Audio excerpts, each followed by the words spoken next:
fool to say had knives and bows and arrows, of how bravely you face one with your 16-pounder gun, and you frightened all the natives to the marrow.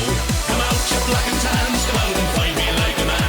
Show your wife how you won medals down in Flanders. Tell her how the IRA made you run like hell away from the green and lovely lakes of Gilshandra.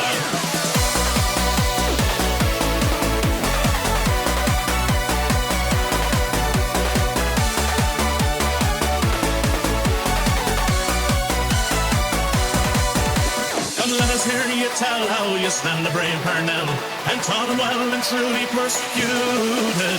Where are the stares and jeers that you proudly let us hear when our heroes of 16 were executed?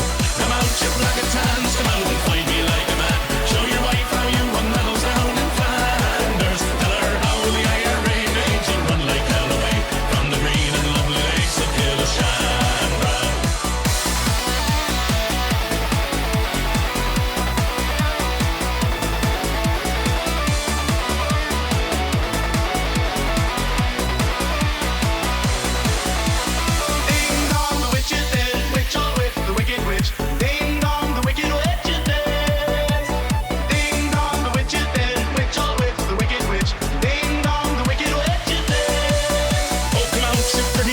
Come out and fight without your guns. Show your wife how you won medals up in Derry. You murdered 16 men and you'll do the same again. So get out of here and take your bloody army.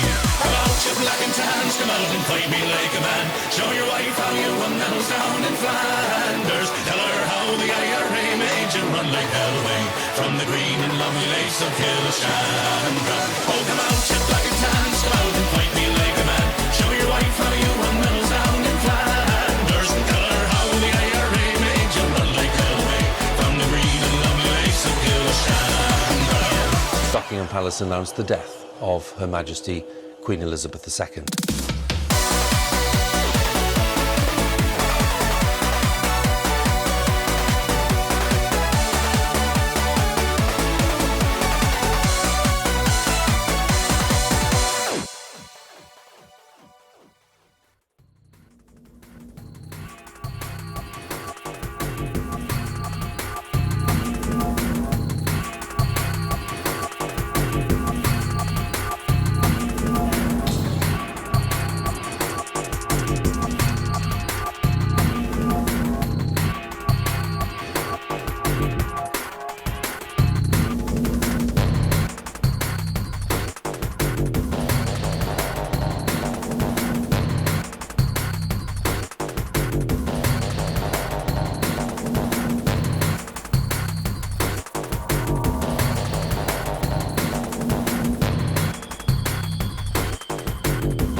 The enhancement of the information superhighway has created a society void of human flesh.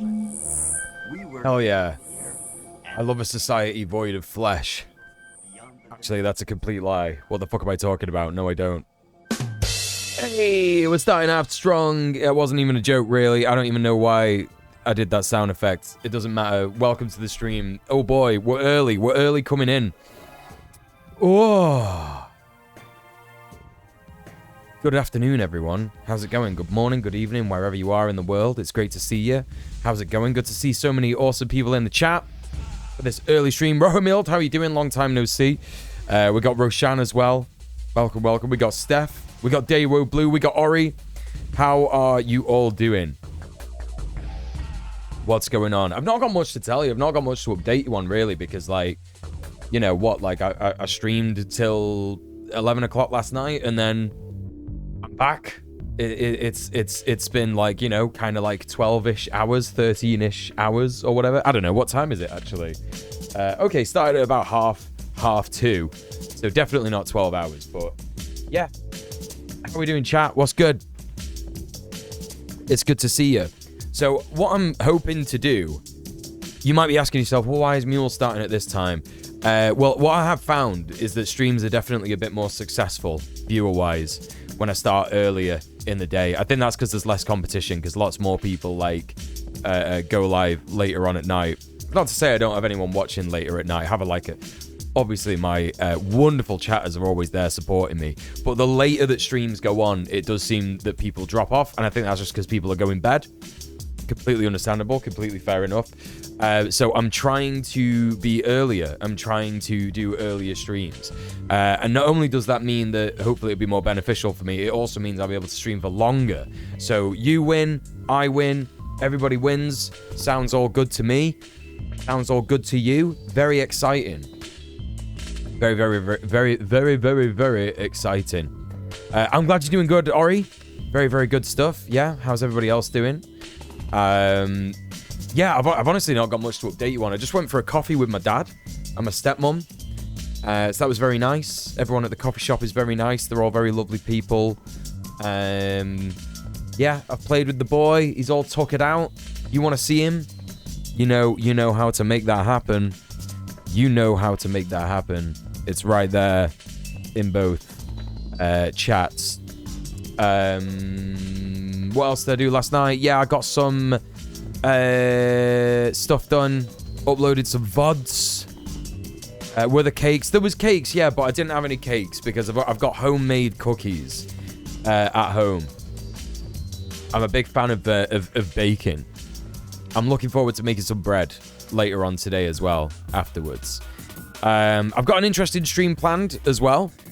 So we're going to be checking out the actual Positive Leftist News video, not the April Fool's one, in a bit. We're also going to be checking out Big Amy with the big news from yesterday. So we're going to catch up on the news from yesterday, international world headlines. Then we're going to be looking more at this Kevin McDonnell guy. Absolute loser, piece of shit, horrible bastard. And then we're going to be checking out more of those AI videos. If you all remember the Lost in Goblin Land video, that was from this same channel. So we're going to be looking at some more videos from that channel because I found some other interesting phrases that is just like, it's like so bizarre. It's such a bizarre channel. Absolutely insane that it's somehow got 16,000 subscribers. And then later on, we're going to be checking out some permaculture stuff. We're going to be checking out some growing, some gardening, because I love gardening. I love learning about it. I've been currently transplanting some tomato stems from my old tomato plant, and it's been quite successful. So we'll be checking out some other techniques on how to grow tomatoes. It's tomato day today. We've got a stacked day. We've got an absolutely stacked day, Ori. Yeah, so very exciting. Very exciting. But yeah. Yeah, it's kind of sad. Got some sad news today. My so one of my uncles is pretty like, yeah, transplant. Yeah, nice. Good one, Ori. Good one. Good one. Yeah, one of my uncles, basically, like, he's pretty old. He's in his 70s, and he's been, like, pretty, like, badly declining. So unfortunately, it's been a little bit stressful on his partner, and it looks like, yeah, they're going to be putting him in a care home soon. So I don't think he's much longer for the world, unfortunately. So that's pretty sad. Pretty sad. So that was some sad news to learn of today. But other than that, yeah, not much. Honestly, genuinely not much else to update you. I'm here to get updated with the day with you, innit? Yeah, it is a shame. It is a shame. I'm going to be reaching out to my cousins and seeing how they're doing about it, because I know it's going to be really sad for them. Yeah, he was always like an older kind of parent, do you know what I mean? He had kids like later on in life kind of thing as well, so like they're just my age, and you know, my dad's quite old. My dad's like 60, you know what I mean? So like I would, you know, I don't think it's like rare to have like a dad that's old. I think that like some people have like quite old dads in general, and you know, but I would be devastated, you know what I mean, if my dad needed to go into a care home nowadays. I'd be losing my fucking mind. I like to think I wouldn't let it happen though, do you know what I mean? I like to think I'd actually like look after him and care for him instead, do you know what I mean? Move in with him, because I just think that's the right thing to do. It's just so sad that we just dispose of our elders, just put them in a fucking care home to rot in it, do you know what I mean? It's really sad. Yeah, so I don't know. It's a very difficult situation, right? It's something that we all have to think about and consider if we have a relationship with our parents. Hey, Gianna, how's it going? Welcome in. Good to see you. Good to see you. Yeah. So, like I say, not much to update you on. So we're gonna get straight into the stream. We're gonna go right into the big Amy headlines of the day. So let's jump in. We're gonna jump into the politics category.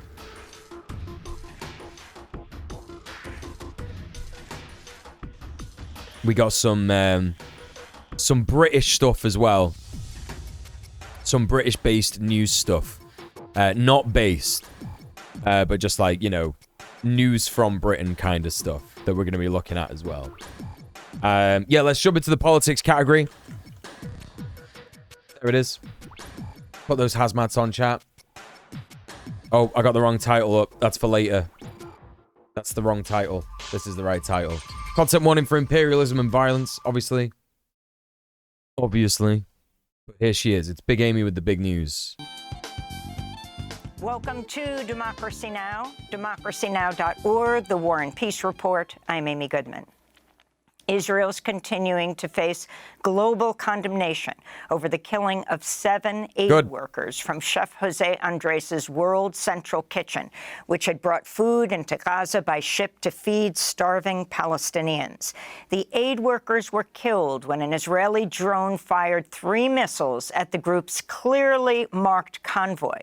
According to the Israeli newspaper Haaretz, the drone initially struck 1 car in the convoy.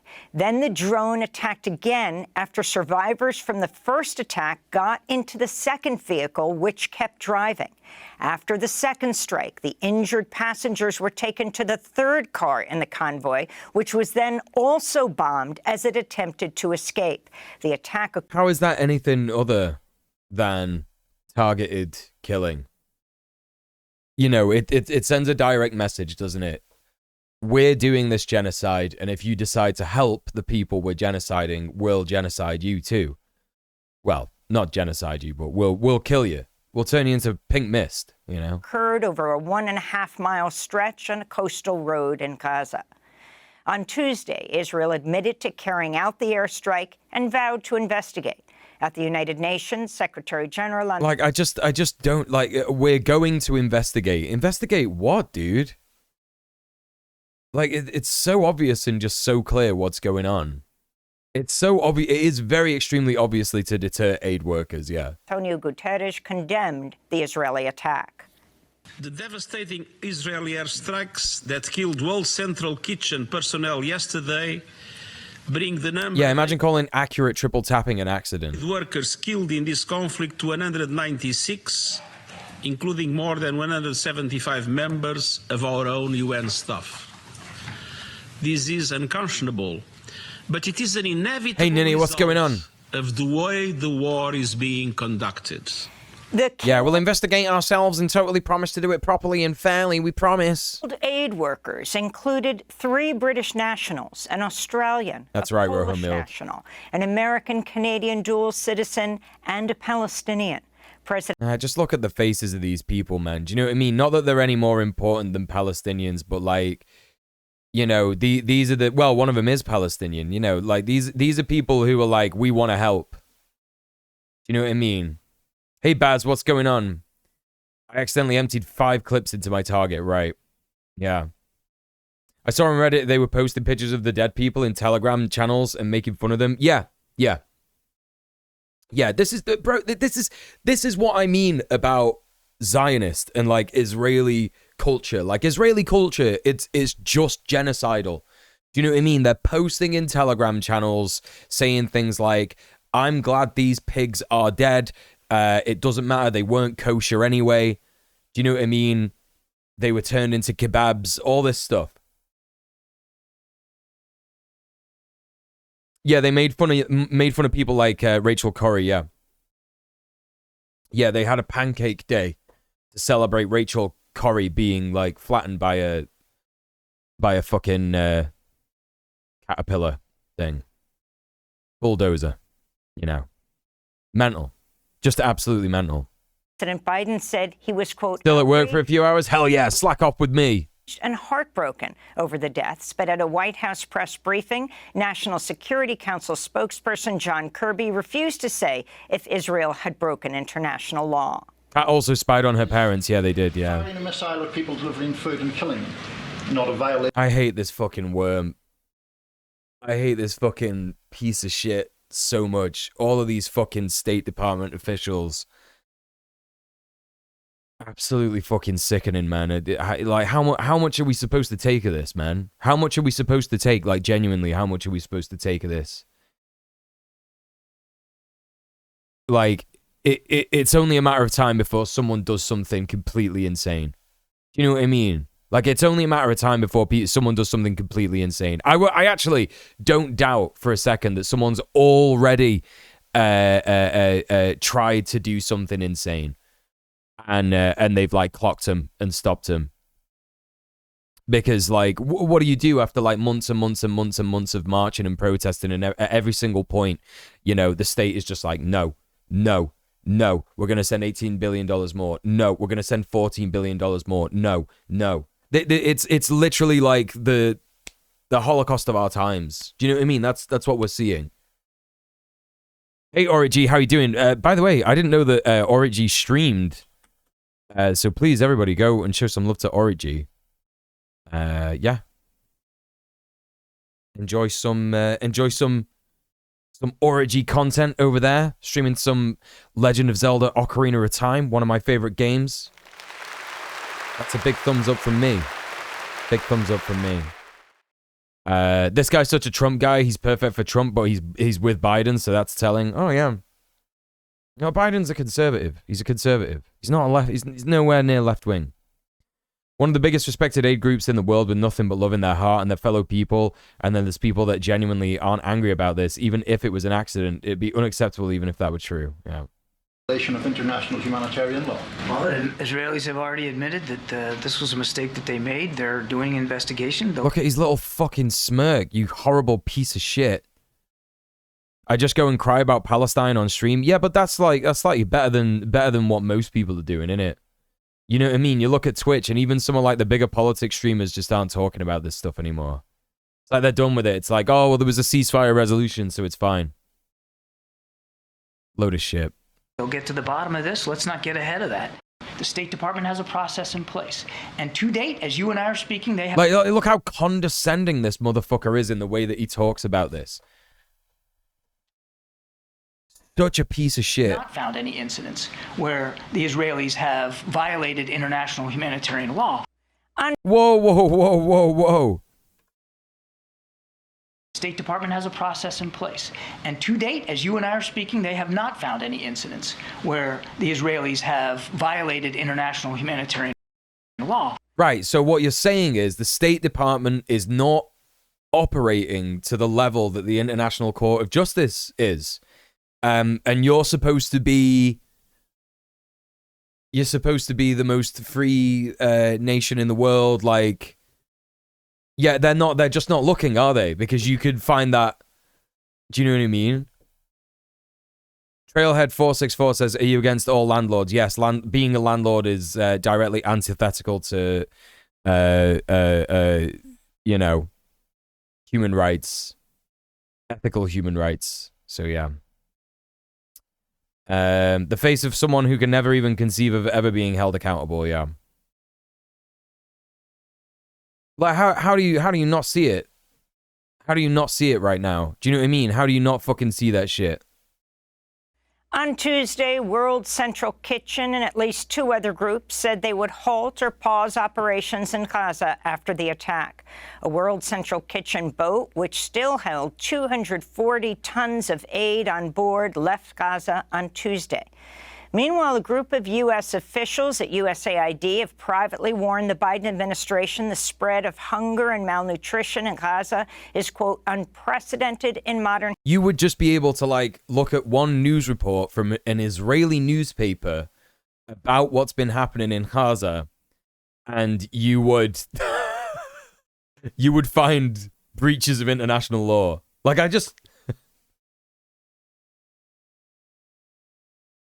the U.S. State Department hasn't not found any breaches of international law. Oh, well, I don't think the U.S. State Department is fit for purpose then, is it? Unless the U.S. State Department purpose is to commit genocide, in which case it is fit for purpose, but that purpose is antithetical to human rights, isn't it? Antithetical to upholding international law, which you claim it does. History, and that parts of Gaza are already experiencing famine. HuffPost reports the cable states, quote, an immediate and substantial flow of food, health, nutrition, and assistance, expanded humanitarian access, and safe, unimpeded passage for humanitarian workers is paramount to addressing famine conditions in Gaza, unquote. In Israel, mass protests are continuing against Israeli Prime Minister That's right, Ori, yeah. Netanyahu. On Tuesday night, Israeli police fired water cannons at protesters who gathered outside Netanyahu's residence in Jerusalem. Thousands also protested outside the Knesset. For 6 months, we're fighting a war and losing it. And I think the only way we can win the war is to have elections and to give the people the opportunity to choose again and to bring the hostages home. Like, you know, what you have to remember is that, like, these motherfuckers are not protesting. I was under the impression that a lot of these Israelis who were protesting Netanyahu, I was under the impression that actually they were like, oh yeah, no, we shouldn't be killing so many people in Gaza. But no, it's not that. Like, they're just upset that they are not ethnically cleansing Gaza fast enough. They're just upset that they're not, like, killing as many Palestinians quick enough. It's like 6 months, it's too long. We should have just dropped a bomb on it. Do you know what I mean? Trailhead464 says, when I was a renter, I felt thankful for a place I could afford, and when I rented to others, they only ever expressed gratitude. No such thing as a free lunch, folks.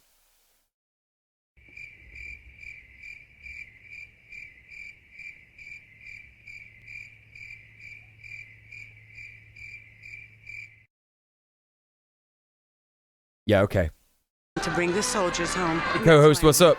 At the United Nations, Iran has called on the Security Council to take... Like, it's so funny when people say that, isn't it? No such thing as a free lunch. But there is, isn't there? There is such a thing as a free lunch. You can get a free lunch because food grows in the ground and you can take that for free and then you can have a free lunch, can't you? So there is such a thing as a free lunch. The only thing that stands in the way of there being a free lunch is a sick fuck, yeah, who goes, no, I'm going to take that and take all of the plants that grow in the ground, and I'm going to control it, and I'm going to make it illegal to steal my plants that grow in the ground. They're mine now. They're not everybody's. And I'm going to force you to pay money to eat. And if you can't pay money to eat, then you starve. So, yes, there is such a thing as a free lunch, just as there is such a thing as free housing. It's just that vile motherfuckers like you are stopping people from getting it. Do you grow your own food? Yes, I fucking do grow my own food, actually. action against Israel for My man thinking that he's out here owning me in the marketplace of ideas when I literally grow potatoes and tomatoes. You little fucking prick. When it's to others, they only ever express gratitude. Yeah, to your fucking face, you dickhead, because you were in control as to whether they went fucking homeless or not. bombing the Iranian consulate in You're sick. You're sick in the fucking head, bro. Get it checked. Get it fucking checked. Damascus on Monday. The Israeli attack killed 7 Iranian officers, including 3 generals. Zahra Ershadi is Iran's deputy UN ambassador. What's up, Joe One? Primary elections were held Tuesday in Wisconsin, Connecticut, Rhode Island, and New York. On the Democratic side, a sizable number of voters refused to back Joe Biden to protest his support for Israel's assault on Gaza. Let's go! In Connecticut and Rhode Island, more than 10% of Democrats Let's go! voted uncommitted. 10%! 10%! 10% in Connecticut and Rhode Island. What is that? Results for uncommitted in Rhode Island.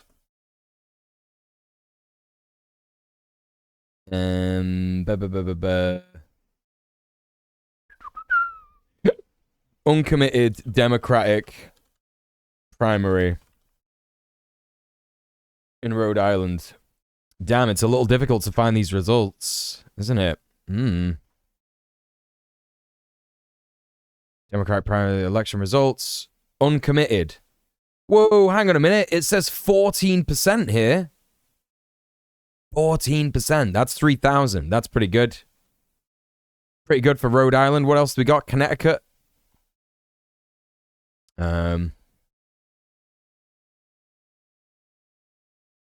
Uncommitted beats expectations in New Haven statewide.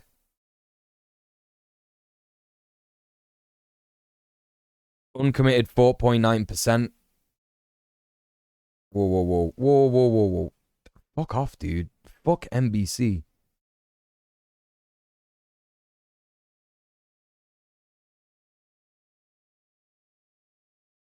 Why can't I get this? Fuck it. Why can't I get these numbers, chat? This sucks. 8% voted uninstructed. Meanwhile, Donald Trump won every Republican race on Tuesday, but Nikki Haley still received about 13% of the vote in Connecticut, New York, and Wisconsin. Yeah, also, if we want to actually engage with capitalism fairly, why would we? Every study I'm aware of shows that making the requirements for life free, shelter, food, heating, water, transit, internet access, healthcare lead to more robust and stronger economies. Right, exactly. Like, it's so funny that capitalists are interested in making money, but they don't want to do the things that enable working class people all over the world to actually like make them money. Do you know what I mean? Capitalism is eating itself, right? And even though she suspended her campaign. The White House was forced to cancel its planned Ramadan dinner after many Muslim American leaders refused to go to protest Biden's Gaza policy. Oh, let's go. Instead of a dinner, Biden held a scaled-back meeting Tuesday with Muslim American community figures, but that too was met with protest. Let's the go. Palestinian American Dr. Farah Mohammed, who recently volunteered Don't let him rest, walked out of the White House meeting after giving President Biden a letter from an 8-year-old orphaned Palestinian girl named Hadil that read, quote, "I beg you, President Biden, stop them from entering Rafah." Dr. Thayer. Like, he has no soul, right? If you get that and you read it and you continue to do the things that you're doing, you just have no soul. You're a demon. Gulag forever. Prison abolition, but not for Biden. You know? Hey, Danikist, how you doing? Welcome to the stream. Welcome in. Ahmed spoke to Middle East Eye after walking out of the White House. You cannot engage and try to get us to come out and show up in the primaries or in November, at the same time approving billions of dollars of 2,000-pound bombs. Billions of dollars. I personally saw devastate Khan Yunis and Deir al-Balah and all the areas in Gaza. That sort of cognitive dissonance is not something that our community glosses over. Senegal's new president, Bassirou Diomaye Faye, has named Usman Sanko to be his prime minister, capping a remarkable 3-week period that saw the two opposition figures going from prison to ruling Senegal. Damn. Faye and Sanko were released from prison in mid-March, just days before Faye won Senegal's election to replace President Macky Sall, who'd attempted to delay the vote. On Tuesday, Faye was officially inaugurated as Senegal's new president. Under my leadership, Senegal will be a country of hope, a country at peace, with an independent justice system and a strengthened democracy. This is my promise, based on the oath I have just taken before God and the nation in your presence. Chat, we gotta have our eyes on Africa in the next couple of years, man. I'm telling you now, that's where the revolution's coming from. Africa has been like one of the most colonized and, you know, extorted, exploited continents in the entire world. It's just where the revolution is going to come from. I'm not talking about with stuff like this. I'm not talking about with like elections or whatever, yeah? I'm not talking about like, you know, so-called democracy and you know, political puppets from the imperial core and all that stuff. I'm talking about legitimate organizing, you know, communist actual like parties and stuff like in the you know, in South Africa. Trailhead 464 says Africa is being colonized by China and Russia as we speak. Source. What's your source for that? What's your source for that? It's so funny that you're like, Africa's being colonized by China and Russia as we speak. Yeah, so, you know, you're not going to mention the fact that the USA are as well, or the UK, or Europe, or any other country. Do you know what I mean? My man thinks that coming into an anarchist stream and being like, actually, Russia and China are doing it as well, is going to make me go like, oh, you know what, bro? You're right. You're fucking right, dude. All these years, man. All these years of like, you know, reading theory, understanding activism, understanding materialism, dialectical materialism, being an internationalist, understanding geopolitics. It's literally my job. I do this every day. I'm paid by people on the internet to do this. You know, you're right, actually. I'm wrong. That one fucking sentence in my Twitch chat proved me wrong. Damn, dude, it's time to log off. It's time to fucking end my career. You did it. Well done, Trailhead464. You're a fucking genius, bro. You're a fucking genius, bro.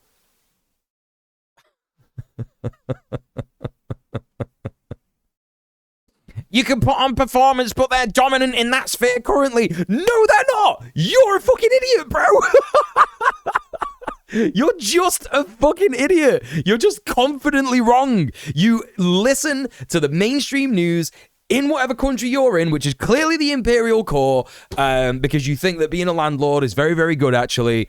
And, you know, I wonder why. I wonder why you're scared of China, dude. I wonder why you're scared of China, dude. I wonder why. We'll never know. We'll never know, dude. We'll never know. Hey, Mr. Dank, welcome in. How you doing, one who reads? Welcome. I am aware that the results of the ballot box express a profound desire for systemic change. Through my election, the Senegalese people have committed themselves to building a fair Senegal. Yeah, you're right, Danikist, yeah. Senegal, a progressing Africa. Faye is the youngest president in Africa. Hell yeah. The mayoral candidate in Mexico was assassinated Monday at a campaign event in the city of Celaya in the state of Guanajuato. Berta Gisela Gaitan was shot dead shortly after she outlined her plans to increase security in the city. Damn, dude. The citizens are with us and look after us. Of course, we will have security protocols, which the legal department of the party in the state is... Latin America as well, isn't it? Gaitan was a member of the ruling Morena party. The Associated Press reports at least 15 political candidates have been killed in Mexico since January, ahead of nationwide elections on June 2nd. Taiwan's been hit with the largest earthquake in 25 years. Yeah, this is messed up. At least 9 people have died, over 800 are injured. The 7.4 magnitude quake toppled dozens of buildings and trapped at least 77 people. In other news from the region, President Biden and Chinese President Xi Jinping spoke Tuesday for 1 hour and 45 minutes on the phone. It was their first call since a summit in November. Donald Trump's former lawyer, John Eastman, has been My man in the chat is like, China owns 7% of the total land in Africa. Yeah, dude, just like keep like quoting random figures that you're just pulling out your fucking ass in my Twitch chat without a source. Keep asking you for a source, but you're just like saying random stuff. I don't care. I literally don't care. I don't give a fuck. How about that, dude? I don't care. disbarred in California I don't care. for his role in trying to help Trump overturn the 2020 election. A California judge wrote in her ruling, quote, Eastman's wrongdoing constitutes exceptionally serious ethical violations warranting severe professional discipline, unquote. Eastman is a former law school. Look at the fucking state of this guy, man. Look at the absolute state of this guy. Severe professional discipline, unquote. Eastman is a former law school dean at Chapman University School of Law. In educational news, Pitzer College in Claremont, California. Yeah, this is what I mean, Origi. Yeah, exactly. Like, it doesn't change my point that, like, you know, Africans are going to be fucking, like, unionizing, collectivizing, organizing together. And that's probably where the revolution is going to come from in the next few years. Like, that doesn't change my fucking point. Like, even if, let's say China owns 50% of the land in Africa, doesn't change what I said. Doesn't fucking change what I said whatsoever. In fact, it would probably expedite what I said in it. Closed its study abroad fucking hell, man. University fucking of hell, in dude. Israel, in what's being viewed as a major victory for the BDS boycott, divestment, and sanctions movement. The move comes after years of student organizing and a vote. Let's have that again. Chapman University in Claremont, California, has closed its study abroad program with the University of Haifa in Israel in what's being viewed as a major victory for the BDS boycott, divestment, and sanctions movement.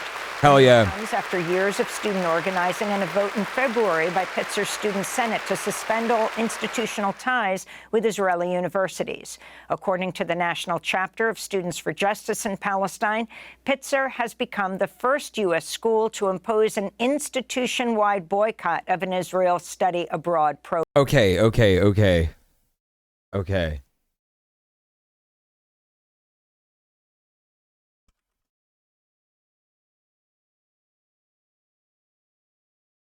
We're going to be watching this in a bit. Excuse me.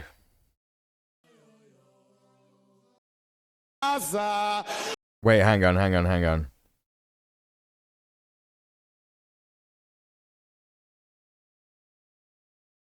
Comrades, we're going to be watching this in a bit, chat.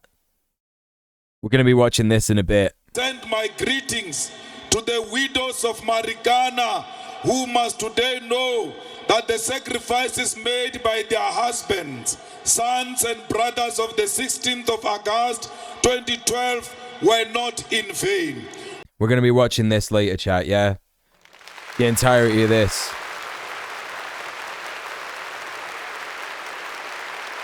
EFF has proven all doomsayers wrong. Economic freedom fighters, one of the most based organizations in Africa. I'll be checking that out later. I'm not on top of who's where doing what in Africa. Yep. What does the revolution actually look like? It looks like a really, really, really cool, beautiful piece of art that also has like everybody not struggling. People don't have to pay money for anything. You can just get what you need based on, you know, the fact that you need it, not on your ability. I don't know, man. Just read like the Communist Manifesto, innit? It's pretty simple, actually. It's pretty simple. I was making breakfast. Why are we keeping the landlord xenophobe pet? Well, it's just funny because it's like he needs to understand that he's wrong, right? He thinks he's in here trying to, like, you know, persuading us that we're wrong, but he needs to understand that he's wrong. Yeah, he needs to understand that he's wrong. Ha ha ha ha ha ha ha. Yeah, I mean, you might laugh at us, bro, but like, there's way more of us than there are of you, and that's just a fact. It's just a fucking fact, dude. Yeah, you can laugh all you want, but there's way more of us than there are of you, and there always will be, because that's the only way that people like you can exist. So, you know. Yeah, fucking can it, loser. Program. And those are some of the headlines. This is Democracy All Now! right, we made it through the news. We made it through the news. Let's check out what Good Morning Britain is saying about UK breaking the law by arming Israel. This could be interesting. Have a great day. What's that, bro? What's that, bro? Getting a little tired? Getting a little tired? Yeah? Getting a little tired? Oh, no. Oh, no. Aww. Maybe you should get a real job. Maybe you should get a real job. I don't know. Think about getting a real job. Stop exploiting people for housing, you fucking piece of shit.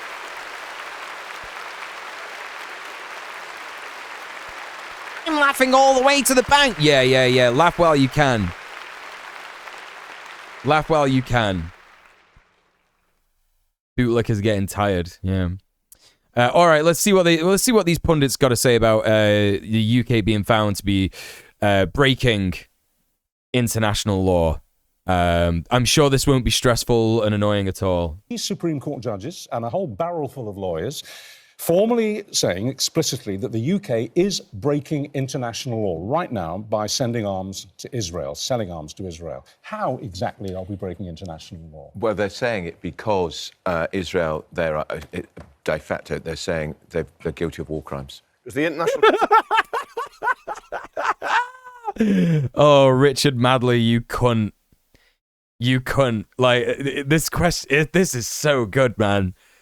This is already really good. I didn't think it would be this funny. It is breaking international law right now by sending arms to Israel, selling arms to Israel. How exactly are we breaking international law? Well, they're saying it because Israel, they're de facto, they're saying they're guilty of war crimes.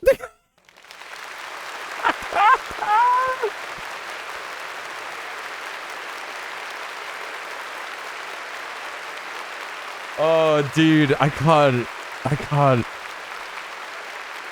Yeah. Like this, the reason he is like his face and everything. The reason he's looking like this is because this guy, what's this guy's name? He's like the editor of the Daily Mail or something for ages and ages, for months now. They've been saying, anyone who protests Israel is anti-Semitic, and they've just done genocide apologia, right? They've just done genocide apologia for months and months and months, and he's having to admit, oh well, Israel, they're doing war crimes, yeah. Because the International Court of Justice said there is a plausible case, that Israel is guilty. Oh well, no, dickhead. I don't know who you are, dickhead, but it's not just plausible case anymore. It's gone beyond that. Yeah, the International Court of Justice have said that there is evidence that they are doing war crimes, that they are doing genocide. So it's gone beyond that, actually. Guilty of genocide in the case brought by South Africa. Didn't come down absolutely definitively, but there is a case. No. It's further than that. So don't fucking walk it back and say definitively, this is where we're at. Yeah. Right. Now, under the Genocide Convention, which the UK signed, Israel signed after the Second World War and the Nazi atrocities, genocide is to destroy in whole or part a group of people. You look at the devastation in Gaza. Where has anyone got left to live even when the fighting stops? You've had 33,000 people killed, majority of them women and children, so they can't be combatants, they can't be Hamas. This guy's doing, he's doing all right. He's still a bit fucking liberal about it, but I mean, he might even be a conservative, but you can't argue with the facts, and what he's saying so far is pretty factual. Fighters, and if Britain is supplying arms to the state, Israel, that is accused of doing that, then you're aiding and abetting. But this is why I think those judges have slightly jumped the gun, because Kevin just said accused. Accused of. It's accused of. As judges know, you've got to have a... Well, you have to be innocent until proven guilty. Yes.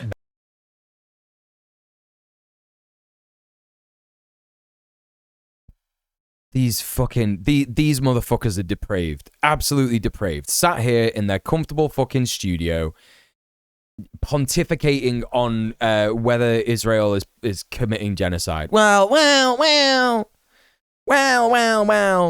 Now, look, I mean, look, I would argue, I don't agree with this stuff about the genocide, but I would say what happened with the aid workers, they looked to me like they were being hunted and targeted deliberately. And Right, listen, Trailhead, this is confusing, right? This is confusing, yeah? Because you're spot on about Israel and Gaza, aren't you? You're absolutely spot on. But all the other stuff that you've been saying is just like cringe and wrong. So I've got to give you props, yeah? Israel has been very clear since October they will attempt to remove displaced Palestinians from Gaza and they're moving in. You're absolutely right. It is genocide. It's been, you know, they've said it. Yeah, well done. You're right about that. Correct. I'm not about to sit here and disparage you just because you're incorrect about some other stuff. It is actually funny that you're still here, though. I will say that after what you said. I'm a capitalist, not an idiot.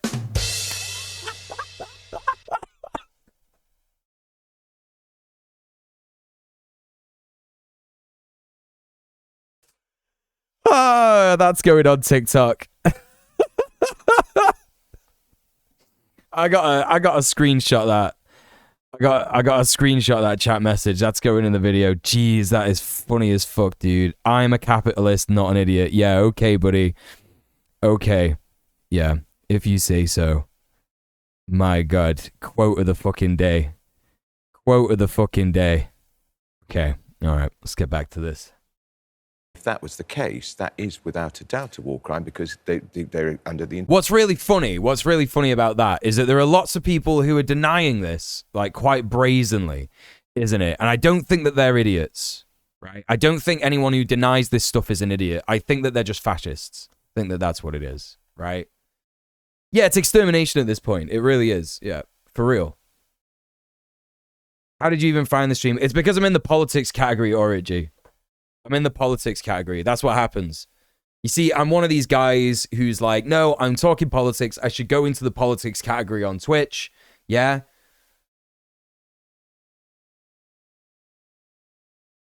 The real insidious capitalists aren't typing in a Twitch chat. You're not a capitalist, bud. You've just internalized a lie. Yeah. This is the thing. Hello, me old chum. Thanks for the follow. International Court and under Geneva But Convention. then that will all take time, won't it, to investigate, to get the proof. Yeah. Should we just listen to what Rishi Sunak had to say about this? Because he was interviewed I'm a certified rule follower, even though I'm an anarchist. Yeah.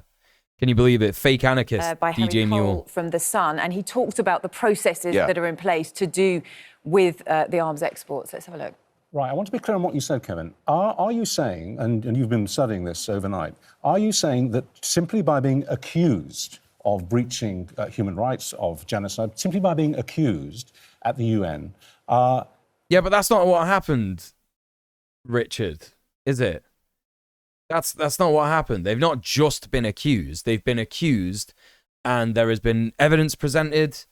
You know, I'm not just talking like a bit of evidence. Like, we're talking like a whole fucking, like, I don't know, what was it, like a 90-page document or some shit. These fuckers are depraved. Like, fuck off, Richard.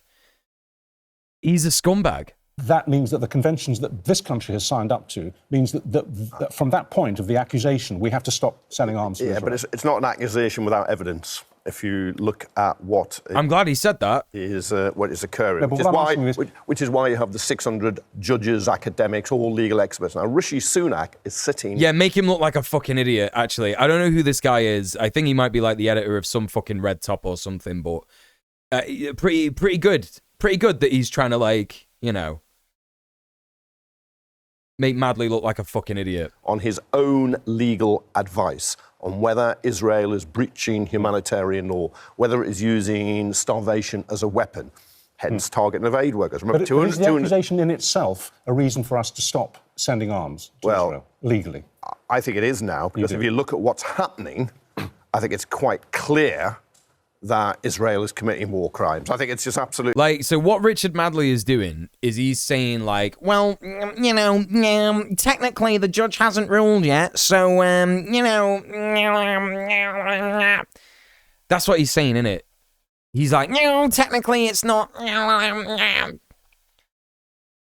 Technically it's not.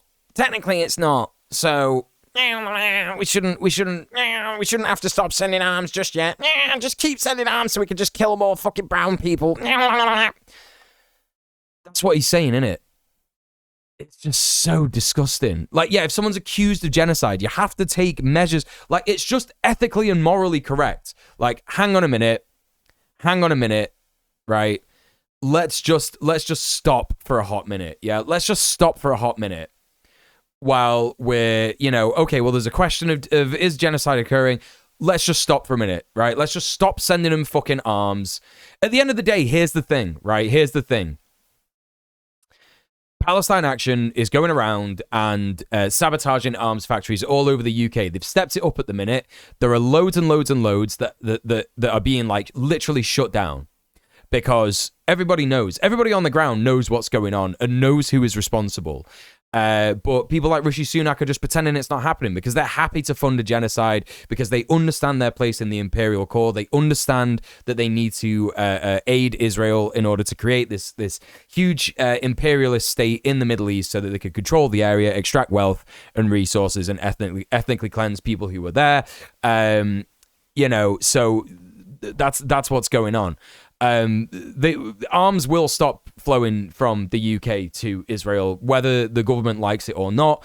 They just have a choice to make, don't they, as to whether they're going to be known in the history books as enablers of genocide, or you know, if they are going to decide to, you know, be on the right side of history. But I really don't think Rishi Sunak or Keir Starmer are either going to do that.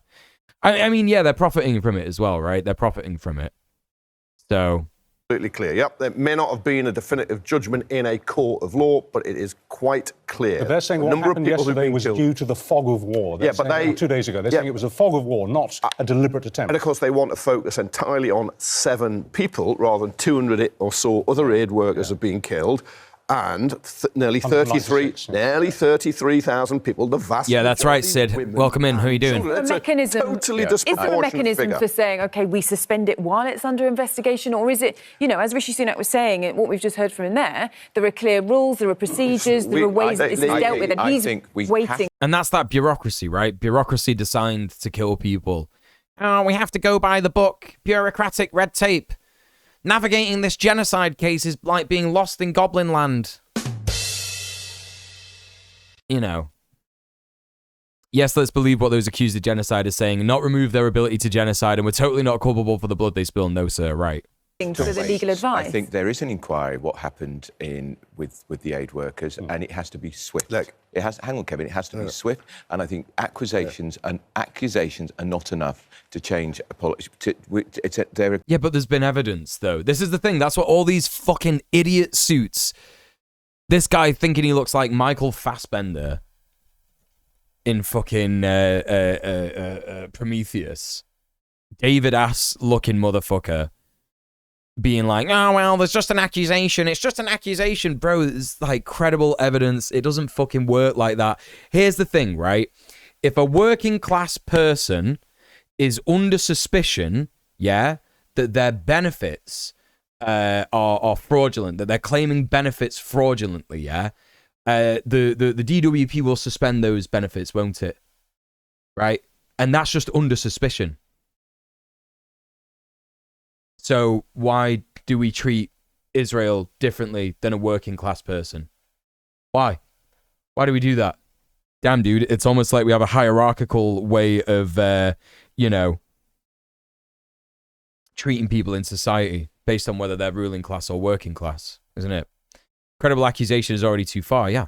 Accused of genocide. It's not proven, that case. It's not proven. And Israel would say they've got to go take this extreme measure to try and eliminate Hamas, which is dedicated to eradicating the state of Israel off the map. The UK has twice before suspended arms sales to Israel. You know, it's so funny. I don't know many people. I don't know many people at this point who would listen to what he says. This is the conundrum of being like a horrific, bloodthirsty war hawk, depraved atrocity propagandist, right?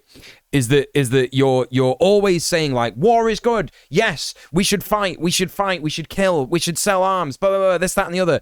And then when you say statements like, well, Hamas is dedicated to wiping Israel off the map, it doesn't mean anything. Actually, it doesn't mean anything, because everybody has already had their consent manufactured to be like, yes, war, kill, maim, destroy.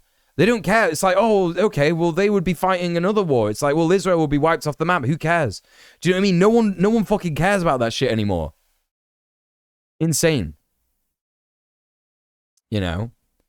I know that we don't like Dave Chappelle. It calls into mind a skit he did a long time ago, asking the question of what if we treated the arrest of drug dealers the way we do white-collar criminals and vice versa. Yeah. That's what it is. There's one rule for one people and one rule for another. Yeah. Yeah, I wonder why Hamas is dedicated to that. Yeah. 1982, the Conservatives were in power, Margaret Thatcher. Because of the invasion of Lebanon. Yep. Yeah. And then again in 2002 when Labour were in So we've done power. it before. So it's done it before, but they clearly don't want to do it. But the Rishi Sunak saying there's clear and careful procedures, that's a load of baloney. Because you look at what's happened with Saudi Arabia and in the Yemen. Who's this guy? The Houthis markets have been attacked, hospitals attacked, schools attacked. He's done everything he can, as previous prime ministers have in the current run of Conservatives, to supply weapons to the Saudis, because they give us lots of oil, and also, they buy lots of our weapons, and it's ka-ching, ka-ching, ka-ching. But this is all symbolic hot air. Yeah, because how much... Trailhead, you say that you're a capitalist, yeah? But you also know that the military-industrial complex is bad. How do you deal with that contradiction in your life, I wonder? How much of a difference would it make? 0.02%. It's like pea shooting. I like Dave Chappelle, just so we are clear. Why? Why do you like Dave Chappelle? If you're going to be clear about this, why do you like Dave Chappelle? Components are key to some of the aircraft and munition supplies by the US. Is it more of the sign that it sends out? More significant, Charlotte, would be if the United Kingdom said we can no longer support what Israel are doing diplomatically. That would be far more significant. But this is a real conundrum, isn't it? It's a different pet from the other guy, even though they're quite similar, yeah. Even though they're quite similar. Yeah. America holds the key to this. Yeah. If America were to suspend sales of arms and equipment associated with fighting, essentially, to Israel, Israel would quite... He's a great comedian. Well, he's not anymore, though, is he? He's fucking shit. He's brain poisoned with transphobia, isn't he? What do you think of transgender people, Trailhead? You have about, I don't know, let's say 2 minutes to respond. Quite rapidly come under serious threat from Hamas, from the terrorists. Yeah. In order to defend themselves, they do need weaponry. They're too small to fight on their own. Absolutely. No, but hang on. Israel is a nuclear-armed state, an absolutely nuclear-armed state with highly sophisticated weapons and huge stockpiles. It would have to fight. Hey, Val, by the way. Hamas how you doing? Way. Now, fighting and opposing Hamas is perfectly legitimate. Defending yourself is perfectly legitimate. The pogrom on October the 7th didn't go out. Oh, shut the fuck up about a pogrom, man. Yeah, this guy went down in my estimations. Clear blue sky. There's all issues of occupation and oppression and... Mule, what are your thoughts on Novara Media and its content as an anarchist? I think they're fucking libs, dude. Stealing people's land, which is... I think they're fucking libs.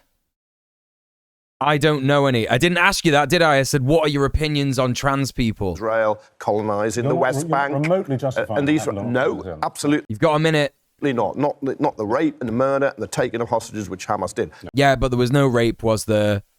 That's the end of that. So there you go. But you can combat Hamas in ways that do not involve obliterating and killing huge numbers of innocent Palestinians. Okay, what would you do? If you were the Israeli Prime Minister, how would you combat Hamas without using the tactics that they're using now? I would now secure a ceasefire and the release of the remaining hostages. Remember when there was a ceasefire? It was only briefly. It was about a week. And Hamas have said they got more. They got more than 100 hostages out. They've rescued 3. Hamas have already we know they've killed 3. and said quite openly that if there is when there is a ceasefire, they will use that space to rebuild. And they've said they'll do it again. How are they going to get weapons into that area? Now it is closely guarded. The Israelis used to... Can you please be more specific? Yeah, it's quite obvious that you're a transphobe and you're hiding behind, some kind of, like, bullshit fucking liberal nonsense to be like, oh, yeah, you don't want to answer the fucking question. This sound is your dad farting out all the cum that I put in his arse. And, trans rights, human rights, don't be such a fucking little piece of shit. Fuck Dave Chappelle. He's not funny anymore. Goodbye. See you later. He's gone.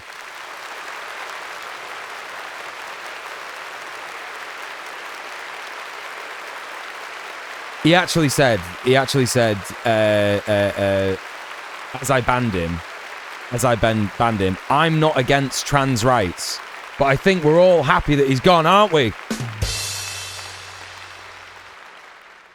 We're all happy that he's gone anyway, aren't we? I was going to be the first trans that he met. I'm very sorry about that, Val. I'm very sorry. Very sorry. Dude only said that because he got caught. Yeah, 100%, man, 100%. Well, hopefully because we laughed at him, he got some good opinions about Israel. At least he's right about Israel, right? At least he's right about Israel. Liberal, he's a fascist mule. Yeah, that's the same word. That's just the same word, Sid. The corporate wants you to find the difference between these two words. It's the same word. I don't know what you're on about. Yeah, and also, yeah, saying I'm not against trans rights does not equal being in support of trans rights. Right, exactly. Yeah, absurd. Say it was sealed off, but they took their eye off the ball because they were so busy colonising the West Bank with Netanyahu's far-right settler. Hey, Rembimon, how you doing? A ceasefire suggests that Hamas will be signed up to the aims of peace. I wish we'd indulge the sea lion a little, like ask about gender-affirming care for trans youth. Would that be specific enough? It's a waste of time. It's a waste of time. I genuinely think it's a waste of time. Like, if we're talking about, trans rights, and you don't immediately say, I support trans people, like, do you know what I mean? And you start saying things like, I like Dave Chappelle, just to be clear. You know what I mean? It's like, yeah, waste of time. Just get rid of him. Get rid of him. My man's already said nonsense about, like,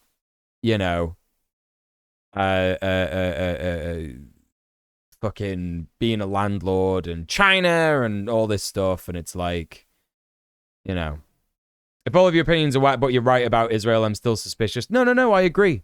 Broken clock is right twice a day. I agree. Yeah, I agree with you all, chat. Hello, Huskadoo. How are you doing? Welcome in. Correct about Israel, but as a capitalist failed to connect the dots outlining Palestine's role. I wonder if he even knew about Cop City. No, of course. I'm... All right, chat, you got me. I didn't say exactly what I meant. Yeah, okay. All right, yeah, you got me. You're all correct. You're all far more thorough than me in analyzing the point. I agree. Yeah. Caught. Absolutely caught. Yeah, it's a low bar to be correct about Israel. Yeah. And as Husker has said, he's not even fully correct about Israel. The only way you can be wrong about Israel at this point is if your brain is completely eviscerated, or if you're just a fascist, right? Yeah. Wants to destroy Israel. That is in their DNA. They make no secret about it. What we have to have is a pause, a humanitarian pause, to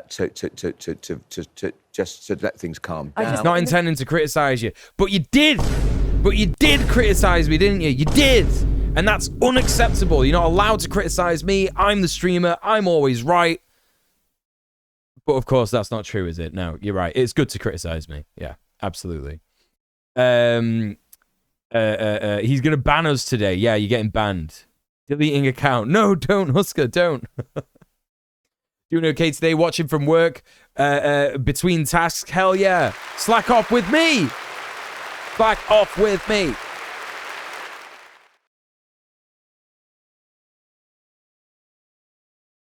What do you mean it's in their DNA, bro? What are you talking about? What's going on? It's in their DNA. Who said that? Pause. Is this something that they said? Oh, Jesus Christ. Whoa. Whoa. A ceasefire suggests that Hamas will be signed up to the aims of peace. Hamas wants to destroy Israel. That is in their DNA. They make no secret about it. This motherfucker, man. This motherfucker. What the fuck is going on here at all? What we have to have is a pause, a humanitarian pause, to just to let things calm down. I just think, in the meanwhile, it's an awful situation, isn't it, for those people? You know, we know that the aid operations have been paused from some charities because they just don't feel it's safe enough to work. And Hamas DNA understander has logged on. Completely insane, dude. But, like, what about me? I don't want Israel to exist anymore. Is that in my DNA? Is that in my DNA? Am I all of a sudden, is that just from birth? Because I'm pretty sure that I was indoctrinated with the same white supremacist nonsense that most people in the UK were. Crazy, dude. Crazy. Eugenics bingo. Yeah. Reading this from one of the charities that's saying that essentially there's a number 18th of chromosome, that's right. Of a can of beans a day, Yeah, and that is all they've got. And I think that is part of it. The bag of toothpaste and hair was racist. I was struggling to know what you were on about there, Origi, but that's pretty fucking good.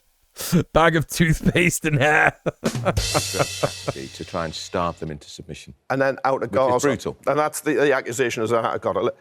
He's been around since Balfour, yeah. Anniversary. Remember Netanyahu going to get Hamas, destroy Hamas? They haven't, as far as we are aware, yet got the leadership of Hamas. Yeah. Yeah, not differentiating between Hamas and Palestinians, yeah. Children and women in Gaza, but they haven't got Hitler Youth ass haircut. The leadership of Gaza. I wouldn't shed a tear. I might even give a little cheer.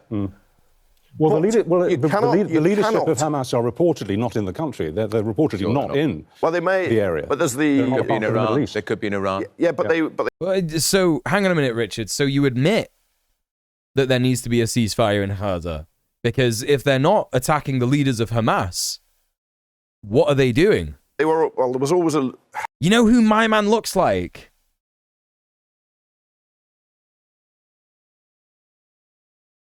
You know, everyone's gonna be so upset that that I'm reminding people that these two exist. Everyone's gonna be so upset that these two still exist. You remember these two?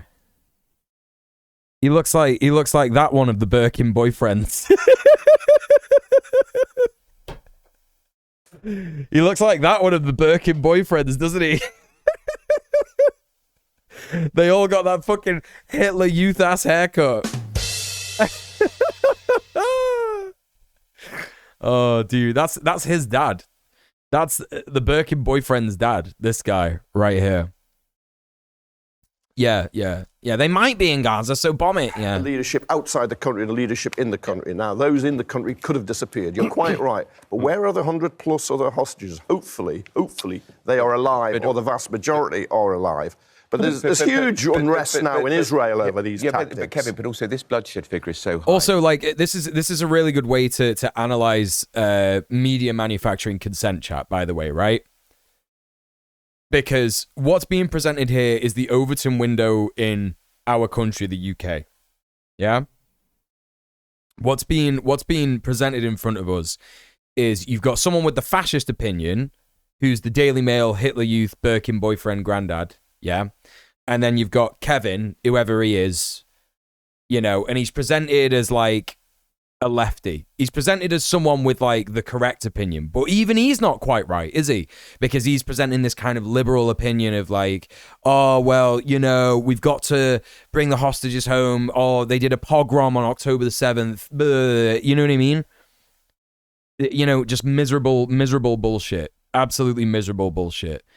not framing it in any way whatsoever. And this is how the conversation is being constructed in Britain. Yeah. Partly because Hamas deliberately used the people. Yeah, the lefties called October 7th a pogrom. Yeah, it's nonsense. Nonsense. Get Norm on there. This is what I mean. Norm is actually a liberal, right? Norm is a liberal, and like he understands the fact that October 7th was, it was a liberation attempt. In Gaza. A colonized, oppressed people attempting to draw attention to the fact that they're colonized and oppressed. And it worked, didn't it? It worked, actually. Human shield. Because now like 70% of people all over the world have completely changed their opinion on Israel. Today. Hang on, but they've gone into... Or like arguably 70% of people all over the world believe that Israel is doing genocide in Gaza, right? It's deliberately, and they've still got that extraordinary network of underground tunnels. Who is dropping the... Bro, what are you talking about? They are obsessed with this like extraordinary network of underground tunnels. My man actually believes the PS2 era graphics that were put all over our screens around end of October, saying like look at all these Hamas tunnels, and it's like just because you're seeing that doesn't mean it's real, bro. Just because you like created that in a computer program doesn't mean that it's real. The bomb firing the shells. And look, what happened to the 7 aid workers speaks about a wider operational tactic by the Israelis. Hey, Amethyst Wolf. Yeah, you're right. 9/11 news media again. Yeah, that's what it is. Hey, young black economist. How you doing? Welcome in. Not wearing shirts, so they couldn't have... Yeah, Norm's only kind of right about Gaza, yeah. Conservative in other areas, yeah. Just a white garment, and I understand there's a lot of confusion in war. But Israeli forces killed the 3. It's almost as if anyone moves, you are a target. Okay. All right, let's move on. Let's move on, yeah, I think that's for the best. 9 minutes they spent pontificating about that. Yeah, he just said Hamas used human shields. There's footage of the IDF doing that. Like, there's zero evidence of Hamas doing it, but there's actually like an overwhelming amount of evidence of the IDF doing it, isn't it? Isn't there? Right, well, anyway. Chat, listen. Been live for over an hour now, and not seen any donos. Just saying, not seen any donos, This is my job, after all. And normally in a job, you get paid by the hour, don't you? And I've been live for an hour, and that's just not happened. So what does that say about everyone? Anyway, please consider subbing off Switch. That was a joke, by the way. I'm not expecting anything. I really appreciate all you being here. Thank you so much for being here. If you are financially capable of supporting the stream, I would ask you to consider donating £5 or more, whatever you can afford, via the sub off Twitch link in the chat. It's in both chats right now. Should be going in the YouTube chat. Oh, Gianna with a tenner. Sonic will never again be a pain in my egg. Gianna, thank you so much for the tenner. Thank you so much for £10. Thank you for subbing off Twitch. Thank you for supporting the stream. Don't forget, we've got incentives. We've got Dono Goal incentives in the chat. If you want to find out what they are, you can type Dono Goal, !Dono Goal in the chat. We're going to be watching double feature movie night if we reach £300 before the 15th of the month. What is movie night this month? Well, I have decided that we're going to be watching The Dark Backward and Italian Spider-Man for the double feature movie night in the Discord this month. If we hit £300 before the middle of the month, if we don't hit £300 before the middle of the month, then we'll just be watching one movie in the Discord, which is not as good. But those are the incentives. We're also going to be doing a really cool idea that I came up with the other day. We're going to be doing a chat pub quiz night, which is going to be very good, isn't it? If we hit the £600 at the end of the Dono Goal for the month bar here, if we hit that before the end of the month. So please consider that. Is there some sort of two-dimensional trickle-down reward system as an incentive? I'm afraid not. I'm not as smart as Rob Rousseau. That's probably why he's got lots more viewers than me. What else can I say? Rob is great, and I simply could not steal his ideas. That's just the end of that. But if you are not financially capable of supporting the stream, don't worry about it, because what you could do is you could retweet the Go Live tweet instead, or the Go Live skeet on Blue Sky. It'll attract more people to my stream, and it means that hopefully more people who are financially capable could come and support the stream, maybe give me money. So, think about that. But in the meantime, chat, I am going to use the toilet. Use this opportunity to use the toilet yourself. I will be back in a bit. Maybe take your meds if you forgot to take your meds. Get a drink of water. Have a cup of tea. Have a nice little snack. All that kind of business. I'll be back momentarily. See you in a bit.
All right.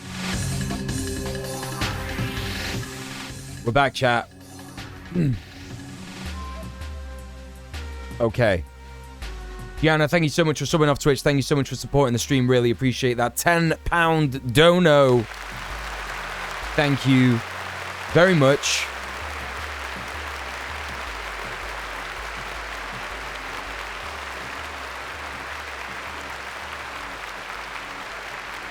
I'm going to be using this time to have one of my homemade cookies. Oh, wait, let me show you a good one.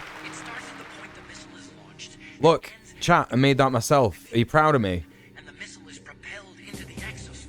It's very, very nice.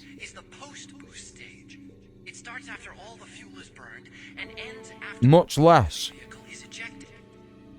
than your daily recommended sugar intake. It takes place after the re-entry vehicle is ejected.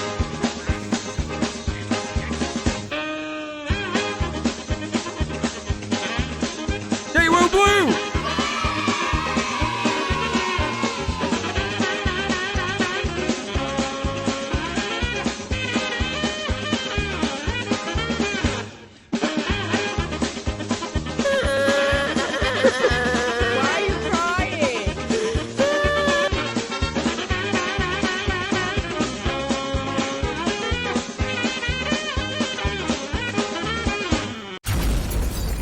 Fuck the police.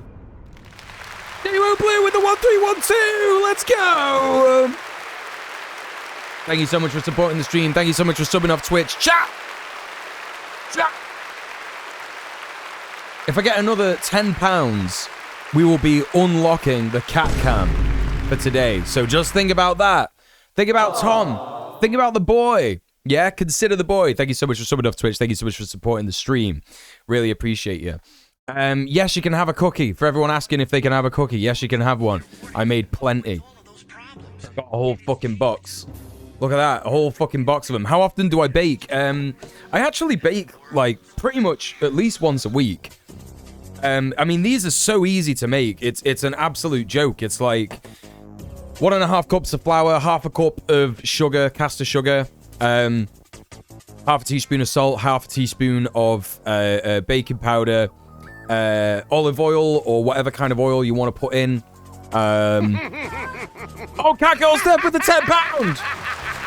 Sonic will never again be a pain in my egg! Sonic is dead. He's dead.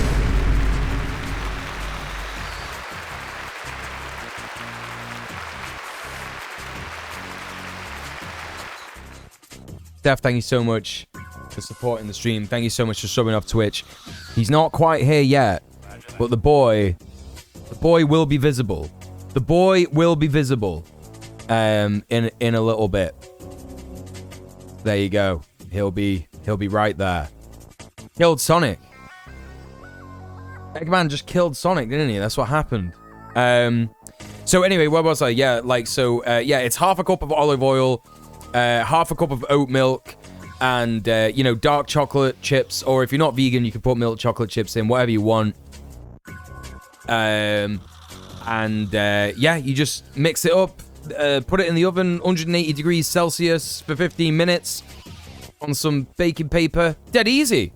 Really piece of piss. Dead easy. Dead cool. I've been baking them for like a year now. Almost. Olive oil, classy. Well, olive oil just makes it taste really nice. Have you ever had Madeleines? It makes it taste like Madeleines, innit? And I fucking love Madeleines because I'm pretty sure they're made with olive oil. Obviously, you don't have to use olive oil, but I do because I like how it tastes. The oil, extra virgin. Well, if you do extra virgin, it tastes the best. Yeah. And yeah, they're really good. Like, honestly, like I've said this before about my cookies, about baking your own cookies on stream, but like essentially they're so much more fulfilling in loads of different ways than going out and getting biscuits from the shop, because you go get a pack of biscuits, you can eat a whole pack of them in a fucking hour. Do you know what I mean? And they cost like what, £1.20, £2, something like that. Sometimes they even cost £3 if you get the posh ones from Sainsbury's or whatever, right? And you know, it costs about, if you weigh up the costs, it costs about the same to make this many cookies, and one of them, like I say, is less than your average recommended intake of sugar, and it is it fills you up. It actually fills me up in general, like loads. I don't need more than one a day, really. Really nice. Madeleines are like them French little cakes. Yeah. Have you ever had olive oil cake? Maybe. I don't know what that is. Chef John posted some gochujang caramel cookies this week. Gochujang? Is that like the spicy sauce? No fucking way. So anyway, yeah. Really enjoy cooking. Anyway, let's get back to the stream. What we got? What we got? The next bit of the stream that we're going to go through is the wonderful, the amazing, positive leftist news. Yeah? Please go and support the amazing Mexi and crew over on Positive Leftist News. I'm going to pin the video at the top of the chat so that everybody can have a little look. And go ahead and like, comment, subscribe, support our leftist content creator friends. Very, very important that you do so. You could even watch the stream. You could even watch the video in a muted tab alongside the stream so that you give them watch hours in it. Do you know what I mean? That shit's important, right? So join me as we enjoy some positive leftist news for the month of March 2024. Update your doom scrolling. Now, for some positive leftist news. Oh, yeah. Stop your doom scrolling, everyone. It is time for some positive leftist news.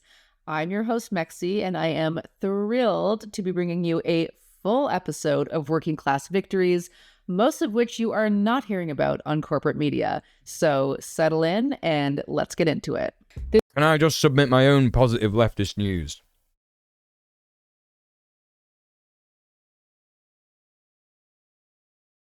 Can I just submit my own? Recently, a theater that I really enjoyed going to, and I was really sad about doing this. It's called Home in Manchester, and they're kind of like the art house, the only real art house theater that kind of exists in Manchester anymore, kind of thing. And they recently cancelled an evening of Palestinian poetry and or like Palestinian art. I can't remember what it was called. It was called something like Resistance or whatever. And after a bunch of public pressure, including like a Manchester artists, open letter that I signed as well. They've actually reinstated the evening. They've actually reinstated the event. They had some shit wording in the statement that they made about it, calling it a conflict and, saying that they're supposed to be politically neutral and all this kind of stuff. But, they have actually reinstated it. So that's a nice win. TTK, how you doing? Can't stay super long. My eyes are big, sensitive. Can't look at screens too much. Wanted to say hi. Thank you for stopping by. How you doing, TTK? This Good to see you. This story is near and dear to my heart as someone living in so-called Canada, and great proof that sustained pressure works. In a significant move to curtail Canada's complicity in Israel's genocide of Palestinians, the House of Commons passed a motion to cease the further authorization and transfer of arms exports to Israel to ensure compliance with Canada's arms export This regime. goes so hard. The motion This passed with a rocks. vote of 204 to 117. The motion was put forward by the NDP, Canada's Social Democratic Party, and although the neoliberal government under Justin Trudeau watered down the motion by removing key provisions, including recognizing Palestinian statehood, ceasing imports from Israel, and imposing sanctions on Israeli officials, it nevertheless brings Canada much closer to a full arms embargo on Israel. CJPME Good to hear it, celebrated victory TTK. while remaining disappointed with the watering down of the motion, and emphasized the need for continued pressure on the government to fully implement the motion and advocate for an end to Canadian involvement in illegal settlements. Vice President Michael Bweckert of CJPME stated, while imperfect, this is a tangible victory on the road to a Canadian two-way arms embargo with Israel. The NDP must not rest on its laurels and continue to fight Canada's relationship with the Israeli military-industrial complex. Decent.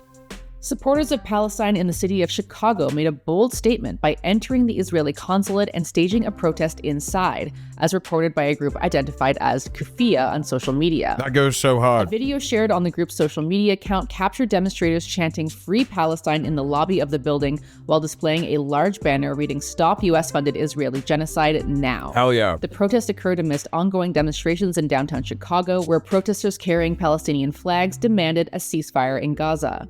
Protesters shut down major streets, with the waiting drivers expressing support, with fists raised, thumbs up out of windows, and horns honking to the rhythm of the drum beats in protest. Hell yeah, let's go. Chicago is also the largest U.S. city to endorse a resolution for a ceasefire. Well done, Chicago.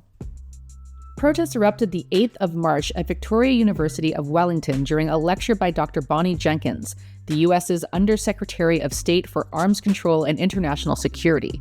Dr. Jenkins, responsible for overseeing AUKUS implementation, a military alliance between Australia, the UK, and the USA, faced opposition from student and activist groups.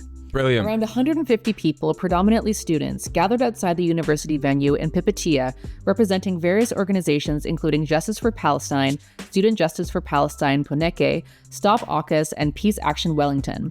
The protest aimed to denounce further collaborations with the USA, particularly in light of ongoing US-funded activities in Gaza. Oh yeah. Inside the lecture hall, a peaceful protest unfolded as an activist initiated a moment of silence for Palestine. Like, I think the thing to remember is, chat, I know that it can seem like uber depressing, everything that's going on in Gaza right now.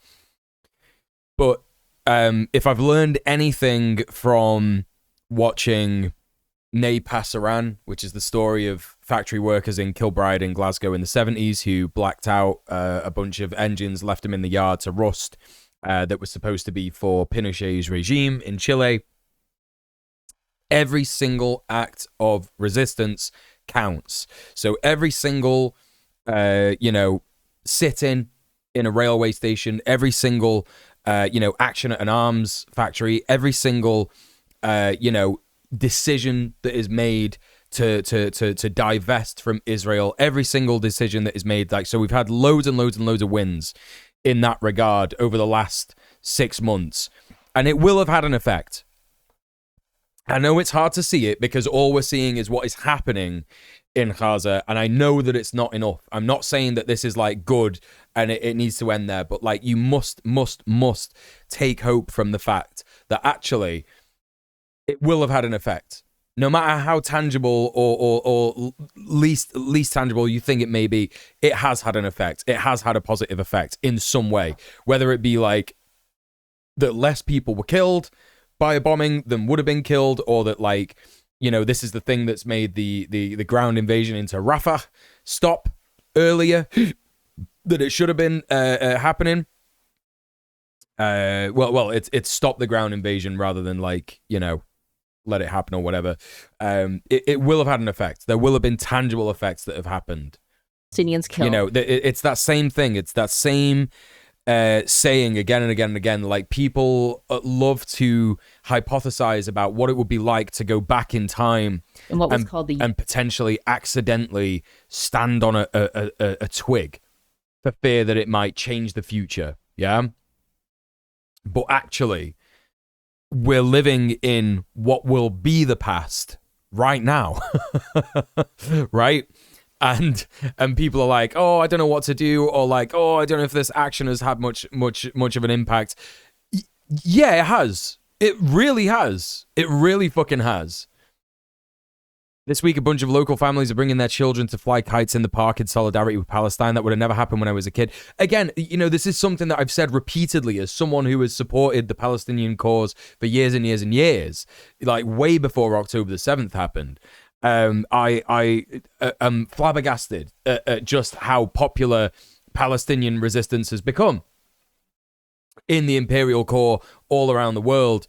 I really thought that when the time came to do a genocide in Gaza, because we all knew it was going to happen, every single activist who has supported the Palestinian cause over the years has known that, like, when they decide to just flatten Gaza, they're going to just do it, and no one will talk about it. It will be the same people again and again and again, just like banging their head against a brick wall. But it's really awe-inspiring to see how many people have been radicalized by it. You know, and people who, you know, those kids who have turned up to, you know, fly the kites and see what's going on and learn about what's happening. That's the next generation of activists, man. Do you know what I mean? That's the next generation. It's so important. It's so incredibly important. And that will have had a massive impact.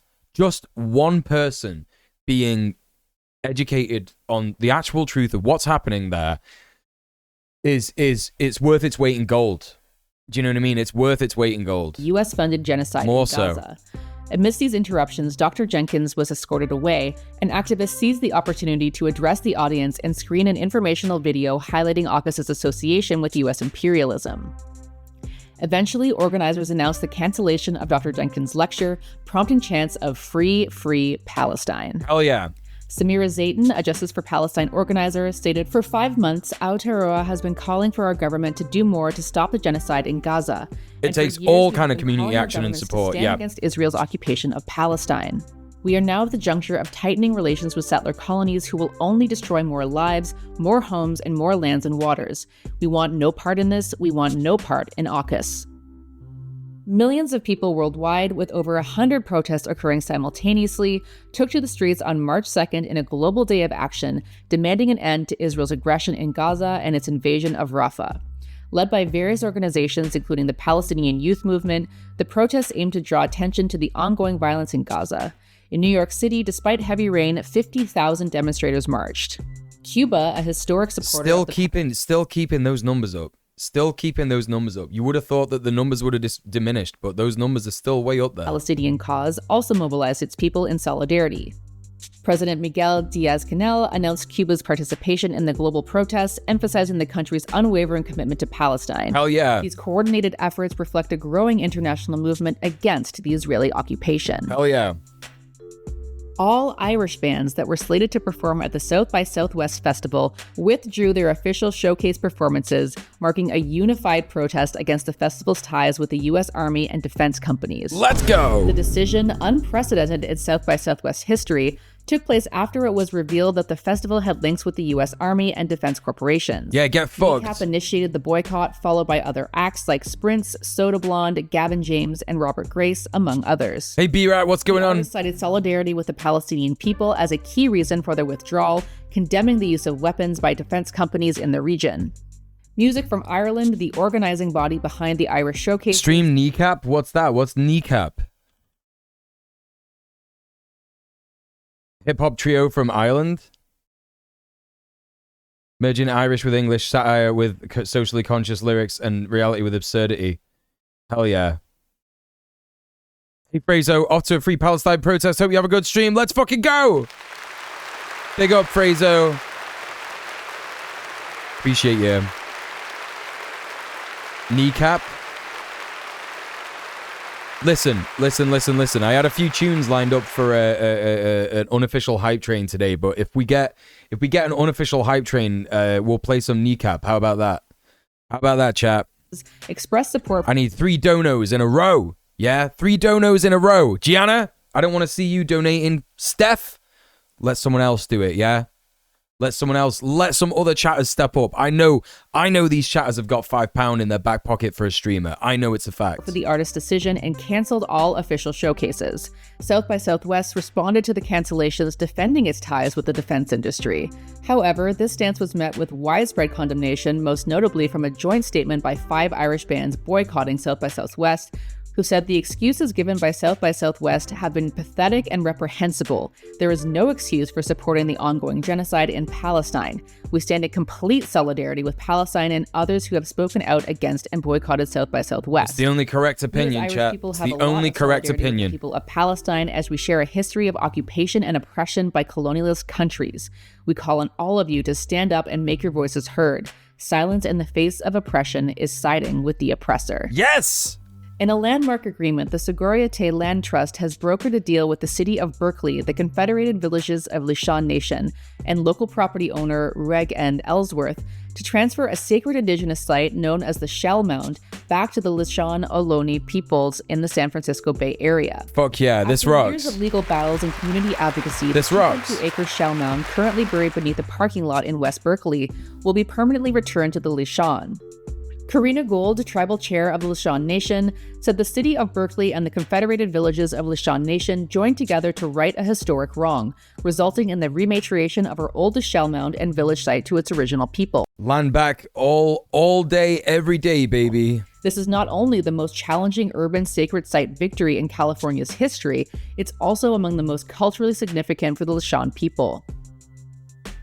Javier Milei's ambitious plans to reshape Argentina's economic landscape faced a significant setback as the country's parliament rejected his legislative program. Let's go! Milei, who assumed office with promises to overhaul the economy and align Argentina with Western powers, encountered fierce resistance from both the working class and former allies within the capitalist elite. Let's fucking go. Milei's legislative agenda, aimed at suppressing labor movements and privatizing state assets, faced staunch opposition from workers nationwide.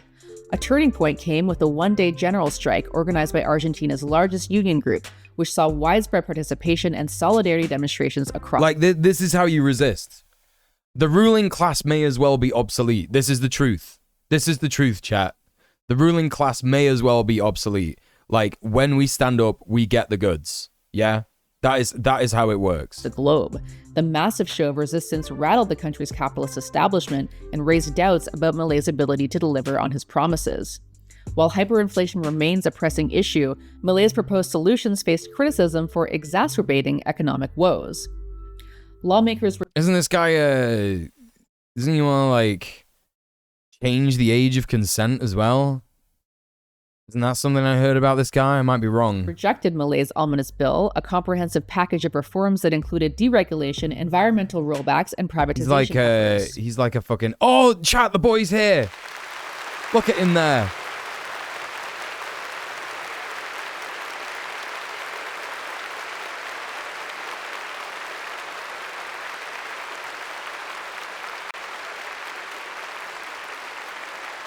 Small baby boy. He's a libertarian, so probably he's also completely insane. Well, you know. Despite attempts to suppress dissent through punitive measures and restrictions on public assembly, the opposition only grew stronger. Argentina's labor unions continue to gain momentum, there he is. posing it a significant Small boy. challenge. He's doing no talk me Angie. No talk me Angie. He's not really doing that. He's just having a little sleep. It's very cute. Milei's authority and agenda.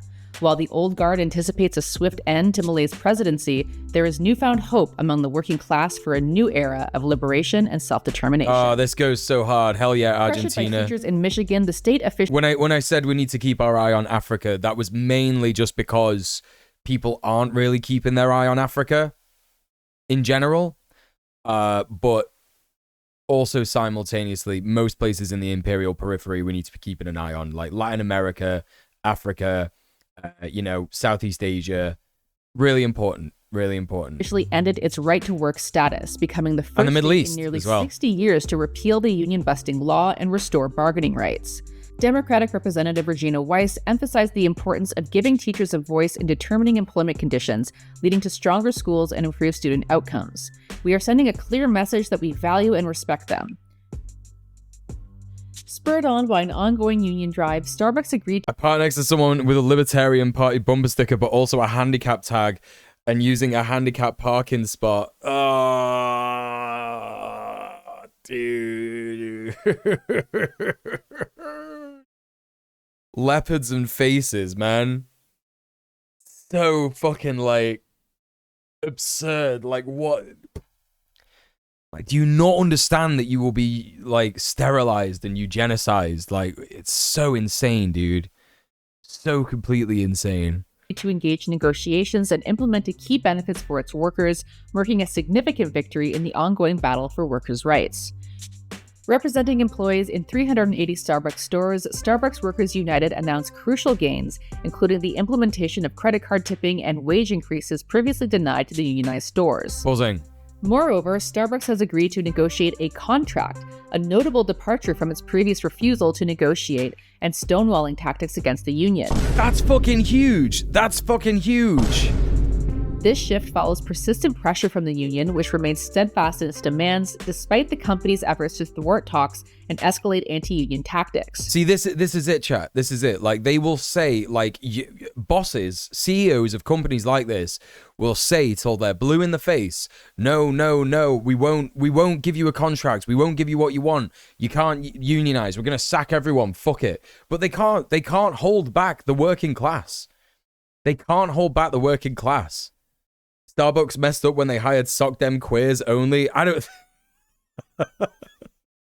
think it's that. I think they're a little more left than sock dems. Advances occurred amid a global boycott targeting Starbucks for its alleged complicity in Palestinian genocide. The boycott, divestment, and sanctions movement has significantly impacted Starbucks revenues, prompting closures of stores in countries like Morocco. While Starbucks denies the boycott's role in these closures, it has undoubtedly felt the financial repercussions, particularly in Africa and the Middle East. Brilliant. The ongoing successes of SBWU and the global BDS movement serve as potent reminders of the efficacy of grassroots organizing and collective action.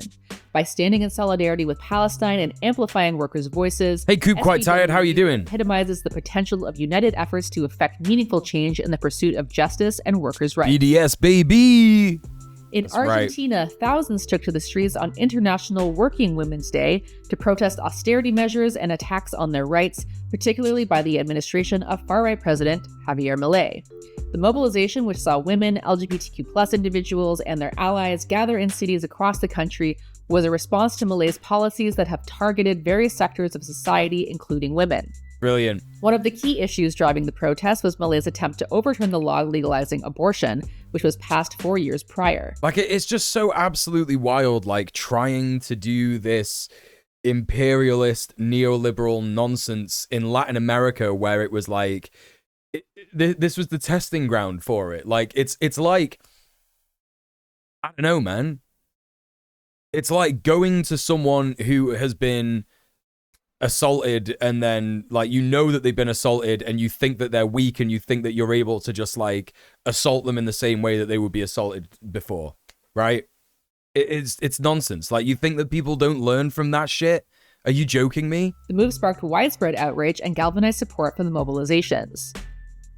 Additionally, Milei's decision to shut down the National Institute Against Discrimination... Look at this fucking guy, man. He's like a fucking idiot. He genuinely thought he was going to make a difference, didn't he? Like, he genuinely thought he was going to make a difference. Xenophobia and racism further sparked outrage. Critics see these actions as indicative of a government that is fixated on consolidating power. The mobilizations on March 8th were marked by a spirit of unity among various labor forces. Hell yeah. With 3 major labor confederations coming together to denounce Milei's agenda. Overall, the protests on International Working Women's Day represented a battle cry against austerity measures and attacks on rights in Argentina. Hell yeah.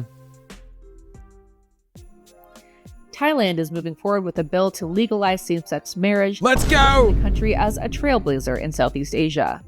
A committee within the House of Representatives has given its approval to a draft amendment to Thailand's Civil and Commercial Code, setting the stage for further legislative action. The proposed changes redefine marriage from the traditional a man and a woman, husband and wife, to a more inclusive 2 individuals and married couple. Let's fucking go. Gender-specific language. It aims to ensure that LGBTQ couples enjoy the same fundamental rights as heterosexual couples under the Civil and Commercial Code. Thailand's latest bill not only I absolutely love this fucking hat, by the way. It goes so hard. Allows same-sex marriage, but also grants rights to inheritance, tax allowances, and child adoption. Amnesty International Thailand researcher Chanatip Tattiakarunwong praised the development. By potentially becoming the 3rd place in Asia to legalize same-sex marriage, Thailand has the opportunity to set a bold example for LGBTI people's rights in this region. These bills and the debates in Parliament over them represent a moment of hope for LGBTI people's rights in Asia.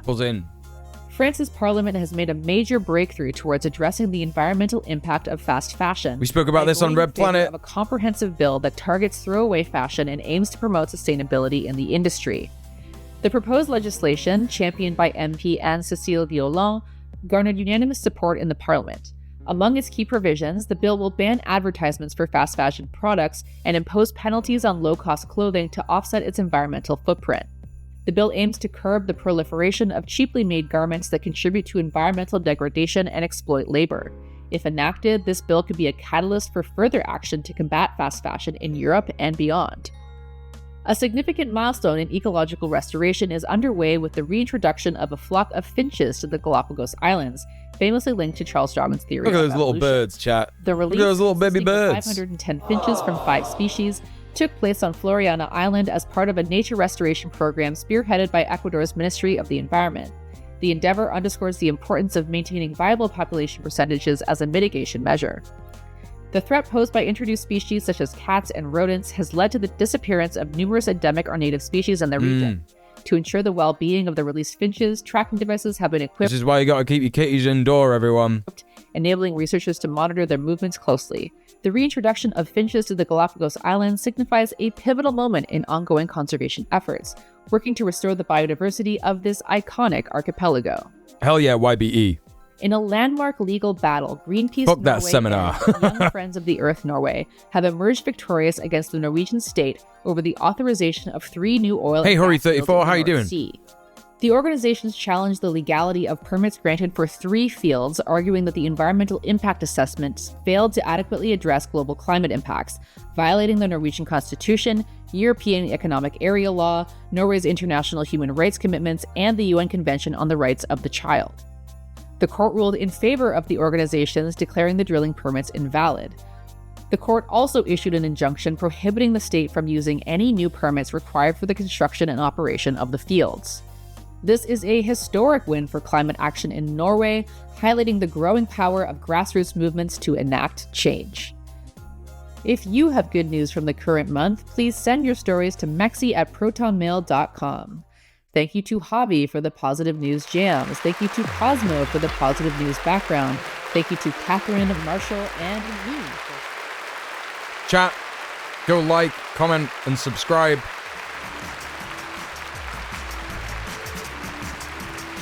Positive leftist news. That's what we like to see. Winning, winning, winning, winning, winning. Consistently leading the charge on radical action in Norway. We love them. Who's that? Nature og Ungdom, Nature and Youth. Big up, big up, big up. Hell yeah. All right, chat. We've had some very, very nice news. We've had some very, very good news. Now, I'm afraid, it's time to suffer as we lead into some more Kevin McDonnell content. I can't wait. I can't wait to watch more Kevin McDonnell content. I love this guy. He's definitely not evil. He's definitely not like the most evil piece of shit that you've ever seen in your life.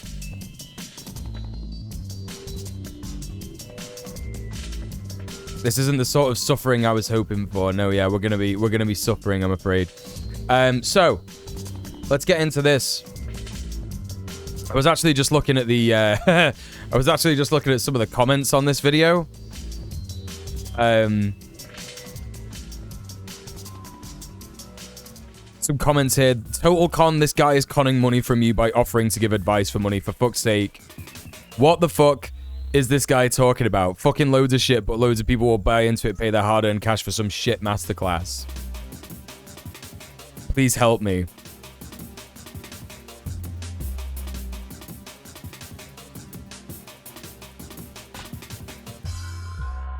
I don't understand the planning gain bit. Your option to buy still has a value that the owner wants it for, so if it's 500 grand, someone still needs to clear this money with the owner. Oh, dude, you have to be joking me. I have ADHD, and I just signed up to the course. I am very focused and intelligent. I have researched for hundreds of hours. I'll keep updated with progress. But if I can do it, anyone can, but only time will tell. Starting with 23p in my bank account, living from month to month.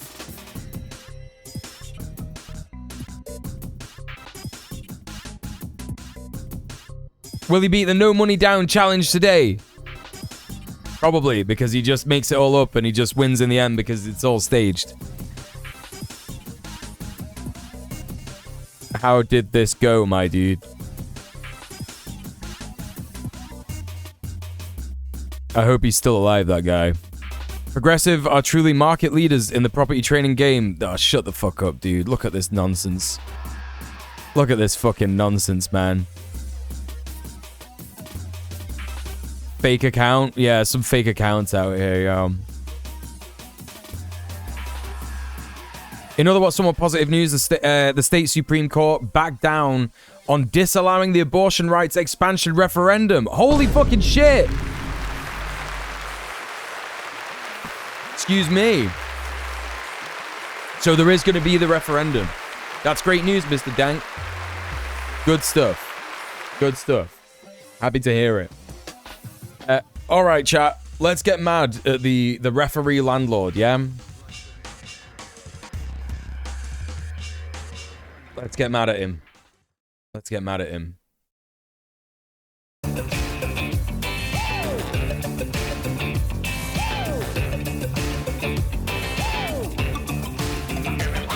Hi, my name is Kevin McDonnell. And I'm a fucking ghoul. The Progressive Property Podcast.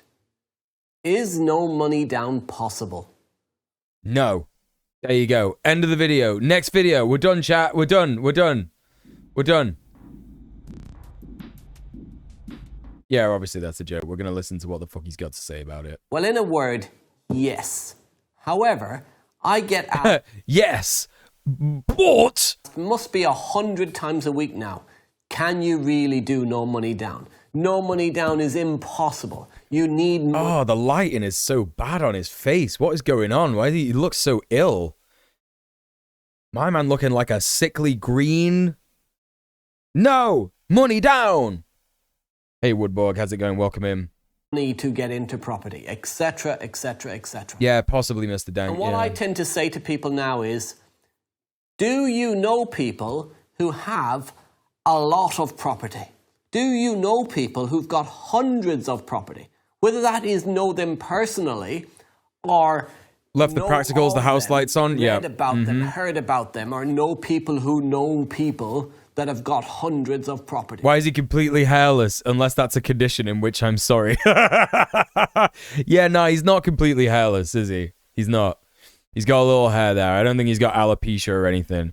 He just, you know what it is, dude, is that he was like, I'm gonna be a ghoul, so I should look more like a ghoul in it. You know what I mean?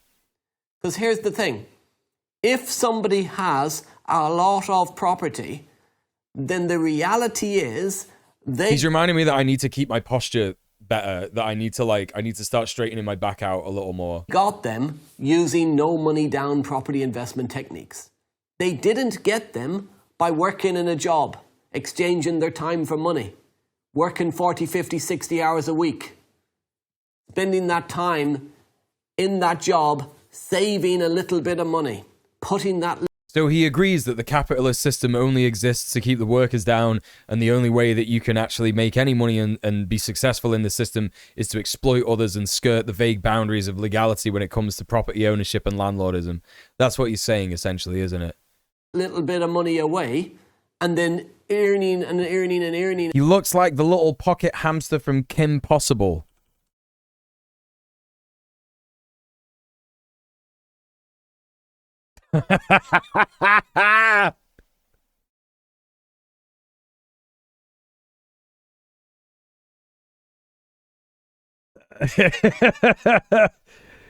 Yeah, it's the same guy. It's the same guy.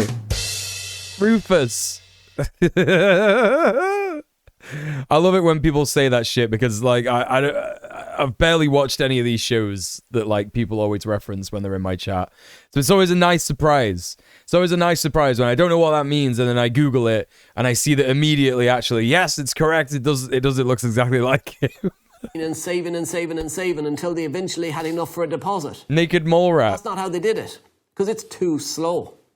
If that is your only way to make money to invest in property, then you'll never own a lot of property. Yes, you could own a few, but you'll never own enough. I was reading theory at 12. No. Listen, here's the thing. I have barely read any theory. This is the facts, right? And most people will look at that and be like, well, how can you be a leftist? And it's like, well, actually, what little theory I've read does tell you is that dialectical materialism is the best way to understand. Yeah.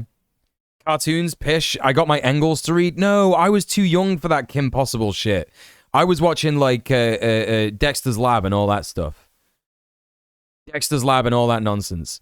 Chat, all you need is dialectical materialism. Talk about the material conditions that you are experiencing and have a look at the material conditions of people around you. That's all you need. You don't need to read Engels. You don't need to read Marx. You just need to have like a vague understanding of like, you know, what material conditions are and how they affect people, right? Did he just call me old? No, I called me old. What are you talking about? What are you talking about? I said I'm too old for this shit. Omelette du fromage. Yes, correct. Omelette du fromage. It's why I learned French at school. I chose French as one of my GCSEs. I think he meant young. No, what? What do you mean? No, I was calling you young, Origi. That's what happened. Anyway. The big scalable property business, you have to be doing no money down property investing. But what is no money down property investing? What's it about? Well, it's something that I made up, isn't it? That's what it is. Well, there's probably 3 different things that I focus on and what no money down means. No money down literally means either no money down, so no money whatsoever, and there is methods that you can use to control and secure property using no money whatsoever.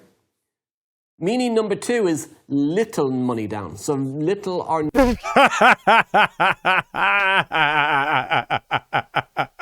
So he's already admitting that no money down isn't quite true. Oh, dude, how can you like watch this and go, I'm going to give this man however much he asks for every month? Are you joking? There are methods to secure property using no money whatsoever. It's called squatting. That's right. Already moving the goalposts. Can you believe it? Can you fucking believe it? What a load of shit. Down, very little. Because often people say, well, there has to be some money. So you've got solicitor fees, you've got costs for agents, etc. There must be some money. Quite often there's not even those fees. Or it doesn't have to be you that pays those fees. Quite often there aren't those fees, because what you could do is you could just write up your own tenancy agreement that doesn't mean anything, actually, because landlords are just whatever. Yeah? Landlords are just whatever. Like, they could just do whatever they want, you know? No money down, asterisk. Money will be down, yeah. If I told you I was diagnosed with ADD last time I was in chat, started meds a few weeks ago, still on 38 grams and can't really feel anything. Can't relate, Rohamil, because I've got ADHD and I wasn't, my shit's still in the fucking referral email. So, yeah. Happy for you. Happy that you actually got meds and hopefully they up the dose so that you can actually, like, feel some change from that, yeah. But let's say that there is that little bit of money down.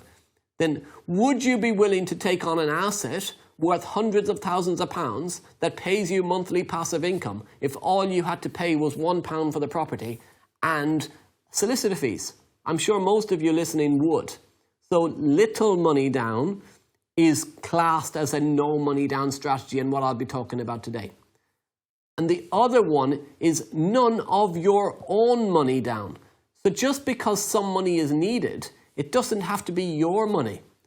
What he's saying is, if you've got a rich family member, like a rich dad, just get them to buy the gaff for you instead.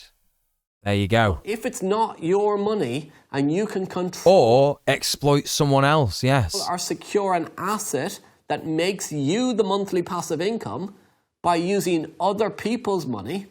then surely that's something you... Melatonin for sleep is a game changer, Rohamil, isn't it? Like, I'm so glad that you said that, because I've been on melatonin as well.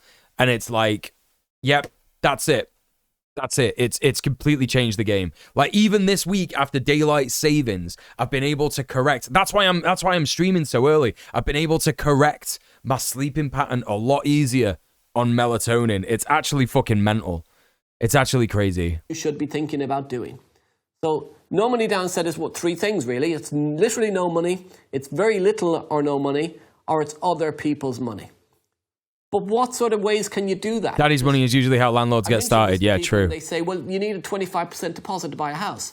You need money to get into property. You need to use an estate agent to secure the property, or even if it's direct to vendor, you still have to get a mortgage, and the lenders will only lend you 75%. And then I can't get started anyway because I need to be in a job that's permanent, that's making me 25 grand a year minimum, and I need to have the 25% deposit saved. That is the traditional way of buying property. That is not what creative property investors do. That is not what you do when you want to build a large, scalable property business.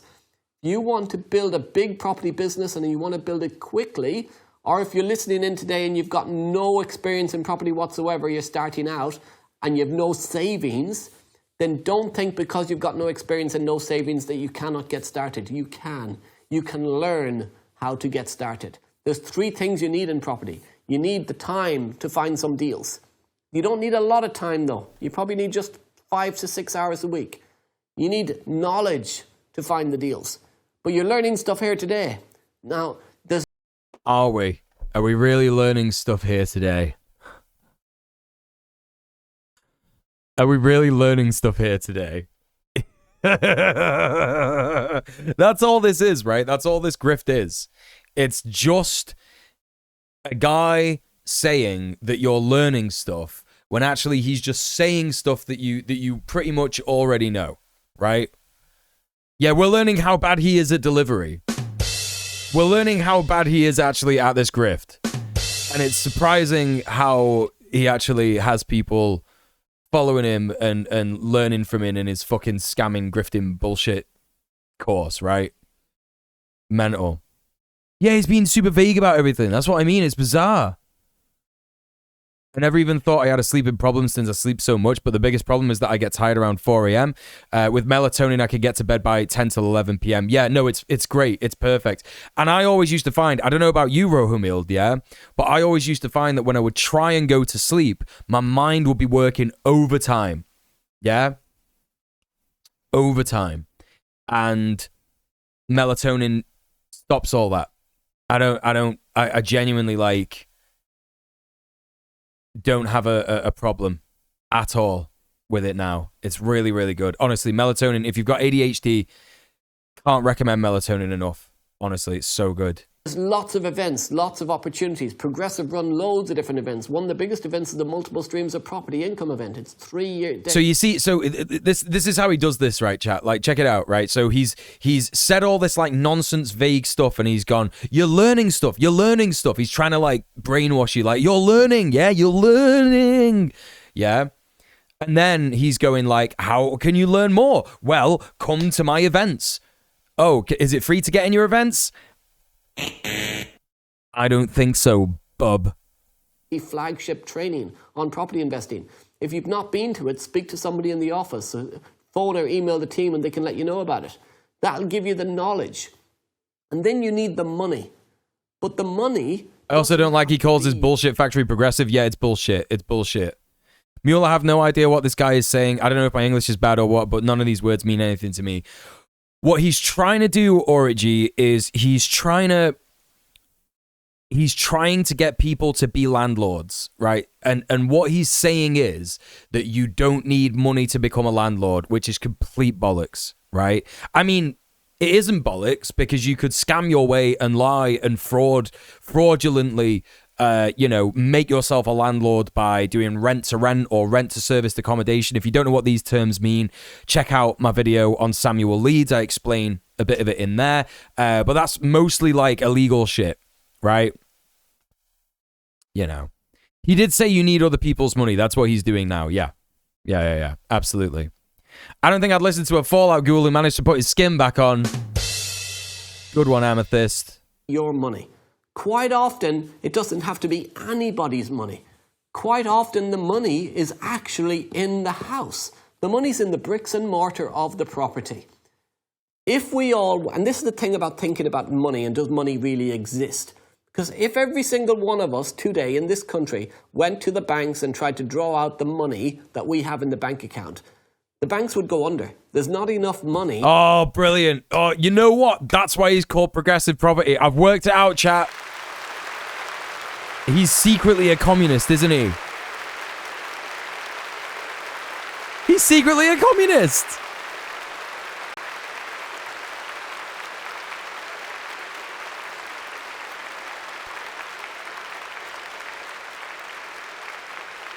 Because like he's right, isn't he? Like money doesn't actually exist. It's true. Show me the economy, bring it to me, let me touch it, let me smell it. Is it real? No. In the banks to give us back what we see on our bank account screen as money. It's not there. The money doesn't really exist. When you buy a 200 grand Or Red Capital and decided to go the other way. Right. briefcase and pay for the house.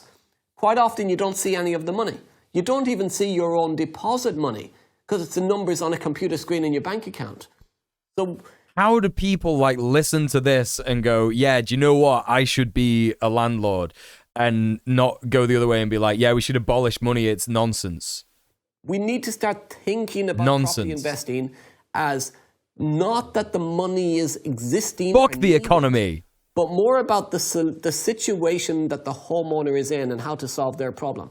Because I could buy a house today from a homeowner who's got a mortgage with Halifax, and I could go to Halifax and take out another mortgage from them. So I go to the same bank that they're currently with. I take out a mortgage for Halifax. Halifax lend me money, and that money gets paid back to Halifax to clear the owner's mortgage. Why did I have to take one mortgage from Halifax to pay off a different Halifax mortgage, when what I could have done was babysat the current Halifax mortgage? How do I babysit it? That's one of the no money down strategies. It's called a lease option. A lease option is a really powerful strategy that allows you to control somebody else's property.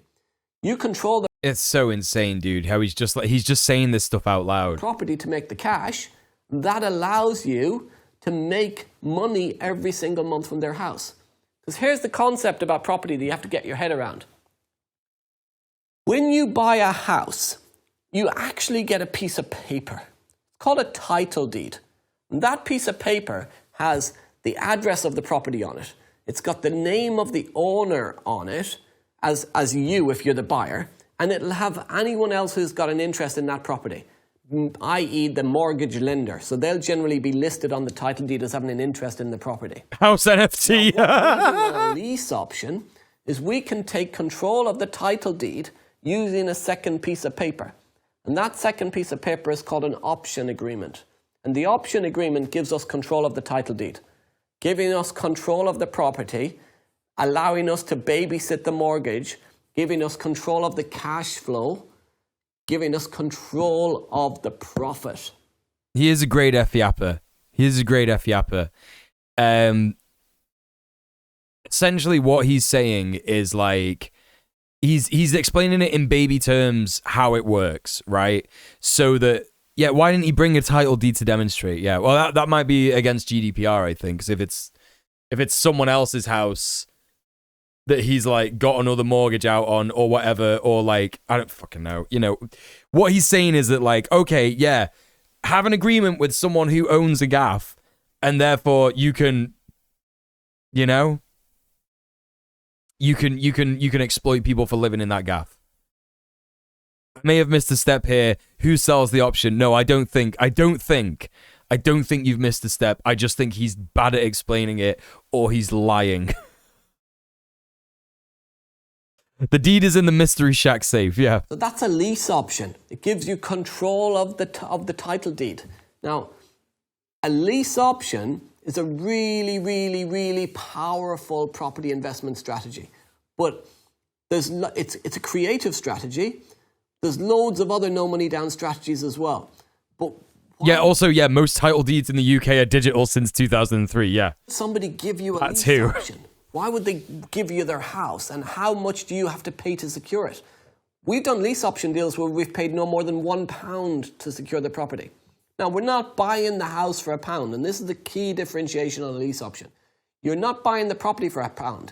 You're taking control of the debt for £1. So let's say somebody has a house and it's worth 200 grand, as we said. So they've got a 200 grand property. What you do is you take on the debt of someone else, and they're like, oh, thank God, thanks so much for doing that, because they want that, yeah? And then it's like, okay, yeah, but now I also get your gaff. So he's basically like repossessing people's houses who are in debt. That's what he's essentially saying that you should do. Very toxic debt causing more crashes. Yeah. Yeah. I happen to know through personal experience that this guy really loves advising people to get subprime mortgages. I just happen to know that from personal experience. Property, but they've got a... Why doesn't he get someone hot to read this out? I agree! So they've got no equity whatsoever. If you sell that property today... Yeah, it's fucked. They will it's probably fucked. not get 200 grand for it. They might only get 195.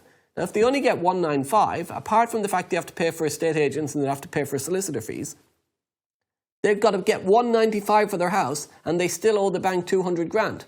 So they're going to have to pay to leave. They're going to have to put their hand in an already empty pocket, pay £5. I really loves reverse mortgages too. Oh, hang on. What's a reverse mortgage? Reverse mortgage.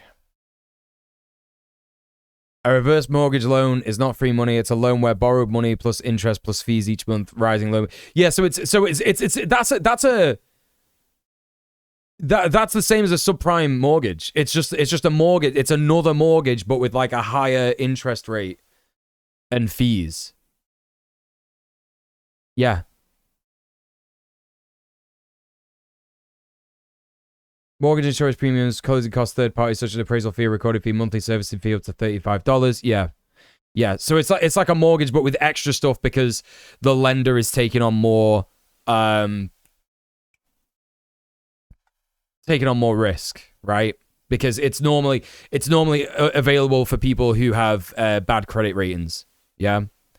And I don't necessarily agree with credit ratings and stuff like that, but if you're a fucking landlord and you're a businessman and you've got a bad credit rating, it's probably because you've done some shady shit, right? You probably fucked some people over.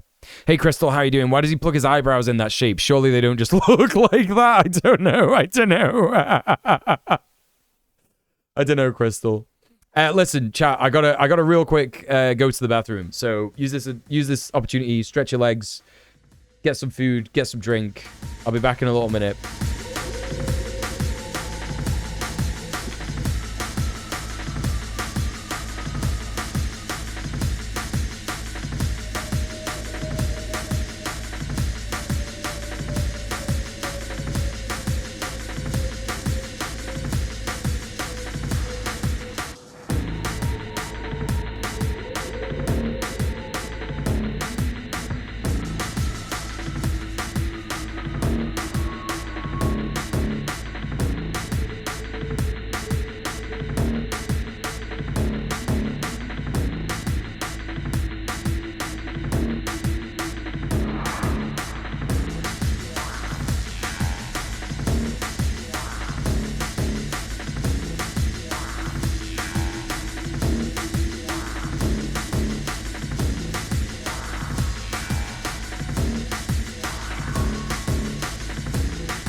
Woo! I'm back.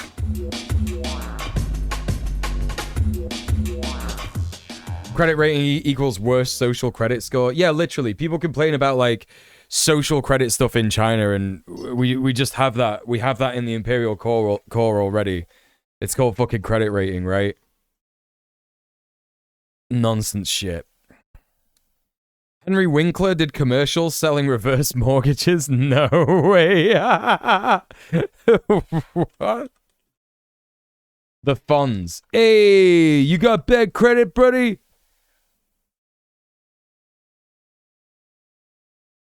Things sure have changed, haven't they? I mean, with the economy the way it is these days, it's no wonder that thousands of seniors have turned to one reverse mortgage to take control of their retirement. Oh, no. I'm Henry Winkler, And I'm here to tell homeowners that are 62 and older about a great way to live a better retirement. Wait, so you can only get one of these if you're 62 years or older? That is so bad. No way, dude. Jared Palmer says, American here, what's a gaff? A house. House. It's called a house, flat, wherever you live. Somewhere you live in it. Yeah. Reverse mortgage. So here's how it works. When you call the experts at One Reverse Mortgage today, you'll learn the benefits of a government-insured reverse mortgage. Stealing pensions is very common in the USA, yeah. Monthly mortgage payments and give you tax-free cash from the equity in your home. And here's the best part. You still own your home. Oh, bro, this is fucking nuts, dude. Fuck this. Fuck this. £1,000 out to pay the mortgage lender off, a couple of grand for their agent's costs, and £1,000 for their solicitor fees means they're probably going to have to pay about £8,000 to walk away from the house. With a lease option, we can give them £1, take over their debt, saving them £8,000. So it saves them money. You're not buying a house for a This is the crap our grandparents are watching. Yeah, it's sad. Debt for £1. Very sad. Really, really powerful strategy. But that's just one strategy, as I said. What about rent to rent? So a lease option allows you to buy. Here we go, chat. Rent to rent. Rent to rent mentioned. The property in the future. But maybe some landlords don't want to sell, or some homeowners don't want to sell. They just want to rent their house out. So rent to rent's a great. Okay, let's. I'm gonna be in my head comparing this to the rent to rent advice that Samuel Leeds was giving in his landlord influencer bullshit stuff.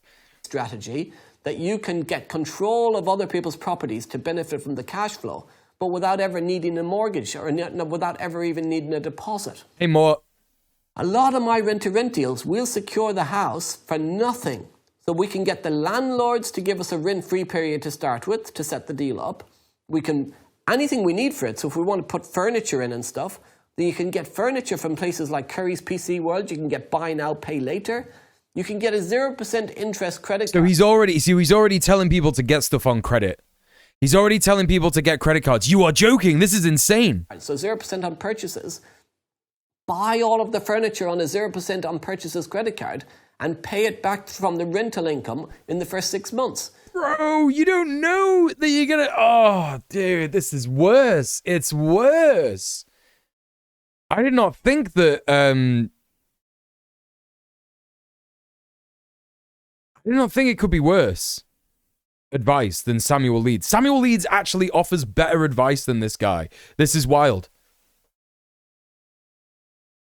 This is fucking wild. Hey, sub boss, how you doing? Mort says, just had my first cigarette. Oh, gross, dude. Ew. I smoked for 15 years, and if I could go back and change it, you better believe I would. That's the problem I'm seeing here. No money down equals everything is on credit. Bad mojo. Yeah, everything on credit. Everything on credit. No money down. Like, he's saying no money down, but actually getting a credit card is essentially like paying money. Like, you are doing that. That's why he's saying, like, oh, it's other people's money. That's why he stretches the truth in the first bit, right? So my aim on a rent-to-rent deal is to have all of the money that we've put in back out within 6 months. That's the sweet spot. So your profits from months. Yeah, 15 years. Yeah. No money whatsoever. Extremely high risk. Hey, Confero, how you doing? Be in profit from month 7 onwards. The rent-to-rent's a really powerful strategy. Did I say hi to Sub Boss? Hi, Sub Boss. What rent-to-rent is you rent the property from either a landlord. Oh, no. That's what it is, Origi. Like, the reason that he's saying that stuff, yeah, the reason that he's saying, oh, the money's not real, it's just a number on a screen, like, he said all that stuff at the beginning to, like, preemptively manufacture consent for his scam, right? So that you're okay with taking part in his scam, which is like, I'm doing no money down. You know, and then getting in fucking debt and shit. Like, you know, chat, in my video on Samuel Leeds, I spoke about one of his students who literally ended up dying because he was in so much debt from taking Samuel Leeds' terrible advice. And this guy's going to be the same. This guy's going to be the same. You know? I knew it was a bimbo, but I'm totally lost in Goblin Land right now. You're lost in Goblin Land, yeah, because he is He's purposefully trying to get people lost in Goblin Land, isn't it? I love that we're making this a thing, by the way. I love that we're doing this. He's trying to get people lost in Goblin Land. You know, it's... he wants to confuse people. He wants to be vague about it. He wants to not actually explain it properly, because the people who are watching his stuff seriously are desperate for money. They're desperate for cash, and they'll do anything to try and get rich. And it's exploitative, because people are desperate for money and desperate for cash because they can't afford to live in this fucking vile, disgusting capitalist hellscape that we live in, right? Barely any of us can. Barely any of us could afford it. Yeah? So, you know, he's taking advantage of those people. Or a letting agent, and then you put a tenant or a number of tenants into that property, and you get more income from the tenants that are paying you than you're giving to the landlord or the agent. Now, when I say this to people... But then you've also got to pay back the rent. Then you've also got to pay back the stuff that you got on credit. Then you've also got to pay back the credit card. Right? What if you can't get a tenant in the first 6 months? What if you can't get a tenant in the first 6 months, dude?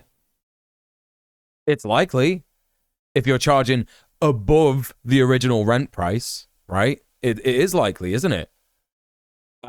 So what does that mean? Well, it means that you might not be able to pay those loans back in time.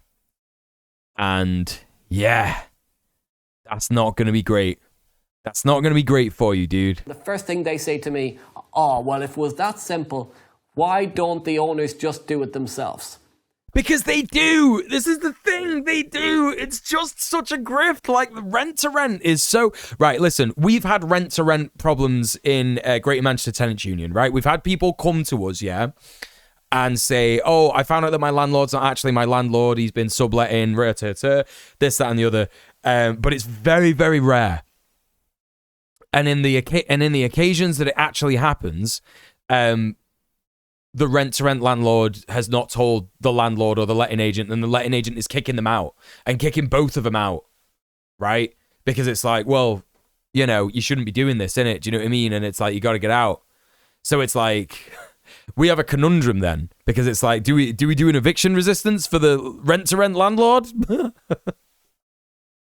Very, very difficult. We've never had to like actually figure that out, because the people who have actually like come to us with that stuff have moved out before it's got to that stage. Thankfully, been able to like go somewhere else. And obviously the rent-to-rent landlord doesn't want to talk to us. So, but the thing is that landlords just charge more money for their places anyway. What if the boiler or something expensive breaks? The person doing this probably wouldn't fix it, as it would put them under. Right, exactly. Landlords barely fix the stuff anyway, because it puts them under, because they've got really stupid, expensive fucking lifestyles, because they don't save the fucking rent to actually look after the flat, which is what they're supposed to fucking do. Do you know what I mean? They just go out and buy Ferraris and all this fucking nonsense. Ridiculous. Absolutely ridiculous stuff. Anyway, where was I? Airbnb does that a lot. Well, I speak about that in my Samuel Leeds video. You know, a lot of these people who do this rent-to-rent stuff also do rent-to-serviced accommodation. So they take cheap flats from landlords and turn it into an Airbnb, meaning that they charge like, you know, fucking £200 a day to use it as an Airbnb. So if they book it out in a month, you know, if the rent is £600 a month and you're charging £200 a day, you've made your money back in 3 days.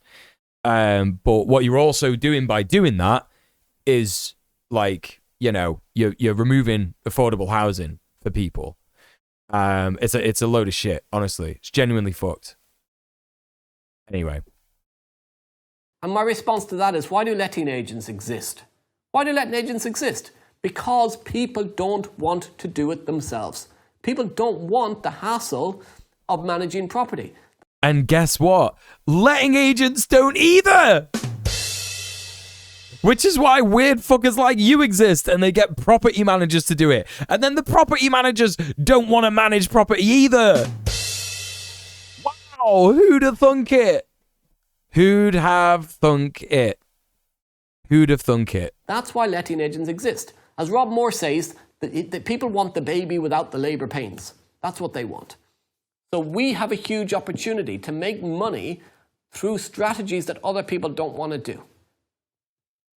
If you don't have money to buy... Here's the key to this entire video, chat, right? That's what they want. So we have a huge opportunity to... Wait. Don't want letting agents exist. Why do letting agents exist?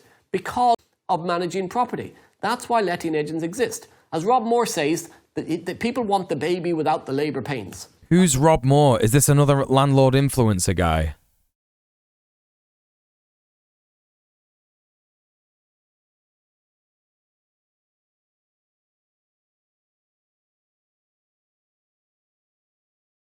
Oh, no. Author, public speaker, entrepreneur, property investor. Oh, no, it's another one, chat. Oh, it's another one. Holy fucking shit, dude.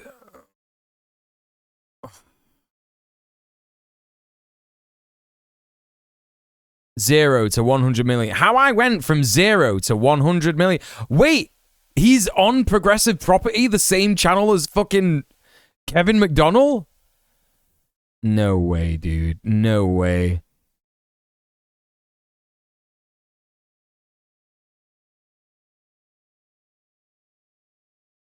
He's got his own YouTube channel where he speaks to Tristan Tate. Tristan Tate reveals who controls the world and the death of the UK. 2 hours? Bro, I'm not watching that. Rob Moore teaches how to be your own bank. What are you on about, bro?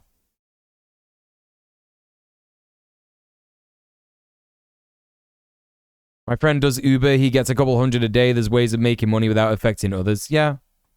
Well, you know, yeah, if you're working class. Heard about JAR charging over 16 grand for maintenance. What's JAR, sorry? What's that? Yeah, it's a whole network of grifters in it, yeah. That's what they want. So we have a huge opportunity to make money through strategies that other people don't want to do. I've just realized. Crystal asked, why does he sculpt his eyebrows that way? It's so he looks like he's always scowling. That's what it is. That's got to be what it is. It's so he looks like he's a hard man, innit? Definitely. These property investor guys are all like very privileged, you know, soft lads from, you know, very rich backgrounds and stuff. They've probably never been in a fight in their entire life, right? I mean, you can not be in a fight your entire life, but you know what I mean? Like, you know, but they like to think that they have, innit? They like to think that they have. They like to think that, oh, you know, yeah, I'm a fucking hard man. Check me out, because they all listen to like Tristan Tate and Andrew Tate and all them cunts. So he's probably done his fucking eyebrows to make him look like he's always mad in it. You know what I mean? He's always scowling like that. Private MMA lessons, yeah. Never actually like spars with anyone other than their like trainer. It's hard to look hard when your ears stick out like that. It's really cute in any other face. No. I disagree with the ears comment. Actually, because if you have ears like that, sometimes that's because you've been playing rugby and you've been doing jiu-jitsu and got a cauliflower ear in it. So the ears will probably make you look hard. But for him, it just kind of makes him look like Smeagol in it. Smeagol referee landlord. If you don't have money to buy a house, if you don't have a deposit... Although he's not wearing his stripes here, is he? He's not wearing his stripes here. Interesting. He's just gone for the casual fleece today. A house. Rent-to-rent's the strategy that can get you started. So I've mentioned lease options and I've mentioned rent-to-rent. What about another strategy? Rent-to-own. Rent-to-buy. Okay, spoke about this on the stream the other day.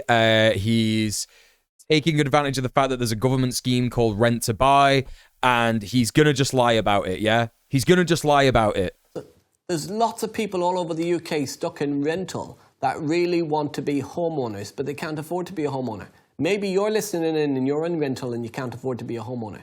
Well, the first 3 properties I ever lived in myself were rent to buy. Properties where I had the option to buy, but I rented it initially at the same time as I was.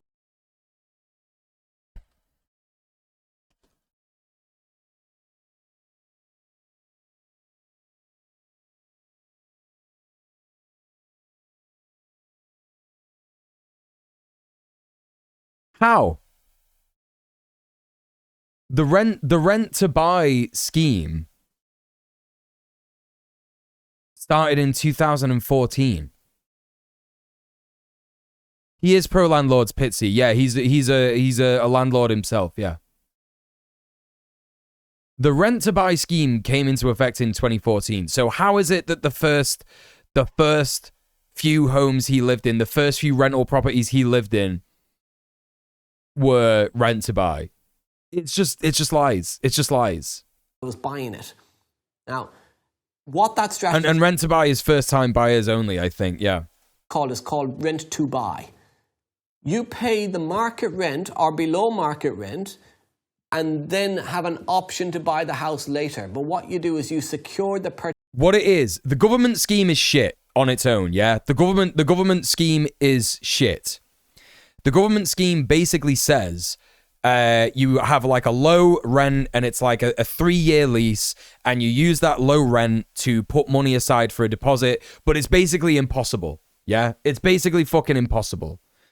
Excuse me. Right? because of just how expensive everything is. It was already expensive, like, you know, back in 2014, innit? Yeah. Sorry, excuse me. Absolutely unachievable shit. And so what he's talking about is like, oh, well, you have the option to buy the house later. So what's the bet in chat that he's going to tell people, oh yeah, you can rent to buy and maybe get the option. Yeah, maybe get the option to buy the house later, but you're not gonna get the option, right? If everyone was a homeowner, he'd be out of business. That's why he's selling this completely absurd, fraudulent strategy that isn't going to work, because he knows that it's just a way to like sell everyone his shit advice, his shit advice on his extremely expensive course. Why not just have it be buying the house in short sums, like the rent is slowly buying the house? Right, yeah, because they don't want that. Because fucking 93 Tory MPs are landlords, innit? And they made this legislation. They don't want that shit. They actually don't want it. Rent to buy makes it sound more convenient. Yeah, it's just nonsense. It doesn't work. What am I looking at? If everyone is at home, he'd be out of business. His parents finally kicked him out at age 40 odd. Yep.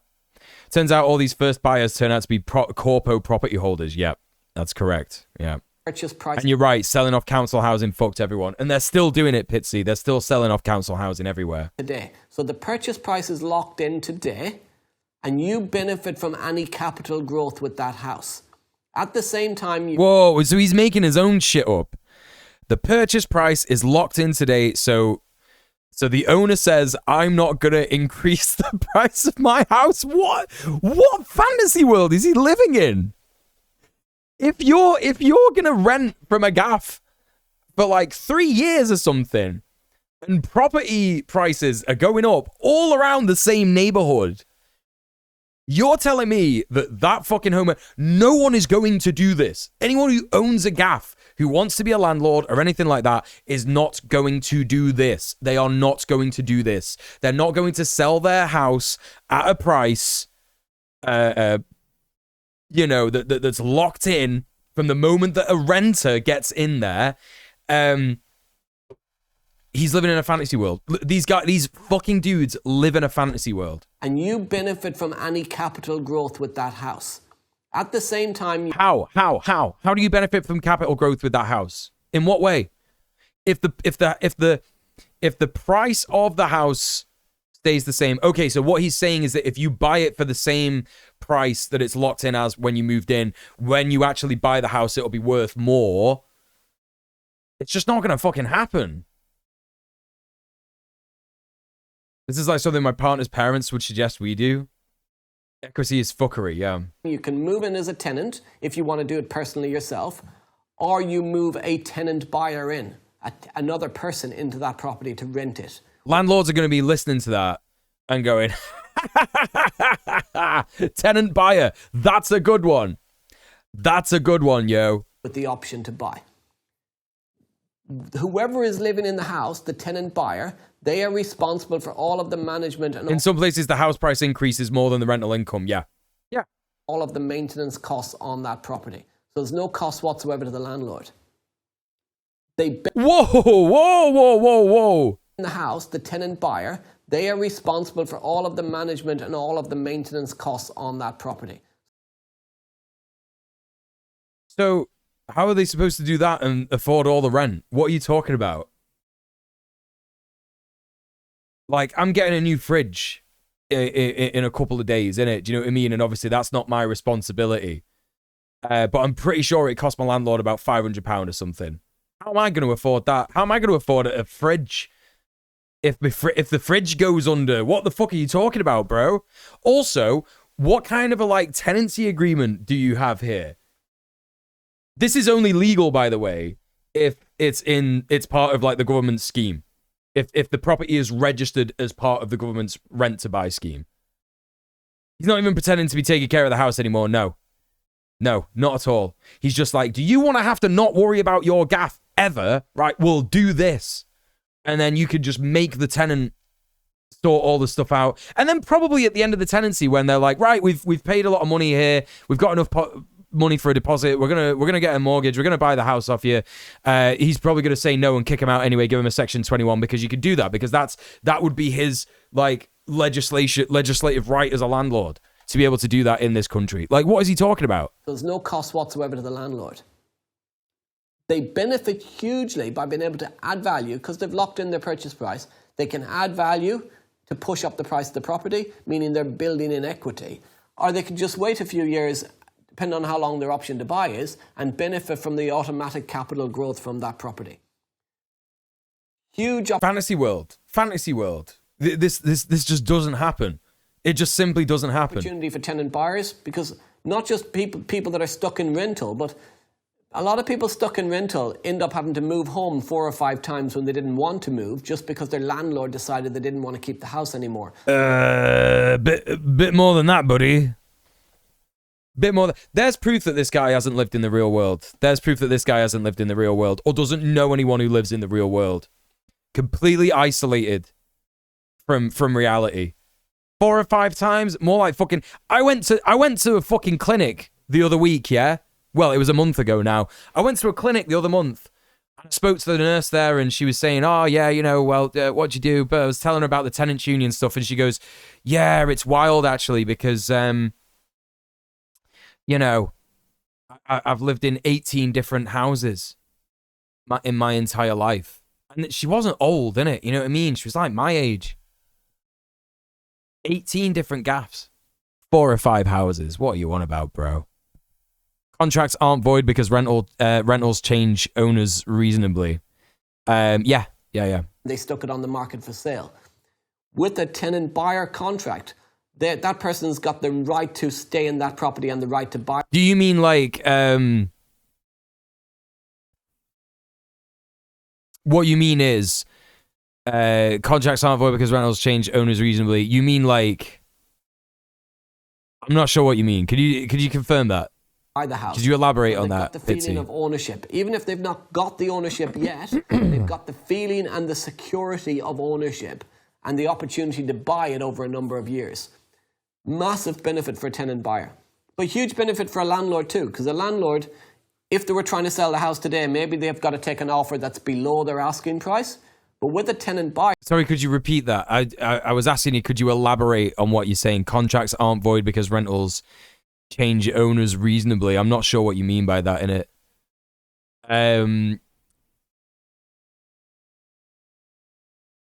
Buyer for a tenant buyer. But huge benefit for a landlord too, because a landlord... What benefit for a landlord? He's making it up, dude. He is making this shit up. If they were trying to sell the house today, maybe they've got to take an offer that's below their asking price. But with a tenant buyer, they can lock in a price that's above their asking price. So because the house price is going to go up over... Yeah, but like you could just... This is so stupid. He's trying to imply that landlords would not just go, well, I can charge an extortionate amount of rent because the market is allowing me to do that, and that means that I can do up the house. I thought I heard him talking about properties changing owner and thus people having to move. I may have misheard. Oh no, that's what you mean. Yeah. No. Just because a landlord sells a house doesn't mean that tenants should have to move. Yeah. Absolutely. Absolutely. You can resist that as tenants for sure. 100%. Time, they could make the purchase price, say 10, 15, 20 grand more than today's value, but in 7-8 years' time. Like they could probably do a Section 21. They could probably do a Section 21 and get you out of the house, but they'd need to give you that 2 months notice in it. But that it shouldn't be the case. So they can benefit hugely from getting extra money for their house. But in the interim, over that 6 to 7 years, they don't have to pay any maintenance costs or any management fees. The savings on maintenance costs and management fees alone are phenomenal. In what world does this guy think that the landlords are paying for maintenance costs? They don't. They simply don't. So tenant buyers is another strategy. What about 2 months to get a new place? Well, in the UK, you don't need to move out after that 2 months, actually. That's one thing that they don't tell you. It's just an advised date. And if you stay after that, they have to get a court order. If you don't open the doors to the bailiffs, if you have an eviction resistance planned, that's you can stay there as well for like another 2 weeks. It's all just like stuff that landlords have to say in those scenarios. Landlords are looking at buy to flip as an example. So buy to flip is a great strategy, except when you buy a house to flip it, you've got to pay stamp duty to purchase. You've got to probably take out a mortgage. You've got finance costs to pay for that mortgage all the time you're doing the refurb. You'll have solicitor costs to buy it. Then you've got to sell the house, and you're going to have agents costs to sell, more solicitor costs to sell, and then you've got to be taxed on your profits. A lot of buy-to-flip deals, they don't stack up today because of the extra 3% stamp duty. So for those that aren't aware, if you're listening, you're not aware, as an investor, if you buy a second home or more, then you pay an additional 3% stamp duty. That 3% stamp duty is massively ate into the profits from a buy-to-flip deal. So what about an assisted sale instead? Because I can't get my head around why, if you're going to sell a house in 10 months' time, having refurbished it, why do you need to buy something that you know you're going to sell? Why not just do an assisted sale? So assisted sale is where you joint venture with the homeowner to sell their house. You come in and you pay for the refurbishment, but there's no agents costs, no stamp duty costs, the legal costs not twice, entry and exit, just once, for a contract between you and the homeowner. Agents cost the owner will pay for, no finance costs while you're doing the refurb, because the owner may already either pay their own mortgage at the moment, or they don't even have a mortgage. So, but your job is to assist them, and you pay for the refurbishment. You agree a purchase price up front with the homeowner, you pay for the refurbishment, and you benefit for whatever the uplift in value is. So what? What is he talking about? Yeah, I know. Tom's gone. Aww. Very sad. He's trying to say here that if you know someone who's got a gaff, who's buying a gaff, and they've done it with a mortgage, that you can tell them that you're going to pay for the refurbishment, you'll do all the work, and you'll pay for it, and somehow you profit from that because you buy the house together or something? I don't understand. So like the other guy takes all of the, what do they call it? It's the collateral or whatever, like the potential for, you know, getting the loan and shit like that. The other guy gets the loan, right? Gets the mortgage, and you just like do all the work. Yeah, the monetary risk, right? Why if I don't have a bunch of mates who own a bunch of extra property? Well, this is what I mean. This is what he's saying. He's saying like, Get to know rich people. This is another bit of advice that he had in his last video that we watched, where he was like, yeah, if your mates aren't all millionaires, you need to get more mates. Okay, how? How, dude? Fucking how? I know like one guy with a mortgage. Yeah, same, I think. Yeah. Yeah. I'm pretty sure that's similar for me. So let's say as an example, you secure a property for 100 grand, agreed price with a homeowner. They've got it on the market for 100 grand. Their best offer they're getting from anyone else is like 87. But you say, I'll give you your 100 grand asking price if you'll wait 9 months to sell the house. Maybe it's been on the market for 9 months already. They've had no offers except for that low 87 grand offer. And you're giving them the chance to wait just 9 more months, but they'll get their asking price. On the condition that you can come in, spend 15 grand, 20... I know quite a few, but I think I kind of grew up lower middle class. Yeah, okay, but even though you know a few people with a mortgage, yeah, like, are any of them gonna fall for this shit with you? If you went up to them and said, right, tell you what, bro, your mortgage, remortgage your gaff, forget that gaff, sell it, yeah, let's do a house flip thing. You use your mortgage, right, to get this next gaff. Don't worry about doing any of the work. I'll pay for all the work, and then we split the profit. They're not going to fucking go for that. Do you know what I mean? Yeah, not a fucking chance. Like, what is he on about? It's nonsense. 20 grand on a refurb. Let's call it 20 grand on a refurb. And the house will revalue at 140. So the 100 grand house, they get the 100 grand. You know what I mean? Refurb, that's 120, and we sell it at 140. My mate would laugh in my face. I would then know zero guys with a mortgage, right? Profit. Now, maybe they say they want a bit of that 20 grand profit. Well, that's fine. You get your... Wait, so he's not even saying that you want to... What is happening, dude? What are you talking about? He's saying that he lives in a fantasy. Every single one of these fuckers lives in a fantasy world or thinks the people who are buying their stupid fucking courses live in a fantasy world and they'll believe them, which is true 90% of the time. Unfortunately, that's just neoliberal brainwashing, capitalism, desperation, all that kind of stuff. Material conditions. It all comes down to materialism again. So what he's saying is he lives in this world where apparently someone who would go into this venture with you would not be interested in the profit somehow. Somehow. I want that one. My boy.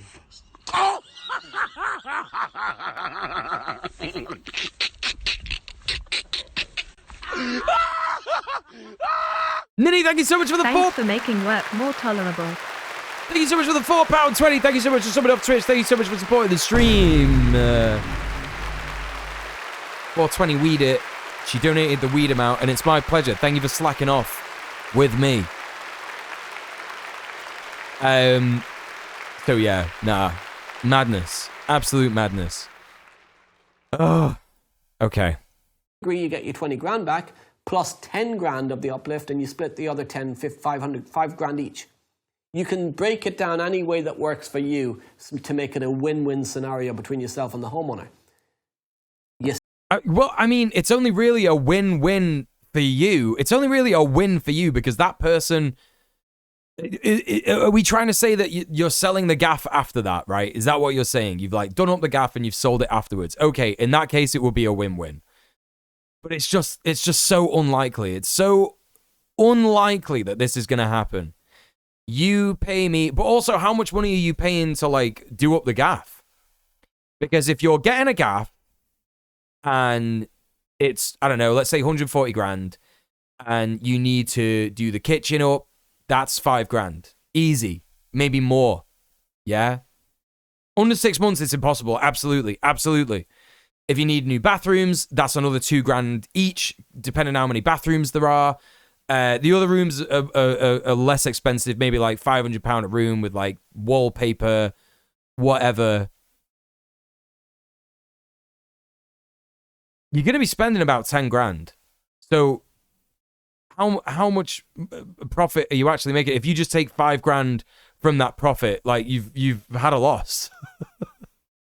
You've lost money, dude. Do you know what I mean? Like, what's going on, dude? Still need the 20 grand for the refurb, though. You could borrow that money from somebody else. Oh my God, are you fucking joking me, dude? He's just talking about borrowing money. Borrowing money. You still need the 20 grand for the refurb, though. You could borrow that money from somebody else. Just borrow that money from someone else, bro. It costs 20 grand.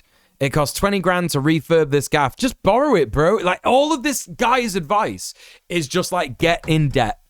That's all his advice is. Get in debt. Yeah? You could joint venture with somebody else on your share of that deal. Because if you secured an assisted sale deal that had a 20 grand profit, do you think somebody might lend you that 20 grand to be part of the deal where they could make 10 grand each? So you make 10 grand, they make 10 grand. So they lend you the 20 grand for the deal and get back 30, 10 grand profit, and you make 10 grand having put none of If I just super nicely ask my cousin's mum, she recently got a fat inheritance. Yeah. Yeah.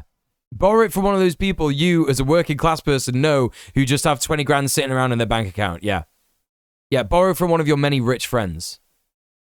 Will Kevin lend you the 20 grand? I bet if you asked this guy to go into this joint venture with you, he would go, no chance, dude. He would. He'd say that to you. He'd be like, no, not happening, bro. No way. Win-win opportunity, or win-win-win, because the vendor gets their asking price, you make 10 grand profit having put no money down, and the money... No money down, apart from all the money that you've borrowed. It's so stupid. It's so stupid. How stupid do you have to be to fall for this shit? Lender to you lends you 20 grand and gets back 30, making them a 10 grand profit. The only reason that this guy gets so many views is because all the landlords in all the world watch this guy and they go, yes, he is making it so that the underclass that we leech off our entire lives remain in that situation. That's the only reason he gets so many views. So massive opportunity on an assisted sale. There's so many different strategies. What about planning gain? Planning gain's a massive opportunity, but you don't need to buy a house to benefit from planning gain. You could use an option, so an option contract to secure, let's say a corner plot in the back garden of somebody's home, but there's enough room to build a house. So you secure an option to buy the garden subject to planning permission. You apply for planning permission, get the planning permission approved. You could then sell your option to buy with planning gain. What is he talking about here? What is he talking about? An option contract to secure. Let's say a corner plot in the back garden of somebody's home, but there's enough room to build a house. What do you mean? What kind of garden has room to build a house in? What are you talking about, dude? What is he on about? He's talking shit. Do you have any idea how much that would cost if to get a garden that big, yeah, that fucking big, yeah, that fucking big, it would be astronomical, the amount of money that you would have to like pay to get that plot of land. So what he's saying is like get planning permission somehow. So you secure an option to buy the garden subject to planning permission. You apply for planning permission, get the planning permission approved. You could then sell your option to buy with planning gain and make a profit without ever buying it. How? How, dude? How? Or you could build out and then purchase it. Up to you. How are you building a house with no money? How are you building a house with no money? Insane. What are you talking about? Why is he not? I mean, I know the answer why he's not mentioning that you would actually need money to buy a house. It's because it would ruin his grift, right? No, you don't have to pay any money, bro. Just build a gaff. What fucking universe do you live in, dude? Mental. I've witnessed something similar with my great-grandmother's house. We were trying to sell it to Muslim neighbors who were very close to her because her kids knew her. They were planning to have the house for their kids in the future. Unfortunately, a family member who was a businesswoman came around with documents to say that she owned it, and then she sold it to someone else. Yeah, it's pretty shit. Pretty shit when shit like that happens, yeah. My parents' garden has a mini house for the feral cat that lives there. That's very nice. Some people have got big gardens, but that's what I mean. Like, what? In what world are you affording a corner plot in a garden that big. Who's going to sell you a corner plot in a garden that big? It's nonsense. Nonsense. My tinnitus is popping off right now because of how fucking stressed I am with this guy's existence. All of a sudden just heard the fucking like that tone, just like it's gone now. Fucking hell, man.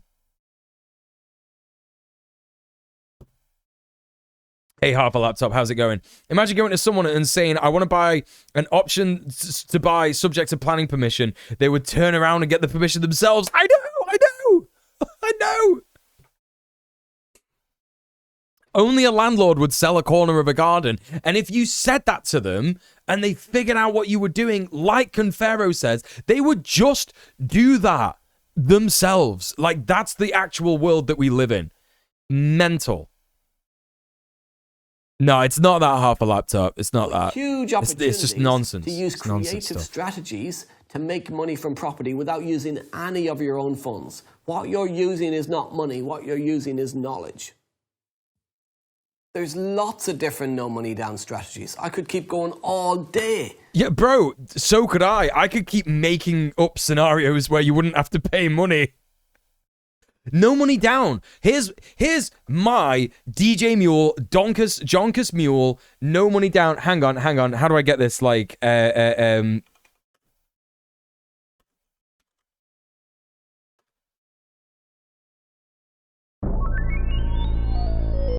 Fairlight CM OBXA. Oh, shut the fuck up. This isn't what I wanted.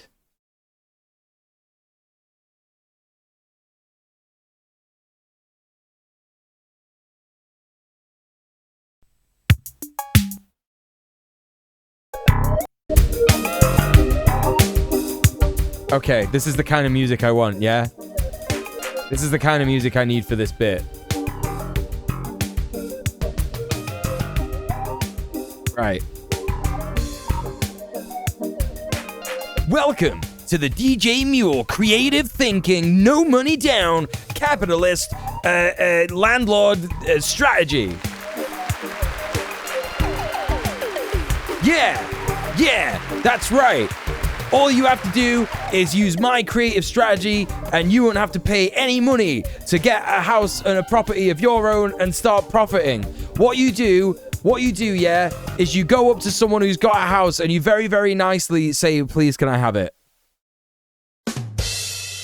There you go. That's the bit. Thank you very much, everyone. There you go. Creative property strategies with DJ Mule. That's how you do it. Subscribe to my course. Subscribe to my YouTube. Hell yeah. Hell yeah.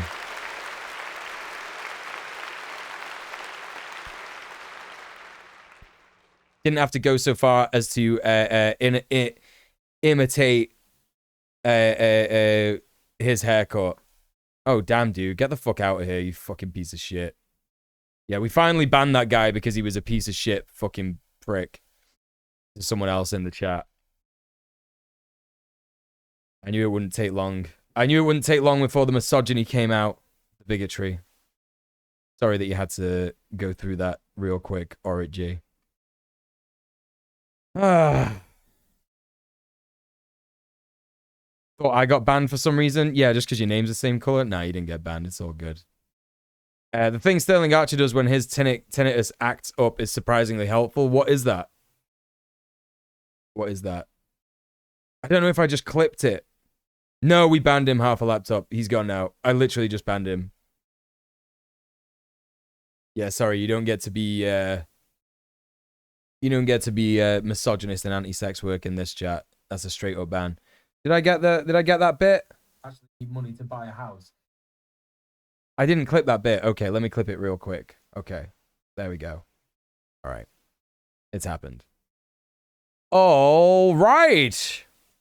Let's get back to this bullshit. What about joint ventures? So joint venturing is a hugely powerful strategy. Hang on, didn't he already mention joint ventures early? He already did joint ventures earlier. But he's already spoken about this. There are people every single day of the week all over this country that have money to invest in property, but they don't have the time or they don't have the knowledge of how to get started. This is where you can all of his strategies revolve around knowing rich people. That's all it is. Help them. You can exchange your time and knowledge for their money. But loads of people I speak to and they say, oh, why would anybody invest in me? What can I bring to the table? The biggest problem I see people doing around joint ventures is they're pedestalizing the money. They see the money as the most important thing.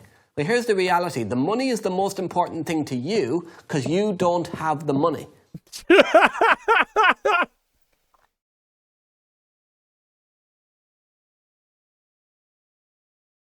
Oh, money's dude. not the most important thing to the person with the money. People with money, they don't pedestalize the money. They pedestalize their time. They see their time as the most important thing. Because the reality is you can make as much money as you like in life. The more you work, the more money you can make. The more you network, the more money you can make. The more you joint venture, the more money you can make. But the one thing you cannot get more of is time. Time is a limiting amount that you've got and everyone's got. Every single day of the year that goes by, you've got less and less time in your life left. So don't pedestalize money. Believe that you bring stuff and skills to the table that people with money don't have. Did you hear how he almost slipped up? What did he say? They don't have the time and more knowledge. Yeah. He nearly slipped up out here, yeah. One of the most powerful... Classic pyramid scheme shit. Money is important to people who don't have money. Stop the presses! Stop the presses! Breaking news. Breaking news. It's just so insane. For ones, it's just simply your time. If you're a trustworthy person, you can get people... Yes, use your mind to build a house, if you are credible, and I don't mean credible in terms of track record, but credible in terms of... Oh, you'd know all about that, wouldn't you, Kevin? You've got a good head on you. You're passionate about what you want to do. You're focused. That's enough to build credibility with a lot of people. This is the thing. They have plenty of time to buy Ferraris, you know. It's just ridiculous. Joint venture partners, people who are looking to work... When you said he read Capital and went the other way, you were spot on. I didn't say that. It was Amethyst Wolf in the YouTube chat. Other people. They are looking for people that have that time and that willingness to go out there and look for the deals. Your skill is in finding the deals, learning how to invest in property. Get educated by the right people who are out there doing property deals. Learn how to invest in property. Invest in yourself, and other people will invest in you. It's just word salad, isn't it? Invest in property. Find people who invest in property. Invest in yourself. Invest in your dad. Invest in your mum. Invest in your cat. Invest in your breakfasts. Become knowledgeable. Become wealthy. Make yourself valuable. Be a high value person. It's just it's like nonsense words, isn't it? It's just like whatever. Value. Create value within yourself. Always be creating value in your mind every day, 1000%, all the time. Value buddy, value man. I'm the value man. I'm the value boy. Right? Valuable boy. You will become valuable. Create valuability. Be valuable. Be a profit. Use the profit incentives to become profitable. Invest in your profitability. Invest. You could just go on and on and on. Nonsense, innit? You know? Go find the deals. Spend your time find the deals. Agents, building relationships with agents, building relationships with solicitors, with mortgage brokers, building your power team, getting good builder contacts nearby so they can do the refurbs for you, letting agents that can manage the properties for you. All of that stuff takes time. A lot of wealthy people don't have the time to do that. Get a job is better advice than this, literally. They want to own the asset, they want a share of the property, but they don't have the time to do it. You've got a huge opportunity because the minute that you stop pedestalizing the money and start realizing all of the stuff that you bring to the table, you're going to have a lot of money flowing your way and a lot of property deals that you can do. I started to raise JV funding a couple of years ago, just a couple of years ago. And last year alone... What's this? I started to raise JV funding a couple of years ago. Oh, joint venture funding. Just a couple of years ago. And last year alone, I raised over £1 million in JV funding to do property deals. I cannot find property deals quick enough this year to do these deals. And I know you might be sitting listening in thinking that's okay for you. But it's not okay for me. I'm no different to you. No, you are. You're very much different to most people. You're very much different to most people. You have like a vast amount of wealth. What do you want me to say, man? Hey, what's going on, Three Geese? Hey, Liz, how you doing? 4 years ago, I was living in a room in a shared house. All I did was I learned how to do property deals. I put myself out there and I just started to ask people and tell people what you do. Now, when I say ask, I don't mean go up to people on the street and say, can I have your money? That's a bit weird. Milady. When I say ask, I mean, there's a saying in Progressive that we've... Stop pedestalizing money. Start pedestalizing smoking weed on a Thursday morning. You should do it. Only if it's legal to do so in your country of existence.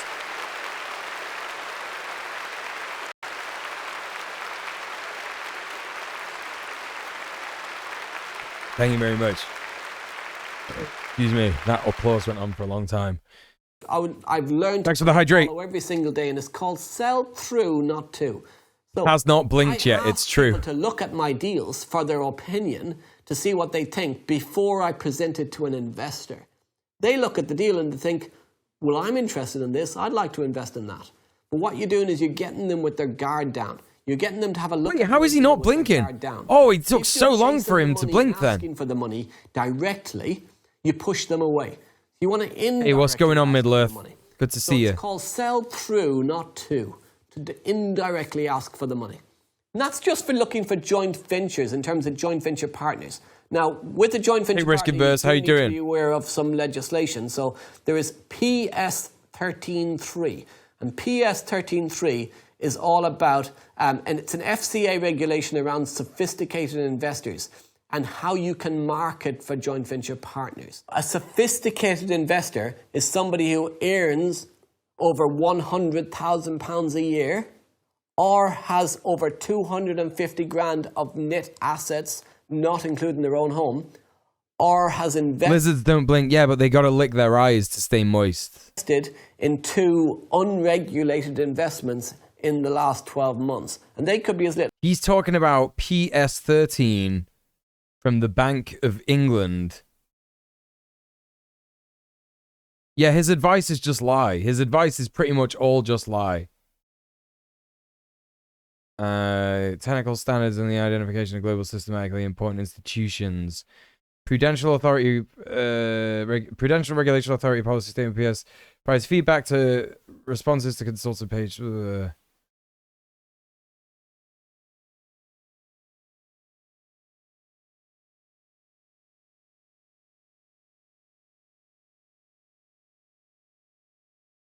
Let's put the investors and all of PS 13.3, and PS 13.3 is all about, and it's an FCA regulation around sophisticated investors and how you can market for joint venture partners. A sophisticated investor is somebody who earns over £100,000 a year or has over 250 grand of net assets, not including their own home, or has invested in 2 unregulated investments in the last 12 months. And they could be as little as putting £10 into 2 different unregulated investment schemes to qualify as a sophisticated investor. So that's for joint venturing. Now, outside of joint venturing, let's say that the people you speak to, the people that have got some money, don't qualify or don't meet that sophisticated investment criteria. Then those... The kind of people who are involved in those kinds of investments are like vastly wealthy people that you're never going to meet if you're just a random Joe like me watching Kevin McDonnell's YouTube videos. It's just not going to happen. It's just simply not going to happen, you know? Those people could be your money lenders. Anybody can lend you money. So the sophisticated investment is all about where they are giving money to a deal for a share of equity, because it's a share of risk and reward. But anybody, unsophisticated or sophisticated, can lend you money for an... He's asking you to get into bed with vastly wealthy people who are at the point of wealth where risk is less of a risk, so they don't mind going into risky joint venture businesses with someone that they don't know. But also, like, where are you meeting these guys? Again, where are you meeting these guys? Where is it happening? Agreed interest rate return. So if somebody's got 50 grand sitting in a bank making no money, you could give them 4 or 5%. Nobody is doing that. Nobody with 50 grand in a bank is not making any money. Like, are you joking me? Like, even if you have like a basic fucking interest account, savings account with a random fucking bank, if you've got 50, I don't even know if you can get 50 grand in a bank account like that. I think there's like limits to it. No. I'm thinking of ISAs, independent savings accounts. Anyway, it's like, you know, he's talking about people who've got 50 grand. If you got 50 grand in a savings account with an with an interest rate of like 3%, you're making like, I don't know, 50 quid a month, £500 a month. I can't do the maths. Maybe even more.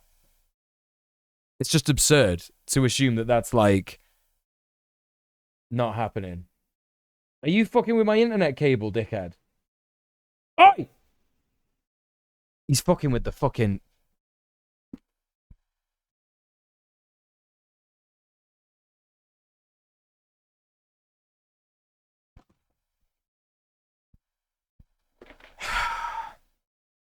He knows exactly how to get my attention. He's such a little bastard sometimes, honestly.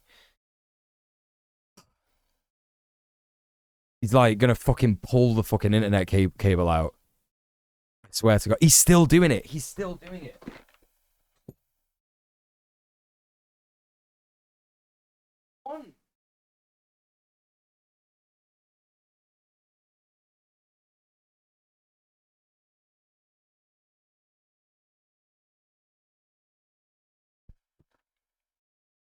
He like legit wants me to play with him, but it's like, I'm working, dude. I'm fucking working.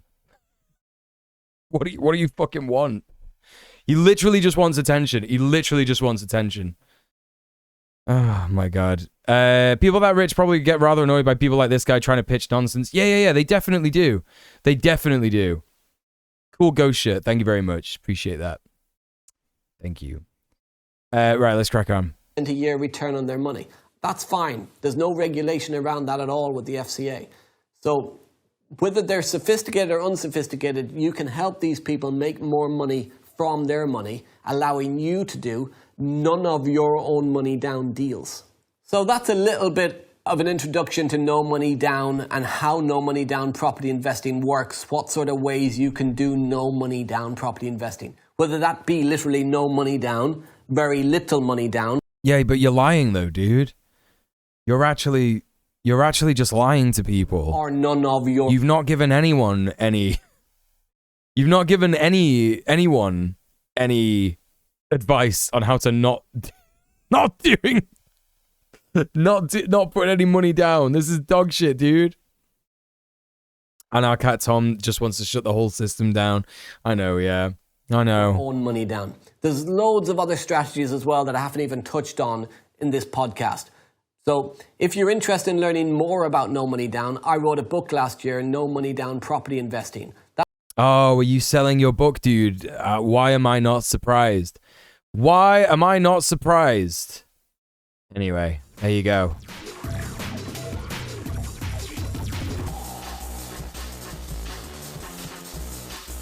Well, we did it, chat. We got through the awful landlord segment. We did it. Incredible. Absolutely incredible moves. So now what have we got?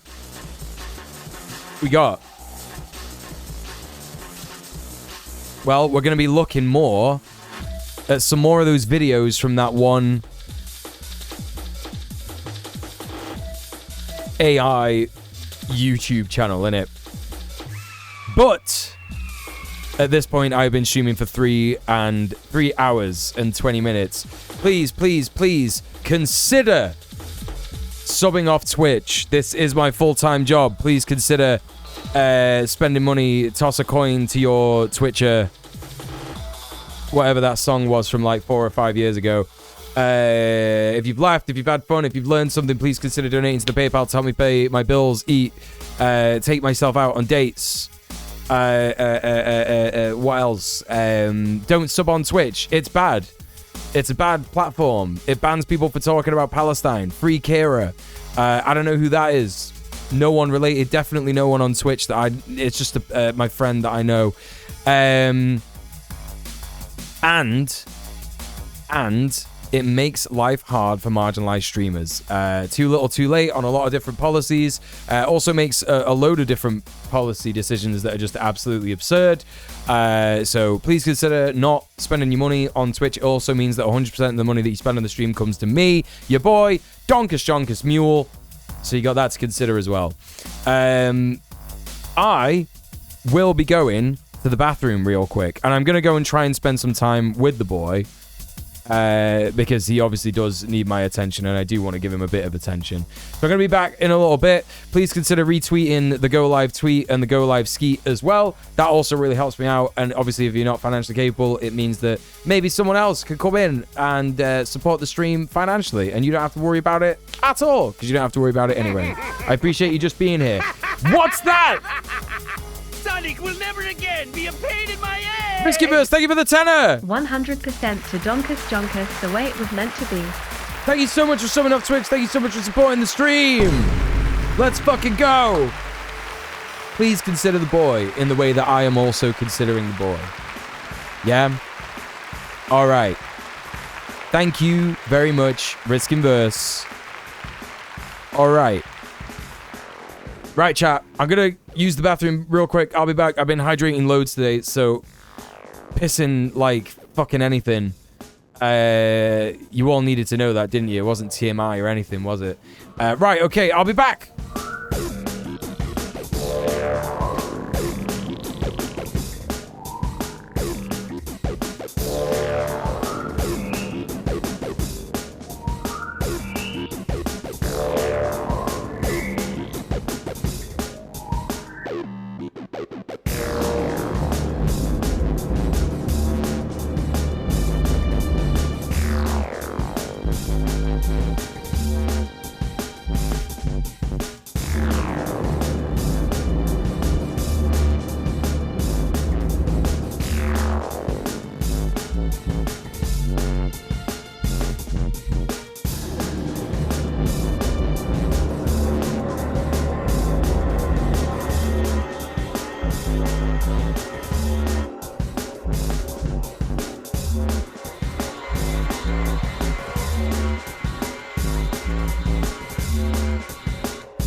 As creator deities. Some say that ravens have the power to predict death. The great poet Marlowe wrote about them in the 16th century. Thus, like the sad presaging raven that tolls the sick man's passport in her hollow beak, and in the shadow of the silent night doth shake contagion from her sable wings. That's pretty gloomy, Master.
Hey there, Donkus. What it's like in Twitch City, I'm 1,000 miles away, but Tom looks extra pretty and so do you. I swear it's true. Another music attempt failed.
All right.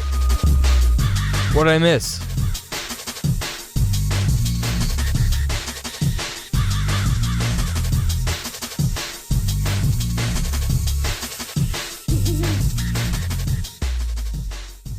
I did it, chat. I had a wee. I deserve applause just for that, really. I had a wee and had a little play with the boy, gave him his dinner, apologized for shouting at him. It's all good. He's all sorted now. It's all sorted.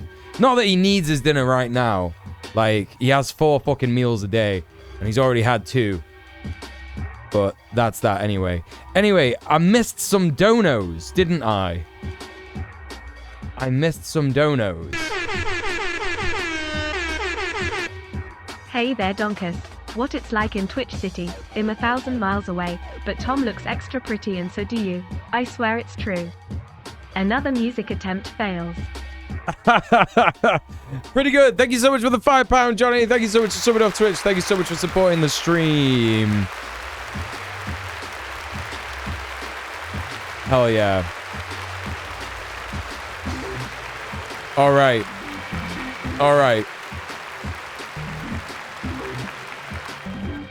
We're going to be checking out, chat, more and more of these AI nonsense language videos, yeah? If you don't know what these are, check out my TikTok, head over to my socials, get my link tree, yeah?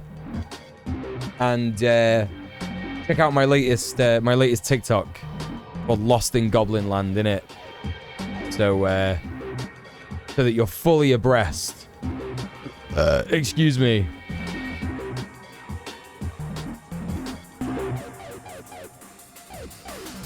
Of what's going on. AI Orthobots are really lousy. It's worse than that. They got a whole fucking channel.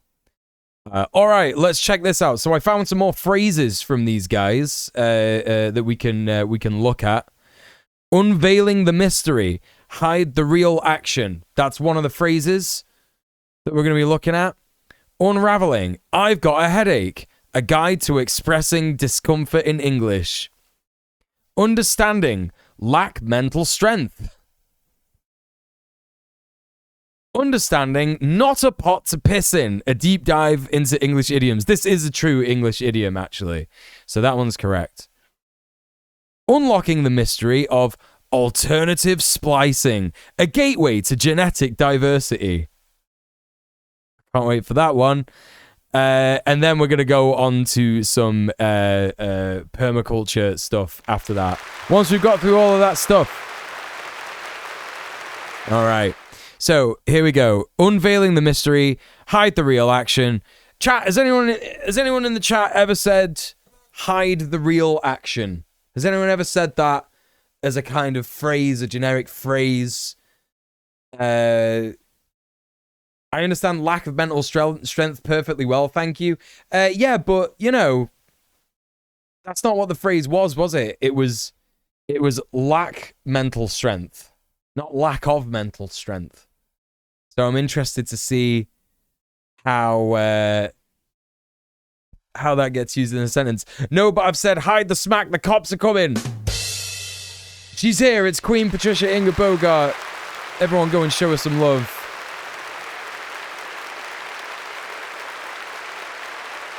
It's more boardroom cockwobble. Okay, let's see what this video has to say about this particular quote-unquote phrase. Unveiling the mystery. Hide the real action. Hello, everyone. Welcome back to our channel. Today, Hello. We're diving into an intriguing English phrase, hide the real action. This expression is a bit of a puzzle, and understanding it can really spice up your English conversations and comprehension. Is it a puzzle in that no one says it ever? Let's peel back the layers together and uncover what it truly means. Hide the real action refers to the concept of concealing the true intentions or activities that are happening behind the scenes. Yes, I imagine it is to do with that. Imagine watching a magician. They often use misdirection to keep you focused on one hand, while the real trick happens in the other. This phrase applies to more than just magic. It's used in everyday situations, storytelling, and even in strategic planning in business or sports. No. To grasp this concept fully, let's look at some examples. In movies or literature, a plot might hide the real action to surprise the audience with a twist. The narrative leads you to believe one thing, while something entirely different is happening. This is just called a twist. It's just called a twist. Chat, am I missing something here? Is this a common phrase? Hide the real action. In sports, a team might use a strategy that appears to focus on one player, but the real action is happening elsewhere, aiming to outsmart the opponent. That's called a distraction. That's just a distraction. In daily life, someone might say they're going out for a walk, but the real action is they're planning a surprise party.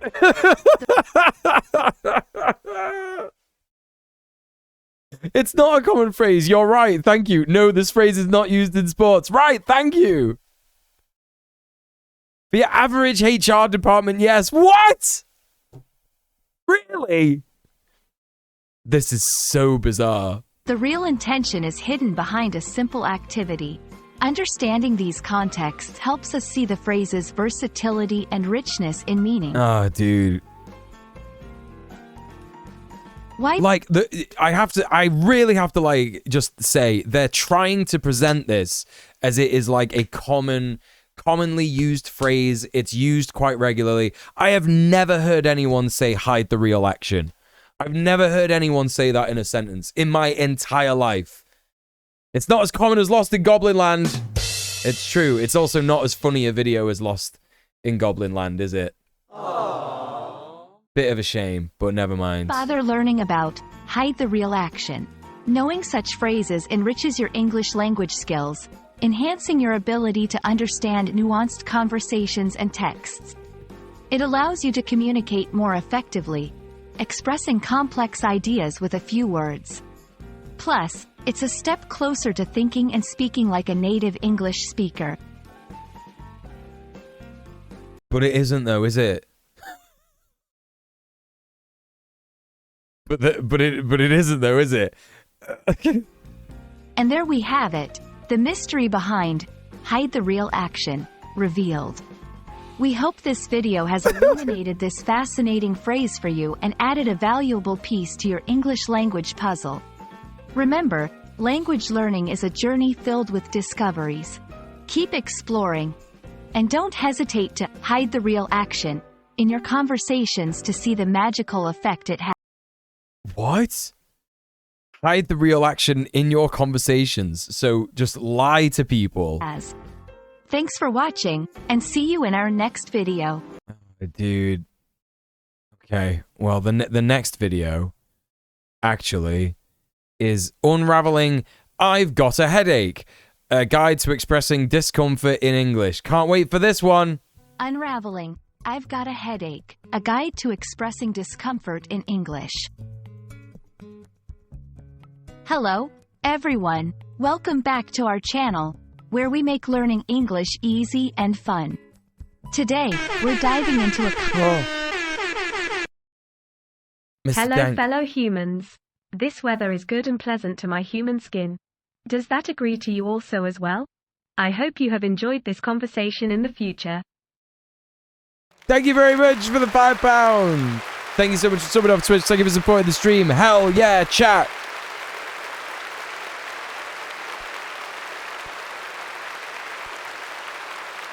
Thank you very much. Last video felt like they were combining read between the lines and subtext or just bonkers. Yeah, that's what I mean. It's just so bizarre. Chronic illness, folks, rise up. Hell yeah. Hell yeah. TTS is going to give me a headache. It's so bad. It's genuinely so bad. Not from the donos, though. I love that one. I love the TTS that I have for donos. One more dono in the next few minutes, and we'll have an unofficial hype train chat. How about that? How about that? Common phrase that's essential for everyday conversation. I've got a headache. It's essential for everyday conversation, isn't it, chat? Even when you don't have a headache, it's essential for everyday conversation. Understanding this phrase is not just about the words, but also about expressing feelings and physical states in English. So, let's get started. I've got a headache might seem straightforward, but there's a lot packed into this little sentence. Oh boy! I've got is a contraction of I have got, which is a casual way to express possession or a current state in English. That's true. A headache refers to the uncomfortable sensation of pain in one's head. Together, this phrase is a personal expression of experiencing head pain. Correct. This is all correct. This is good stuff. This one bit is correct. This phrase is typically used in informal settings among friends, pardon me, family, or close colleagues. It's a way to communicate that you're not feeling well, which could be due to various reasons like stress, dehydration, or illness. It's important to know that expressing this doesn't just inform others about your pain. It also signals that you might need a break, some medicine, or a quiet place to rest. I'm just so confused about the framing of this, right? I'm so confused about the framing of this. It's like, unraveling, I've got a headache, a guide to expressing discomfort in English. But it's like, there are way more phrases than that. It's what's happened is the AI, whoever's making these videos has got hung up on like the prompts, right? Using these prompts to be like, yeah, there's definitely a video to be made about this like one phrase, right? And it's just so lazy. It's so absolutely batshit. Do you know what I mean? When did we start watching Nothing Forever? Yeah, that's what this is. Is this AIs teaching other AIs how to be human? Yeah. Yeah.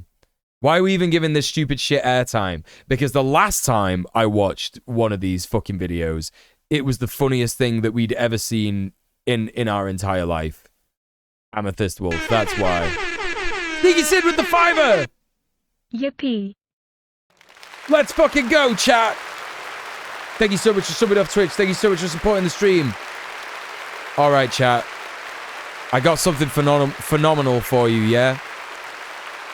For the unofficial hype train today. I'm fairly certain that the VOD watchers are going to be able to experience this one with us, yeah? Because I think it comes from a country where copyright is not that important, and it's a cover song anyway. So enjoy with me the North Korean military performing Killing in the Name of.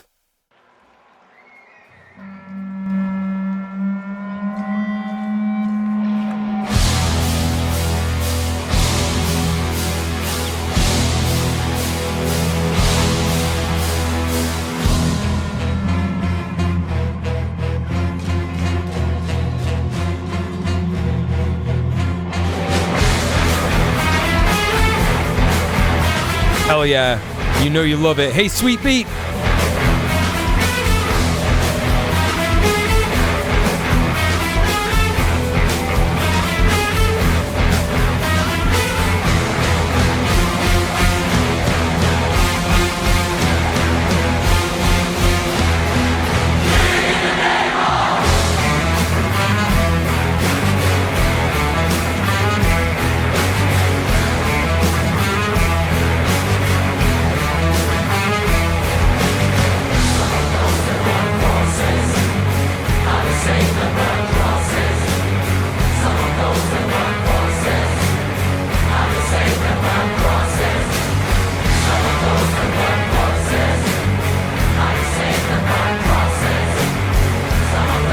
It's real, it's real. It's real, chat.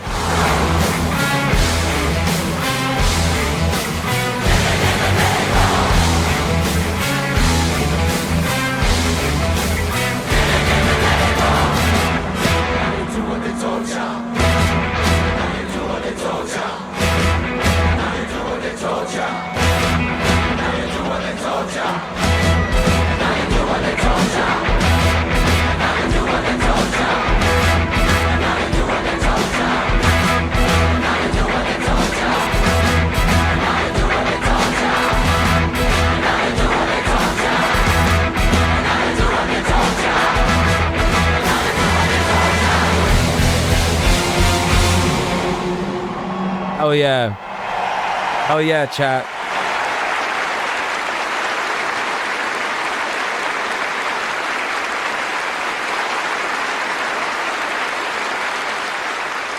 Hope you all enjoyed that. Fans were shocked to find that the song had been adopted by the North Korean military chorus. After millions of views, it took Reuters' fact-check team to show that it was a fake.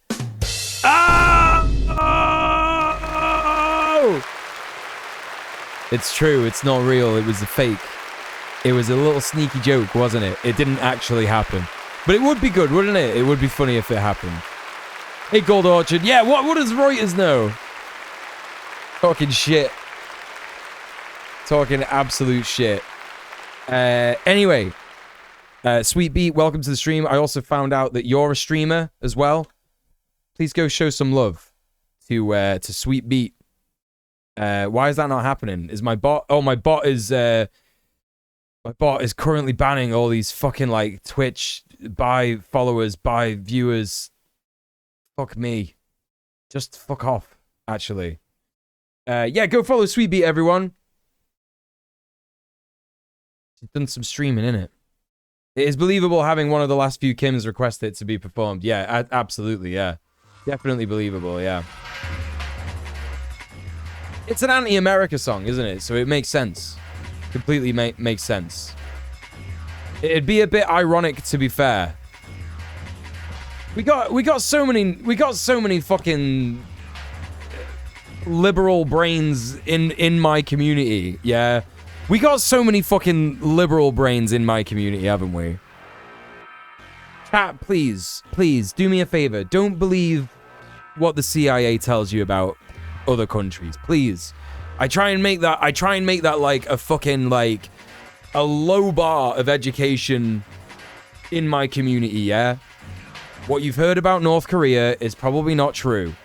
Yeah, what you've heard about China is probably not true. What you've heard about all these other countries that the USA doesn't like is probably not true. What you've heard about the USSR is probably not true. Yeah. Please, just do a tiny bit of critical thinking. Just the tiniest bit. Okay, let's move on. What were they actually playing? No idea. Pass. Next question. All right.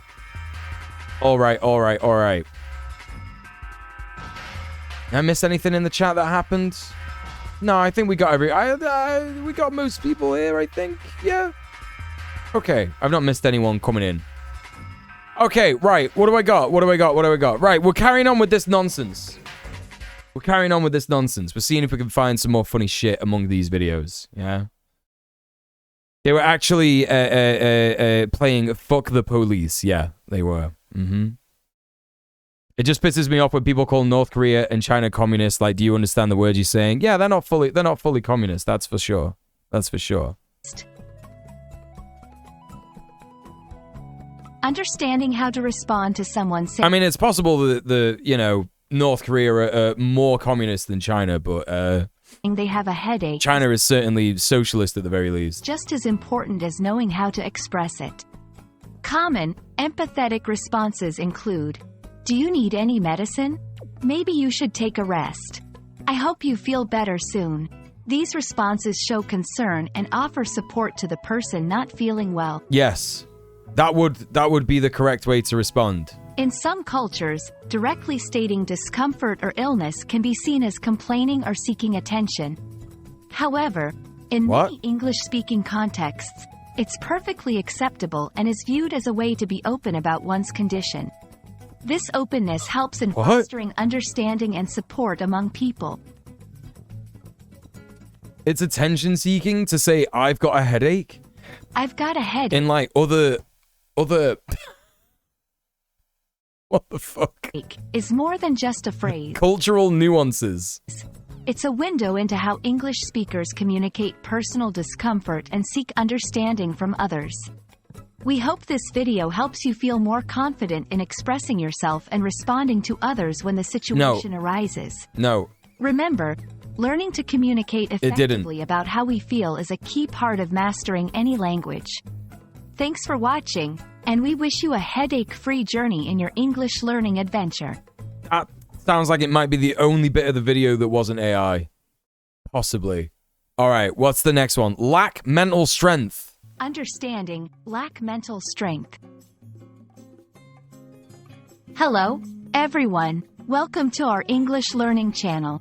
Today, we're going to explore a very interesting phrase. Where's my dono bar gone? Why does that keep happening? Understanding this phrase is not only important for improving your English skills, but also for navigating everyday conversations where mental strength is discussed.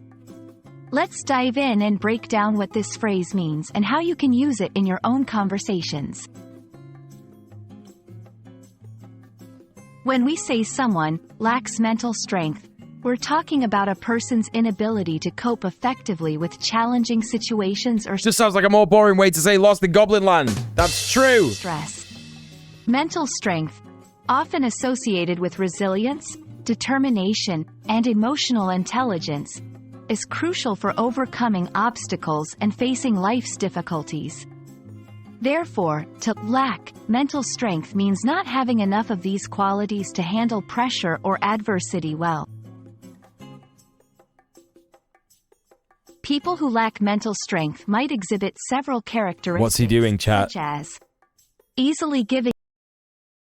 What's he doing, chat?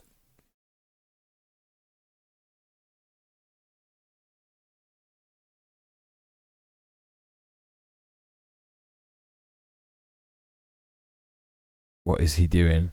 He better not be fucking chewing cables. IT boy. He's an IT boy. Evil little crime boy. He's being an evil little crime boy, isn't he? Cable don't taste good, no. Tommy, no! Tommy, no!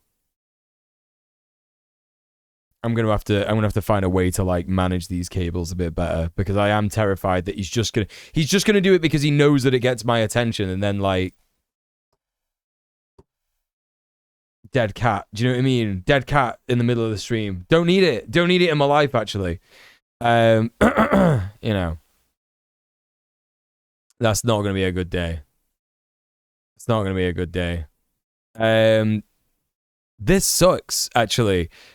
People who lack mental strength might exhibit several characteristics, such as easily giving up when faced with challenges, struggling to manage stress or emotions, avoiding difficult situations instead of facing them, having a negative outlook on life or feeling helpless, lack of perseverance or grit when things get tough. I mean, you could argue that, like, people who've gone through this stuff may lack mental strength after it. Up when faced with challenges. Struggling to manage Tom's hiding the real action over here. Avoiding difficult situations instead of facing them. Having a negative outlook on life or feeling helpless. lack of perseverance or grit when things get tough. Hang on a minute. How to improve mental strength is the next section. Let's see that. The good news is that mental strength can be developed with practice and persistence. Here are a few strategies to enhance mental resilience. Whoa. So hang on a minute. We've gone from learning English as a foreign language in these videos to like how to do mental health, learning about mental health. Embrace challenges as opportunities for growth.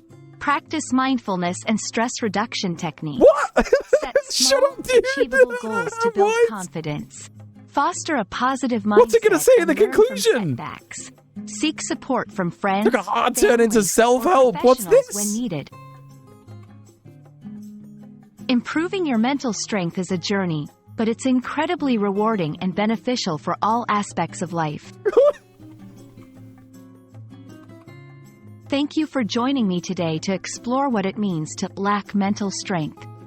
Remember, recognizing where we might need to grow is the first step towards becoming stronger, both mentally and emotionally.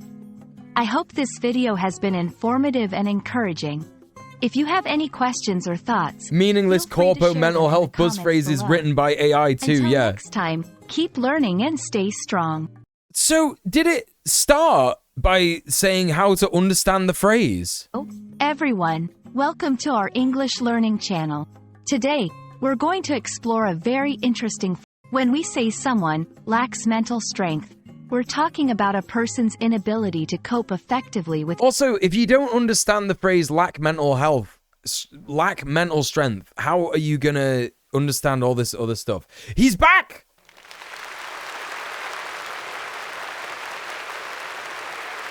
Your audience awaits you, buddy. He's done being mischievous for now. He's just gonna have a little sit down, isn't he? Great news. Well behaved. Are you being well behaved?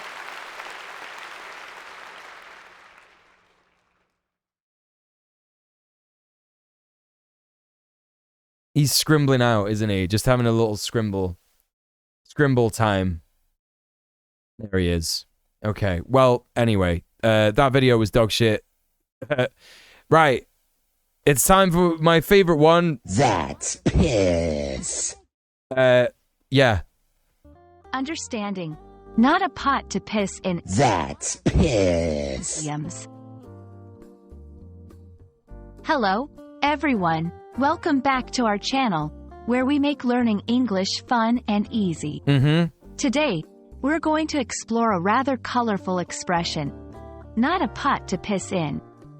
This phrase might sound strange at first, but it's a vivid example of how idioms... Chat, does anyone know what a pot to piss in means? 1 if you know, 2 if you don't. The AI is doing clickbait now. Yep, it's true. It's true. 1, you know what it means. 2, 1. Yeah. I think I do 1. Okay. 2. A couple of people don't know what it means. All right. Okay. All right. So most people know what it means. All right. Express complex ideas in just a few words. Let's unravel the meaning and usage of this intriguing expression together. The saying, not a pot to piss in, dates back several centuries. Originally, it referred to the literal absence of a chamber pot, which was a common household item before modern plumbing. Yep. Chamber pots were used to collect urine overnight. You just collect urine. You go around with your chamber pot and you collect urine. The phrase has evolved to symbolize extreme poverty or lack of resources. It vividly describes a situation so dire that one doesn't even possess the most basic container. This is accurate. This is correct, actually. Today, when we say someone...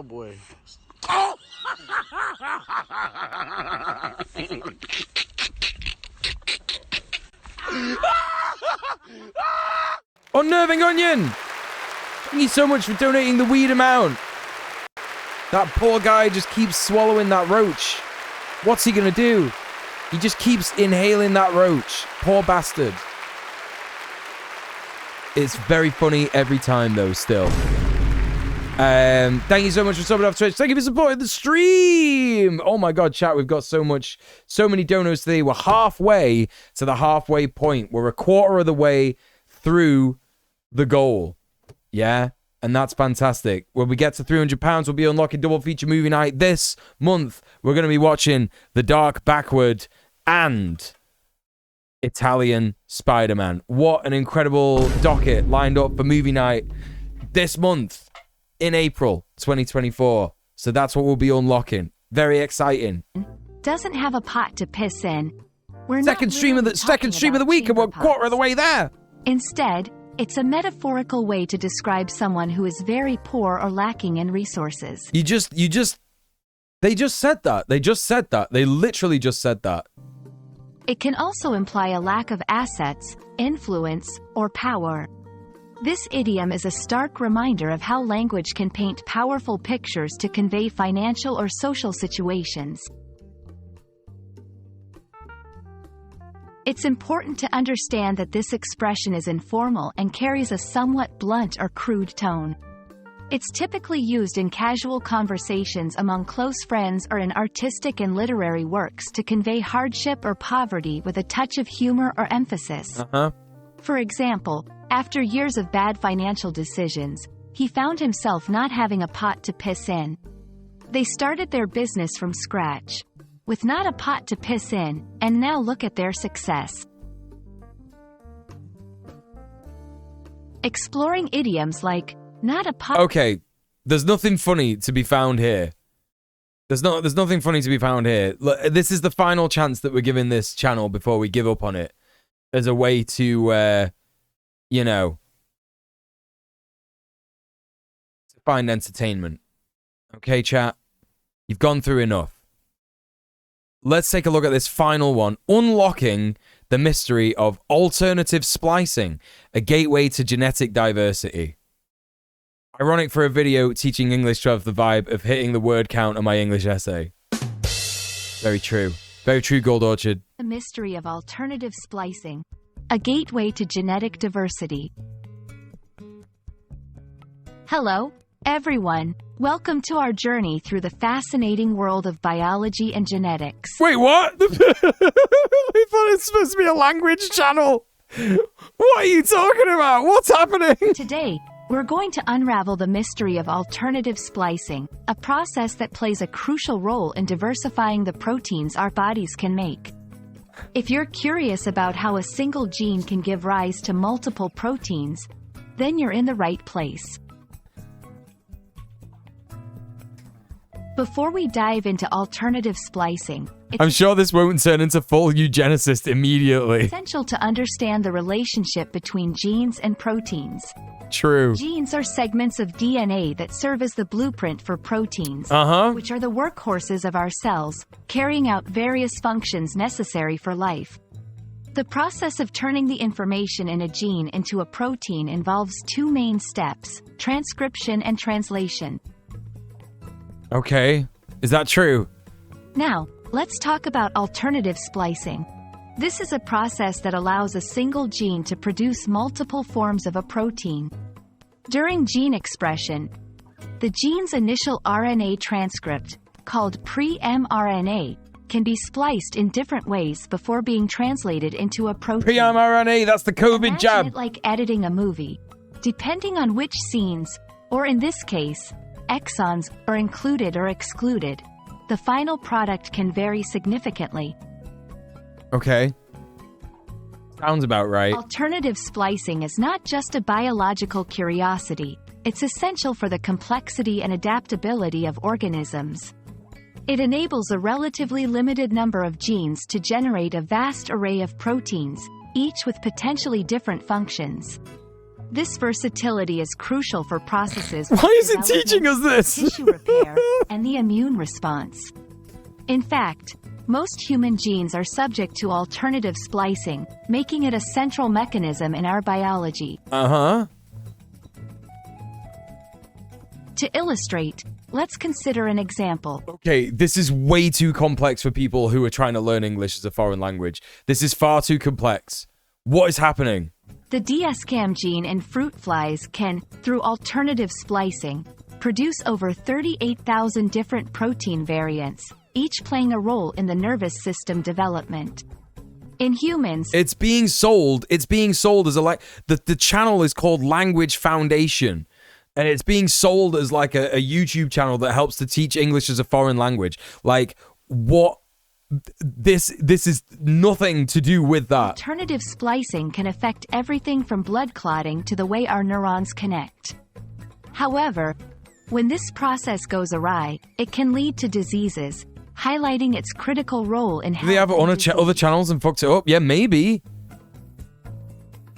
I hope this video has shed some light on the incredible world of alternative splicing and its significance in our lives. It's a brilliant example of nature's ingenuity, allowing for immense diversity from a limited set of instructions. Thank you for joining me on this exploration.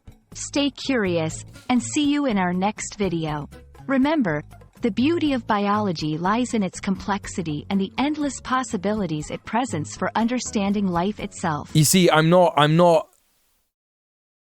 frightened of AI as a YouTuber. I'm not frightened of it at all. All English speakers make small talk about gene splicing. It's true, we do, don't we?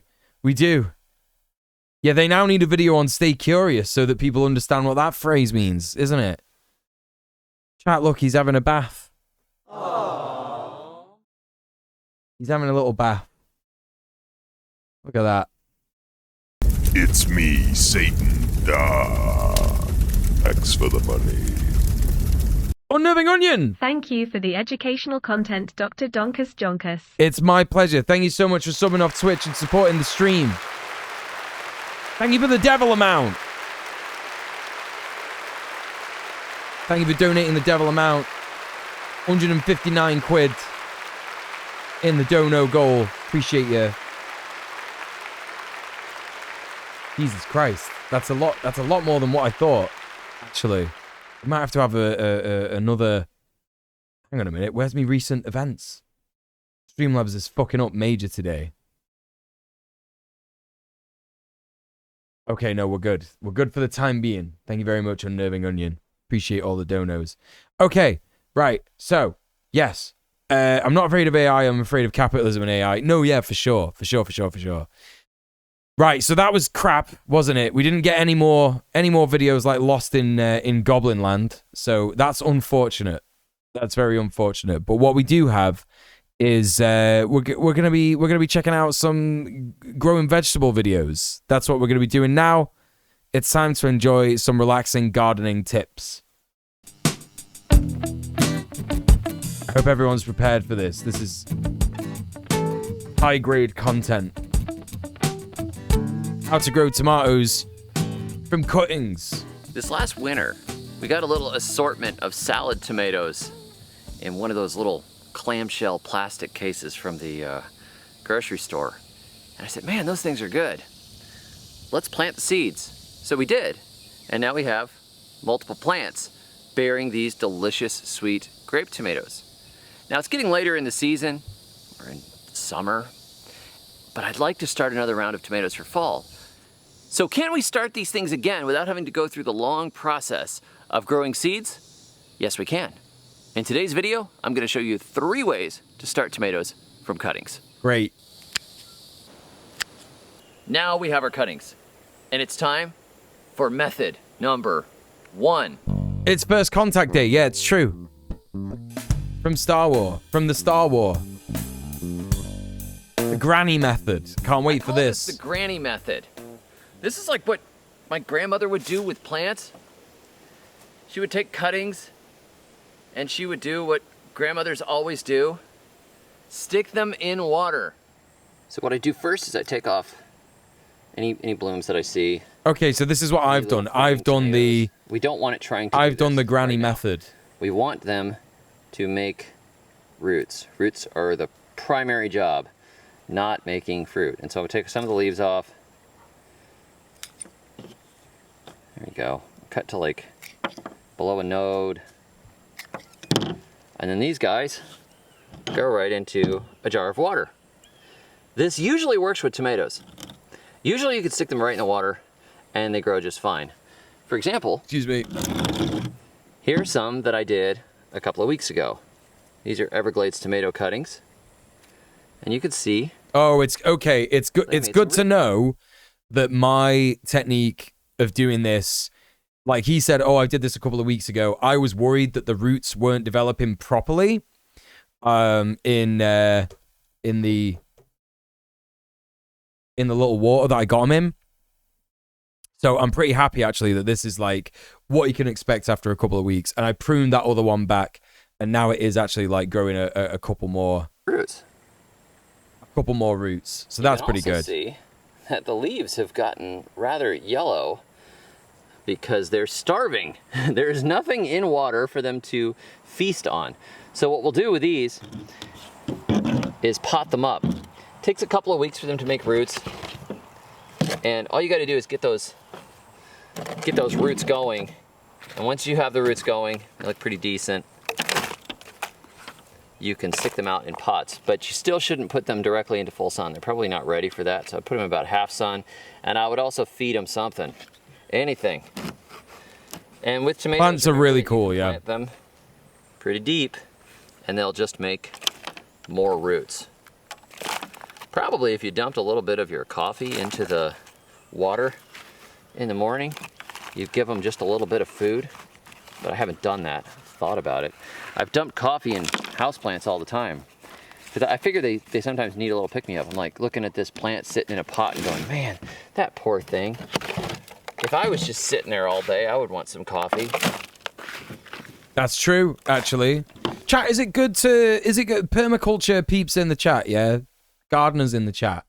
Is it good to actually grow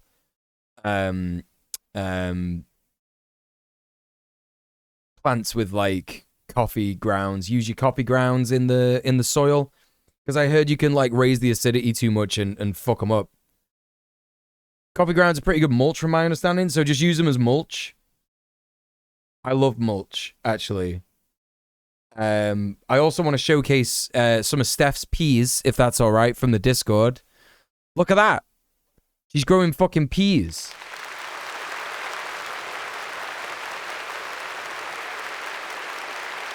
Some pea shoots. Very exciting. Very exciting for everyone involved.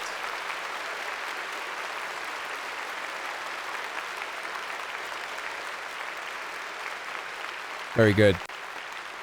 That's playing a music video that I don't want to play until we get another unofficial hype train. Stick them in. Give peas a chance, yeah. Pot them up. Jessica C, welcome in. Depends on whether the plants like acidity. Coffee grounds are good for repelling neighborhood kitties from the garden. Well, luckily, my garden isn't outside. Coffee grounds are something to keep slugs away. Okay, that's good. That's good as well. It's good to know, but my plants aren't outside, so I don't need to consider that kind of stuff. Although, when I refed and pruned back my jalapeno pepper plant, I found a massive worm in it, and I have no idea how it got in there. It must have been just from like the whatchamacallit, the compost that I got in. I had gelatin. It contains nitrogen, which is a good nutrient for plants. I put coffee ground in my compost bin. I've heard from multiple sources, not sure about as a mulch. Okay, all right, fair enough. Now these the only kitty that I need to repel from my garden is this one. This one. Aww. He's right there, above me, up there. Right up there. Jesus, why are all these fucking follower bot accounts all of a sudden making a comeback on Twitch? Mental.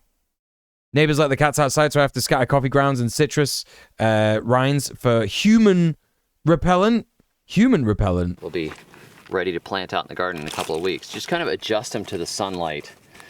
When they come out of the shade, it's going to be a bit of a start for them. They're not going to like that. If you put them right in full sun, they'll get burned and they won't be happy if they have not been. I can't walk without rhythm. I attracted a worm. It was very easy to do that. Oh, humane. I'm sorry. YouTube chat has this absolutely bizarre thing where it's like if you what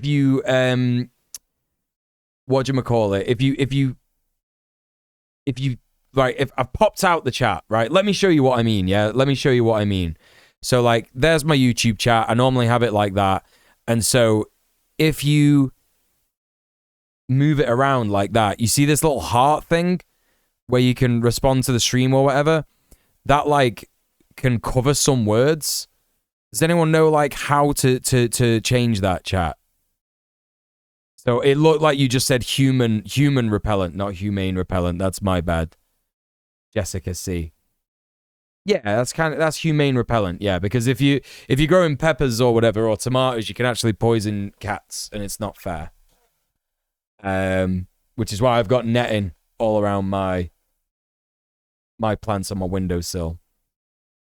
He doesn't even like vegetables. He just does it for the mayhem. He does. YouTube chat is such a mess. It really is. I've had worms in my pepper plants. There are maggots. Probably put a lid over the top of it and spray with soapy dishwater as a natural pesticide. Yeah, I'm not going to be doing that. I'm not going to be putting soapy dishwater in things that I'm going to eat. No fucking way. People always tell me to do that. Like, my dad told me to. He was like, spray it with dishwater. I'm like, are you fucking joking? I'm going to eat that. You want to just eat dishwater? Yeah, okay, man. No worries. Go right ahead. That's method number 1. The granny method. Just stick them in water and wait, and when they start to put roots on and got a couple inches of roots, stick them in something. Now we're going to go on to method number 2. But for that, we have to head out to... Also, if you've got little worms that look like maggots, they're probably not maggots. They're probably fungus gnats. Fungus gnat larvae. And all you have to do to get rid of them is get some nematodes. Some little nematode worms. You could just get them. Method 2, stick them in the ground. I bet this one does not work. These are Everglades tomatoes right here. These are a sprawling tomato that resists being trellised or tied. It is a wild, rambling type of tomato. And what happens over the course of a season is towards the center of them, they often start to die back.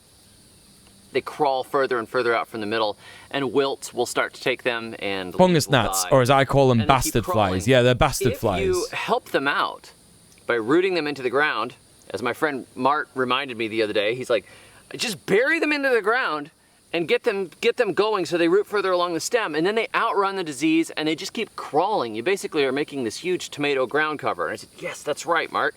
They do. This guy kind of looks like he's doing a bit of permaculture with this, like, it looks like he's got like a spiral garden here. They root where they touch, but you can help this along immensely and train them out from the center. I'm going to just take this. Like, he's got all kinds of plants growing alongside this. Gallons of it. And that section right there gets stuck into the ground. All right, cool. Just like that. Yeah, you got to be really sure of the ground soil, yeah. And if I'm learning every day is a school day. I could put a block down on it, put a piece of wood, a weight, whatever. If it's not holding down to the ground, you can do this. This is technically called layering. This is like taking a cutting without doing the cutting. You're burying it into the ground, and it will root down there from the stem, because as we all know, tomatoes like to root from the stems. And then later, this stem doesn't even matter. We could just cut this off if we want to, or it could die back or whatever. This becomes its own distinct plant, and it will start sprawling outwards from here. Cool. Now, if you live in a place that gets abundant rainfall, or you have soil that holds a good amount of moisture, and your humidity levels are pretty high, you can not worry about the actual layering bit of it. And it's like, it's freaking me out. I didn't get many fruit off my tomato plant last year because of all the fungus gnats I had, and I had to dehydrate them, and also I got really sick, had a bunch of problems. So like watching him snip off these like baby tomato plants, I'm like, no, sacrificed. Why would you do this? Why would you do that? You could just take your cuttings like this, cut off some cuttings, and stick them directly into the ground. We did this all the time in the Caribbean. My wife would just go around to our tomato plants, cut pieces of them off, stick them into the ground, and the moist clay and the high humidity ensured that they did not dry out before they rooted. The main thing that kills cuttings is them drying out. There's also a possibility of them rotting, but generally that's not the main problem. It's the drying out. So if we get regular rainfall and it stays nice and moist and the humidity stays high, this No will way, probably dude. root and become another happy Everglades tomato. But if we get a dry week, all bets are off. You can help it along a little bit by shading it. So if you do this in a pot indoors, you're just gonna have to keep watering it, right? Like that's what you're gonna have to do. You're just gonna have to keep watering it like every day. Down in the Caribbean, like not like a normal potted one, because like a normal potted plant would just be like, nah, I'm gonna get loads of fungus gnats. But then you could get loads of fungus gnats by doing this. Oh, I don't we know. would take palm fronds. And It's fucking cross them difficult. over new transplants. Plants are pretty hardcore. They are, yeah. They've been stuck in the ground, but I'm just Someone told me, someone that like I was on a date with, and they came around to my house and they saw my tomato plants, started like saying to me, "Oh, you're gonna have to put those tomato cuttings in some soil like pretty soon, otherwise they're gonna die." And I was like, "Oh right, that goes against absolutely everything that I've heard about tomato plants." And she was like, "No. I lived on a farm when I was a kid." And I'm like, "Okay." And you're like 32. So the last time you were on a farm was probably over 15 years ago. You probably didn't care about doing any farm work. You were probably forced to do it by your parents. That sucks. I'm sorry to hear it. But you're wrong. You're wrong. No, I kept them in the fucking. I still got one in the fucking little pot of water that I've got. So you can keep them in that water for like a while. You just need to make sure that they don't rot in it. Do you know what I mean? gonna let this go and we'll see what happens. Hell yeah, look at those tomatoes, chat. Fuck yeah. Mini greenhouse? What? Now we'll do method number 3. This is the mini greenhouse method. And this is one of the methods I talk about in my book, Free Plants for Everyone. We use this for everything. Fuck yeah, free plants for everyone. I like that. In our nursery. Anything that needs that. Deeper water twice a week rather than a shallow watering every other week is generally better, as it encourages roots to grow down more. There you go. Extra little bit of humidity, extra little bit of care, and you don't have the Your granddad did the greenhouse method? Mist house, all that nonsense. You really can do this at home for next to nothing, and you could propagate things you wouldn't even think, like lemons. Yep, they work in the mini greenhouse method. No fucking way. So for tomatoes, it's a cinch because tomatoes root really, really easily. So you're going to cut your side shoots off like we did before. But this time... You've had a tomato cutting in water for ages that isn't doing well compared to planted cuttings, but it is alive. Yeah, this is the thing. To stick... It is fine. You can keep them in there for a while. Directly into soil. And now you see they're wilting. They look terrible. Strawberries work well. Oh, my mum got me some strawberry seeds. I think so. I'm going to be trying to plant strawberry seeds this spring and summer. Very exciting. I cut off a decent amount of the leaves because we don't want them losing too much water through the leaves. But they're not going to lose much once we do this. Uh-huh. Okay, so we've got 2 there.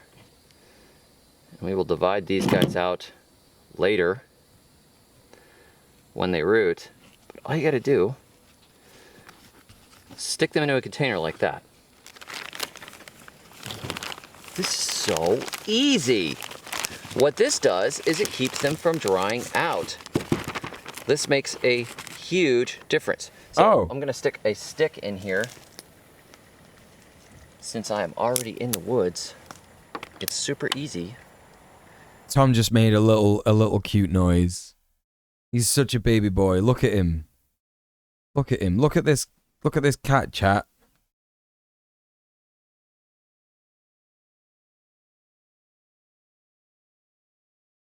Look at that boy. Aww.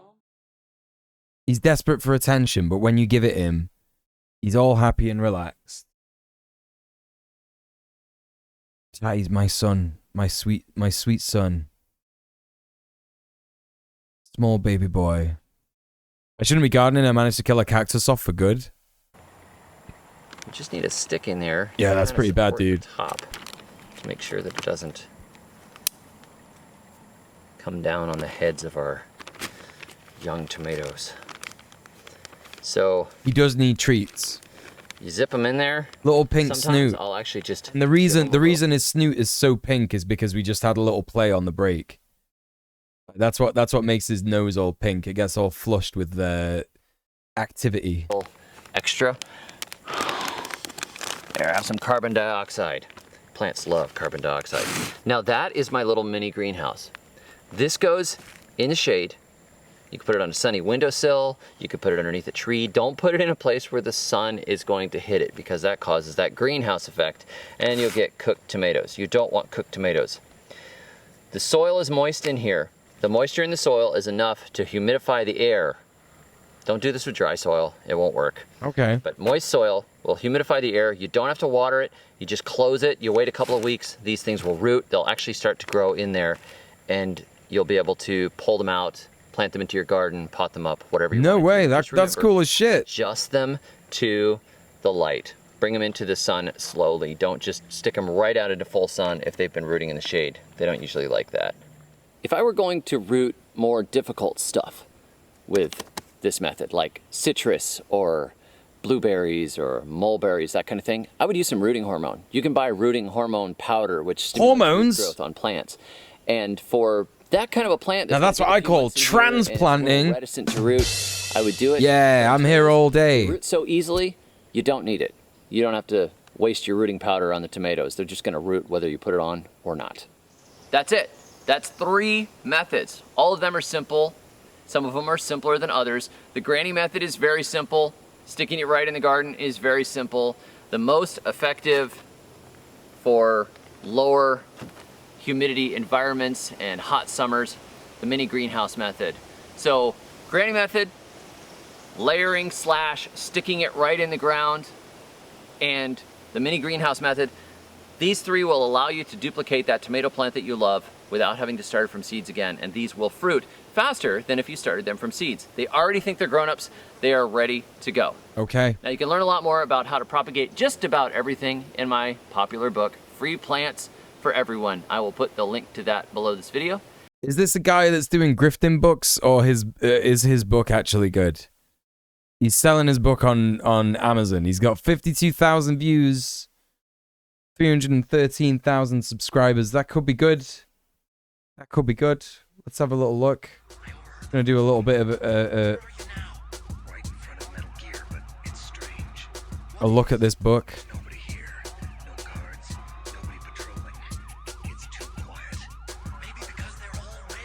You've gotten into making mead. You're really good at it. How'd you make mead?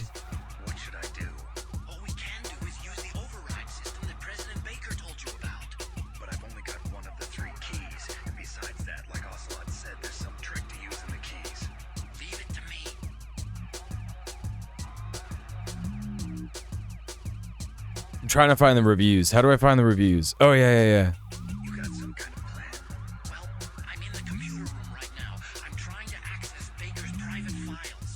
Okay, good for first-time novice gardeners. That's what it said. After checking this book out of the library twice, I finally decided I ought to just buy it. And then, of course, I had to read it a 3rd time. Okay, that sounds fake. That sounds fucking fake. How was it in libraries? What are you on about? Cost $14 for paperback. Alright. You never know. Might be good. Could be good. Might not be. Guess what's happened, chat? We've gotten to the point where I've actually run out of content. And so, I'm going to head over to the content suggestion for stream stuff. Let's take a little look. Let's see what we got. Eco-brutalism. L'étoile Ivry Suzanne. Let's have a look at this. Eco-brutalism. So this goes with the topic, the Garden Gang topic. I'm going to share the video in case anyone wants to check it out. It's from Nowhere Grotesque. Yeah, that's right, B-Rat. You suggested this one.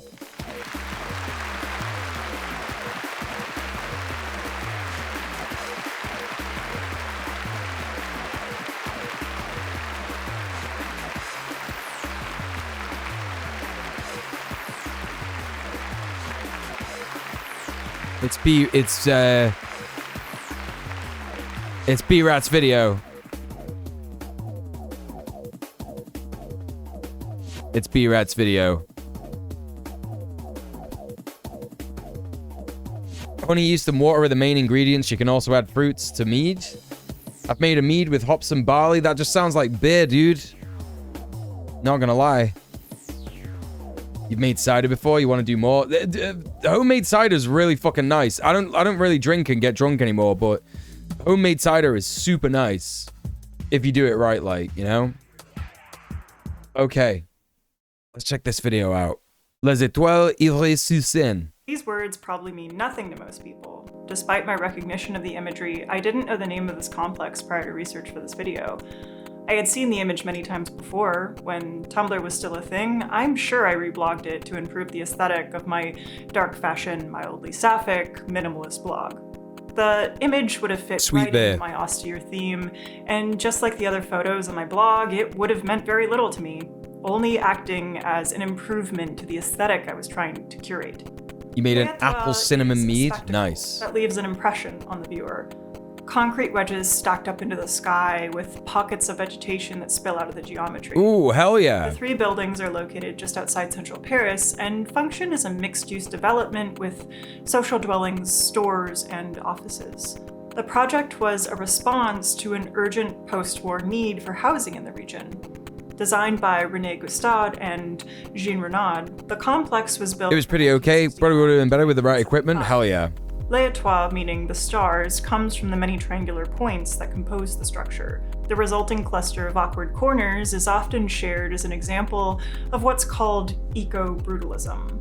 Eco as in ecological, and brutalism as in the architectural style. Eco-brutalism has gained popularity as a green response to the fashionability of brutalism, which itself was highly derided until recently. Brutalism has been revived for its aesthetic, as a backdrop for high fashion, a subject for photography. That's a pretty decent bookshelf. We got some Dune, and we got Gantz, and we got some Murakami. Interesting. On Instagram and Tumblr, a location for film, and so on. The visual language of fashionable brutalism consists of raw concrete imposing structures and is often utilized as a sort of shorthand for modern life, the industrial world, and dystopian futures. Eco-brutalism contrasts this by taking the harsh concrete structures of brutalism and juxtaposing them with lush greenery to create a supposedly... William Gibson on there, These cyberpunk pioneer. A social media feedback loop as a far-off, almost untouchable utopian future. The greener cities of a different timeline that aren't facing ecological collapse. But why are trees the difference between doom and utopia? Obviously, adding trees to buildings doesn't miraculously make them more sustainable, but thousands of notes, likes, and tweets keep these images surfacing, even though there isn't a lot of discussion about what they mean. Eco-brutalism tends to be associated with environmentalism, green urbanism, and with the solarpunk subculture, among other things. It seems a bit weird to take these harsh structures with Green brutalism is still as bad as dystopian brutalism. Wrong opinion! And trees and all things green slapped on them as the basis for imagining architecture of an ideal or utopian future. It might be surprising, though, to learn that long... I do not get why people don't like brutalism. It's literally incredible. Before the internet, Tumblr, and Instagram, brutalism was originally meant to be just that. Utopian. The style that came to be known as brutalism developed out of a bunch of different places. Some of the best brutalism is African brutalism, by the way. There are some absolutely fucking incredible buildings in Africa.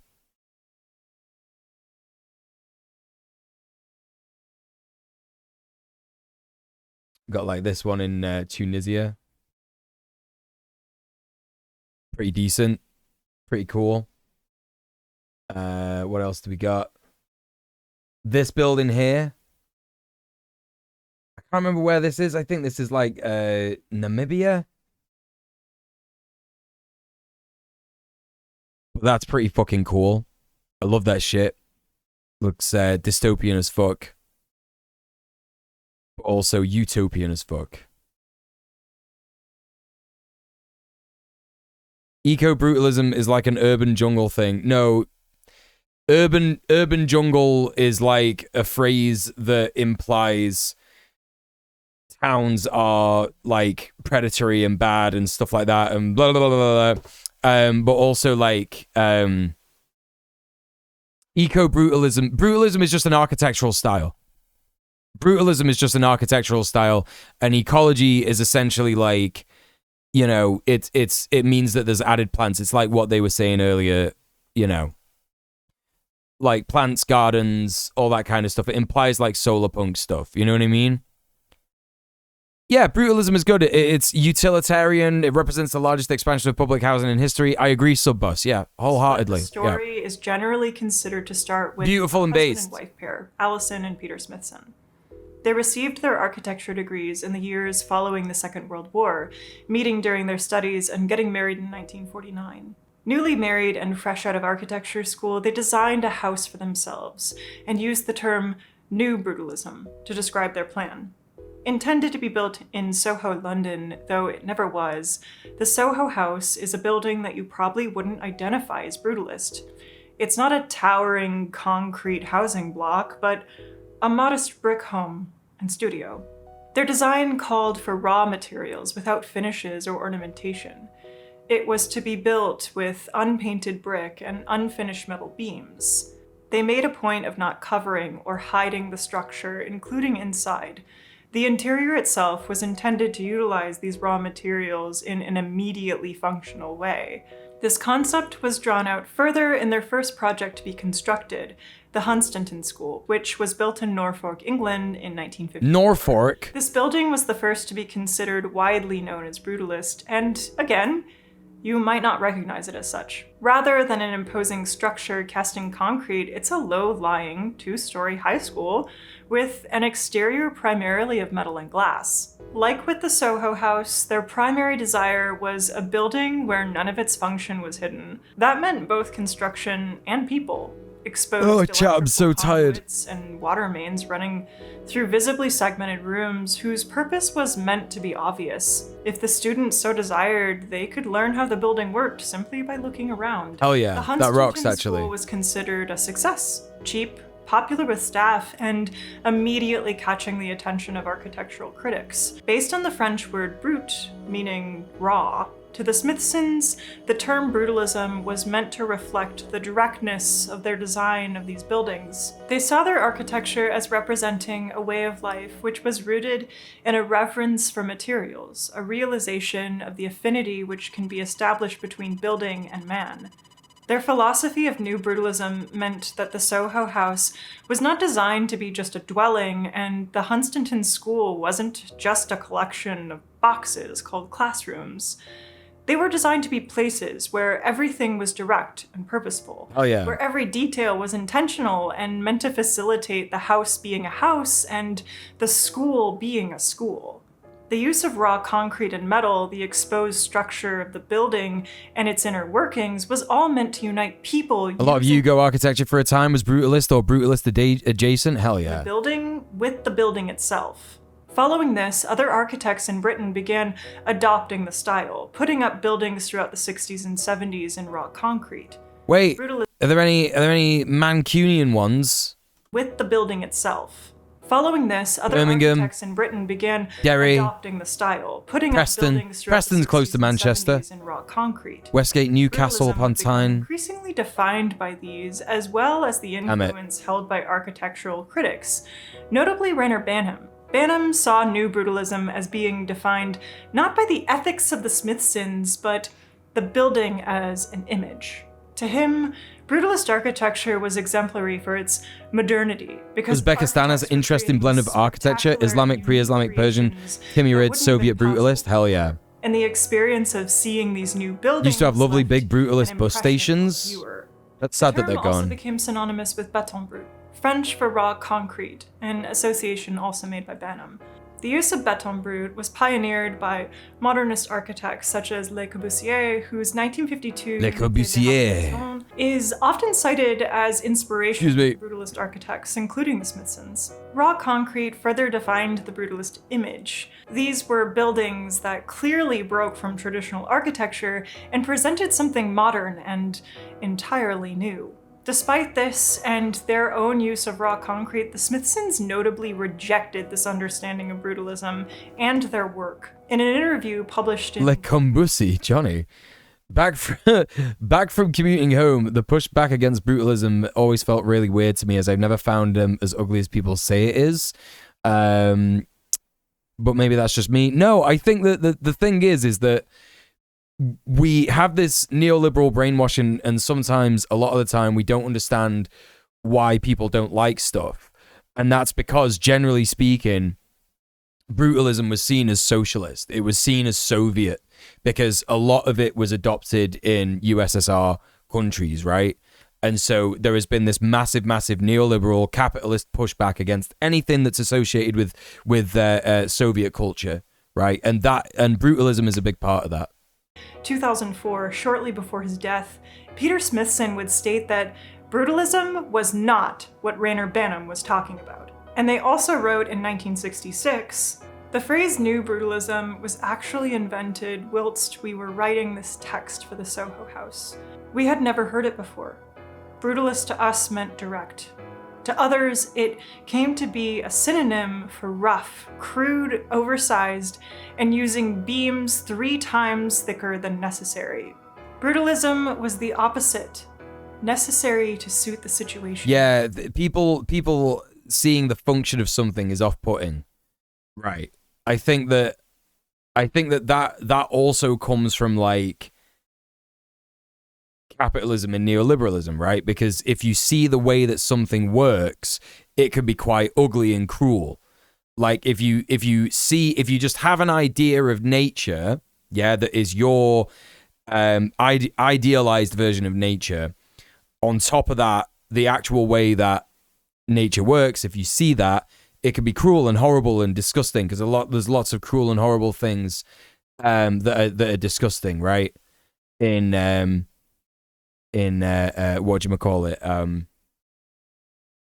real nature. It's the same with like the state, right? If you have an idea of a state, it's like, oh yeah, I love this actually, and it's really good. But if you see the inner workings of it, it's gross and it kills people actually, right?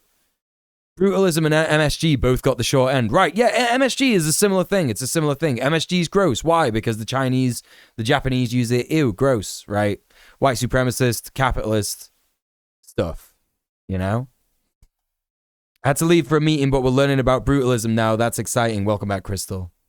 How you doing? Rich folks prefer minimalism than brutalism. Yep. My uni is very controversial in Chicago for all the brutalist buildings, but I love them, yeah. The difference between the Smithsons' vision and that of brutalism as it came to be known is perhaps most clearly demonstrated in one of their notable decisions, the inclusion of humans in their work. Rather than simply creating and presenting purely architectural drawings, floor plans, and elevations, the Smithsons collaged pieces of advertisements and magazines into their work. A visible human presence was a staple feature of their drawings and projects. Their designs weren't about creating singular imposing sculptures or a memorable image, and as their work body functions exist, and so does my building. Ethics beyond the use of materials. They became increasingly interested in urban systems and town planning, and their work took up issues like mobility, community, and democracy. Humans weren't just collaged in, an afterthought to the architecture, but were integral to the structures. One example of this human-focused design is their concept of streets in the sky, first developed as part of their proposal. Rocky DA2Y in the YouTube chat says, "When is the Keffels collab?" Yeah, sorry, dude, I don't do collabs with pedophile. Apologizes. Yeah, sorry, dude. For a social housing project I don't do that. Golden Lane, streets in the sky were large exterior walkways on certain floors, meant to connect housing units as well as buildings with each other in a pedestrian-friendly way. Unlike skyways, which generally connect private property to other private property, these were meant to be a new urban form. Streets in the Sky separated foot traffic from the automobile traffic of the urbanized city, where pedestrians have been forced off streets and onto narrow sidewalks, and their safety and mobility was Big stretch. always secondary to cars. They would give the working class residents of these housing blocks a new sense of mobility. But the walkways were about more than movement. They were also intended to create a renewed sense of community, creating outdoor public spaces that would facilitate organic interactions between residents as they passed each other on these airborne streets. The Smithsons weren't alone in looking at social issues. Brutalist architects were generally interested in utopian social programs and favored working on... On the topic of tomato propagation, you could do the same with maple and elm cuttings and do some guerrilla reforesting faster than from seeds. Holy shit, that fucking rocks. Public buildings. Every day's a school day. Projects, schools, municipal buildings, and so on. While the Smithsons' proposal for Golden Lane went unbuilt, in 1957, Streets in the Sky were implemented in the Park Hill Social Housing Complex in Sheffield, England, designed by architects Jack Lynn and Ivor Smith. The connection between the Smithsons and utopian socialism is perhaps even more apparent when the connection is made between their work and William Morris. An avowed socialist and considered part of the utopian tradition, Morris would have great influence over British art and architecture at the end of the 19th century. Oh yeah. As the leading figure of the arts and crafts movement. In an interview, Peter Smithson noted the influence of Morris on the morality of his parents, and Allison's father trained... Okay, I like this video, but what the fuck is going on with the soundtrack, man? What the fuck is going on with the background music? It's like the same piano chords every 3 seconds. What's happening? Under the influential arts and crafts architect William Leatherby, who was a close friend of Morris and a lifelong socialist, and whose ideas would have been passed on to her. It's actually like driving me like a little bit insane. It's been the same 3 chords. This is oddly the first time I'm noticing it, and I watched it a few times now. Yeah, that's because unfortunately you're watching it through a fucking music muso. A fucking muso. Because YouTube is bad with miscopywriting? No, what are you talking about? You're talking to an actual YouTuber. Have you watched any of my videos? I have so many different kinds of music. I have like literally the most eclectic music in my videos. It's possible to not have music like this in your videos. That is not an excuse. What are you talking about? And the ethics of their design for the Soho House and Hunstanton School, only what is necessary and present in the most direct way, makes sense when looking at the legacy of the arts and crafts. I'm sorry that I'm a music weirdo. I'm sorry. Said, have nothing in your houses that you do not know to be useful or believe to be beautiful. The Smithsons would finally see a social housing project of their own design built in 1972. Robin Hood Gardens, located in East London, took shape as 2 monumental concrete buildings with a large... Hey, Zodiacos? Housing units Zodiacos. this central garden. Same music they play in the waiting room of hell. Incorporated on the sides of the buildings, facing out towards the city. This was a conscious decision for the Smithsons. My dad makes arts and crafts movement inspired wood stuff sometimes. Hell yeah. Gardens being just the start of a new urban environment. These exterior walkways were meant to connect outwards to new structures and the city as a whole, promoting their role in public movement and activity. Meanwhile, having housing units overlooking the garden emphasized it as a communal space. On paper, Robin Hood Gardens was to give residents a sense of identity. I'm just thinking about that landlord that was in the chat earlier today. And like how the first thing that he said in the chat was, do you dislike all landlords or just corporate landlords, thinking that somehow they're different? I was thinking about that like as he said it, and I was like, there's no point in really mentioning it, right? Because it's like, if he's that stupid, he's not going to understand. It doesn't matter. Like, just, we took the piss out of him anyway, right? But it was just so completely bizarre, dude. So completely bizarre. My man thinks that he's fine. Yeah, small landlords, small farms, small businesses. We can reform capitalism, right? It's just stupid. They, you know, it's the kind of person that says, capitalism's fine. It just needs guardrails. It's like, bro, that is socialism. What are you talking about? That, like, if you're gonna say guardrails, yeah, guardrails, is basically socialism, like state capitalism. Yeah, absurd, completely absurd. Freedom and movement, and a communal collective space they could self. No, that's a different guy. More. Concrete towers weren't about anonymity. It's a different guy. A mechanized population, but a modernist vision of human association. Big stretch. And an experiment in utopia. Yeah, you're still profiting off someone's need for shelter. Yeah. Aspirations. It's another to look at what happened in practice. The brutalist style continued to be used in the 1960s and 70s, extending throughout British and European architecture. In Eastern Europe, it was adopted as a symbol of communism, and around the world, modernists and socialists used it to their own ends. Oh, yeah. But it would fall out of favor in Britain, especially with the public. The work of brutalist architects was readily adopted by local governments, not necessarily for their social vision, but because the construction of brutalist buildings was cheap. Raw concrete, metal, and the use of prefabricated elements drove costs down. Even though these projects were less expensive, governments were still eager to cut budgets down even further, leading to the visions architects had for them being compromised. Like, you remember all that stuff about schools being unsafe for kids a couple of years ago? Yeah. That's basically because of, yeah. They cut a bunch of costs in making them with some of the designs. This happened to the Smithson's Robin Hood Gardens, with compromises being made to the design of the buildings that undermined their intended function. The streets in the sky were downsized, and entrance gardens for dwellings were axed entirely due to budget restrictions. Beyond this, streets in the sky... Like it's not capitalism that's the problem, it's crony capitalism crowd. Yeah. Crony capitalism is capitalism. Like, capitalism... It's capitalism all the way down, right?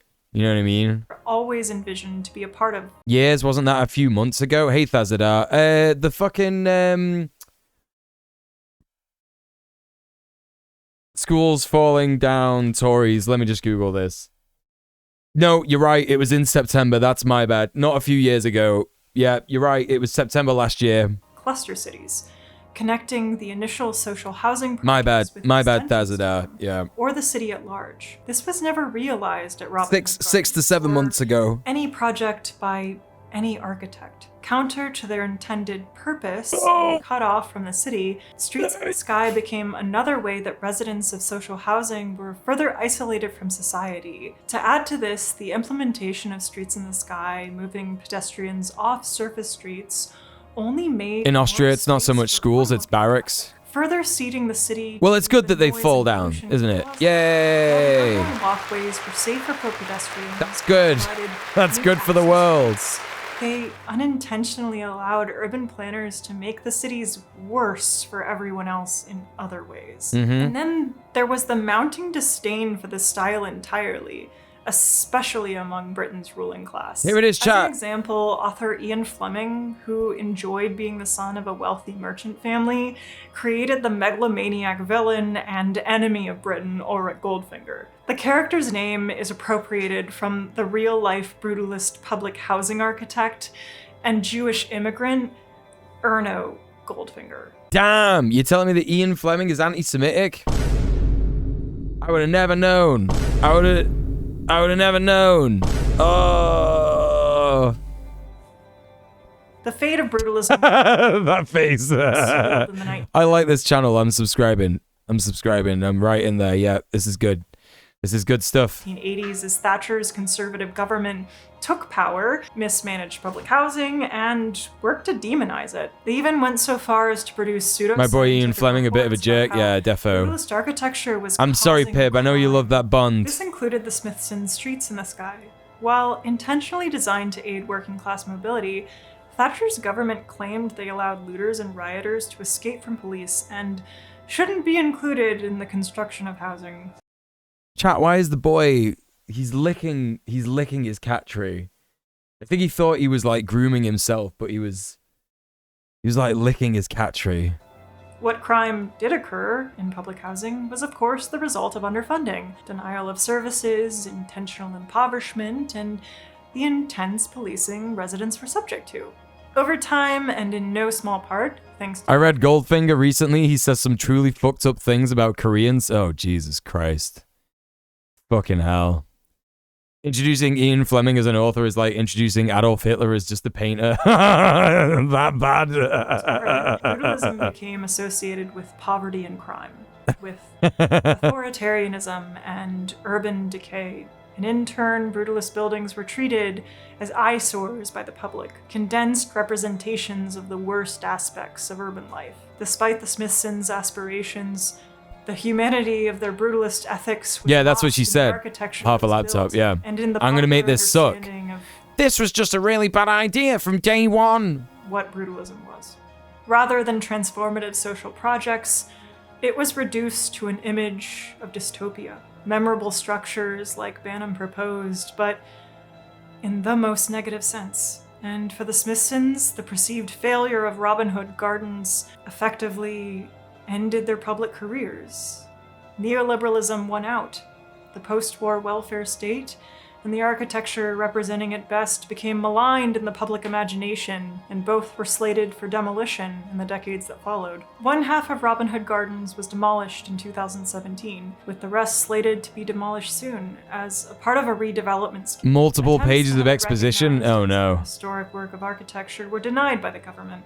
While still standing, the buildings at Park Pronouns at the start of the video were they, them, mule cancelled. Did I not say they, them? Hill are I was actually using they, them. I thought I was using they, them because I didn't actually know what their pronouns were. no longer social housing, but have been privatized and are undergoing Well, looks like it's cancel o'clock, chat. We had a good run. winning redevelopment into My career is over. for wealthy urbanites. That's how it works, right? The trans lobby will just simply remove any ability for you to make money or survive in society if you accidentally misgender someone once, right? That's how it works, right? But as these structures have been lost, there has also been The definitely real transgender lobby will it's just over for me now, right? renewed enthusiasm for brutalism in the popular culture. This has gone hand in hand with an understanding of the brutalist style as an aesthetic, commercialized in various ways. And while the utopia that brutalism sought to build may never have been realized,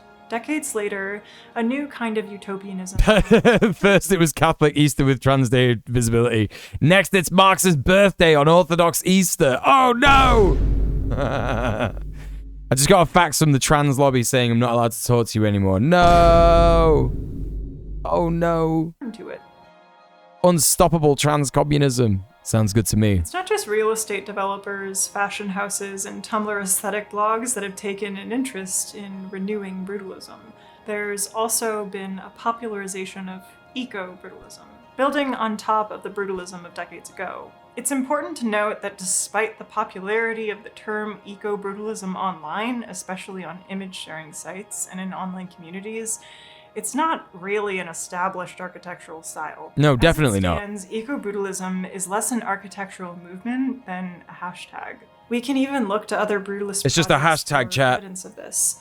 The housing complex at Ivry-sur-Seine is a purely brutalist building built in the early 70s with deep soil for trees scattered throughout it. The foliage on it today is simply the matured trees of the original construction, which was not built with ecology in mind. But the terrace gardens were at least made a reality. We can make it real. We can. Like the work of the Smithsons, the public spaces it was built around remain neglected. Habitat 67, designed for Montreal's 1967 World Fair by architect Moshe Safdie. It's okay, Crystal. I understand. The trans council that gives you your power and riches said that you have to. It's okay. It's okay. Recognizable image of eco-brutalism. Meant to be an example of affordable housing for the future, great lengths were taken to reduce costs. All the units were prefabricated and manufactured on site, done in raw concrete. In the end, all of the cost cutting didn't matter because the Canadian government Oh, chat, I'm so hungry. I'm gonna have to make some fucking dinner. I'm gonna have to make some fucking dinner as soon as this video is over. mangled the finances. I'm gonna real quick go use the bathroom. I'll leave you with the boy. See you in a hot minute. Give me a minute.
What's for Scran tonight?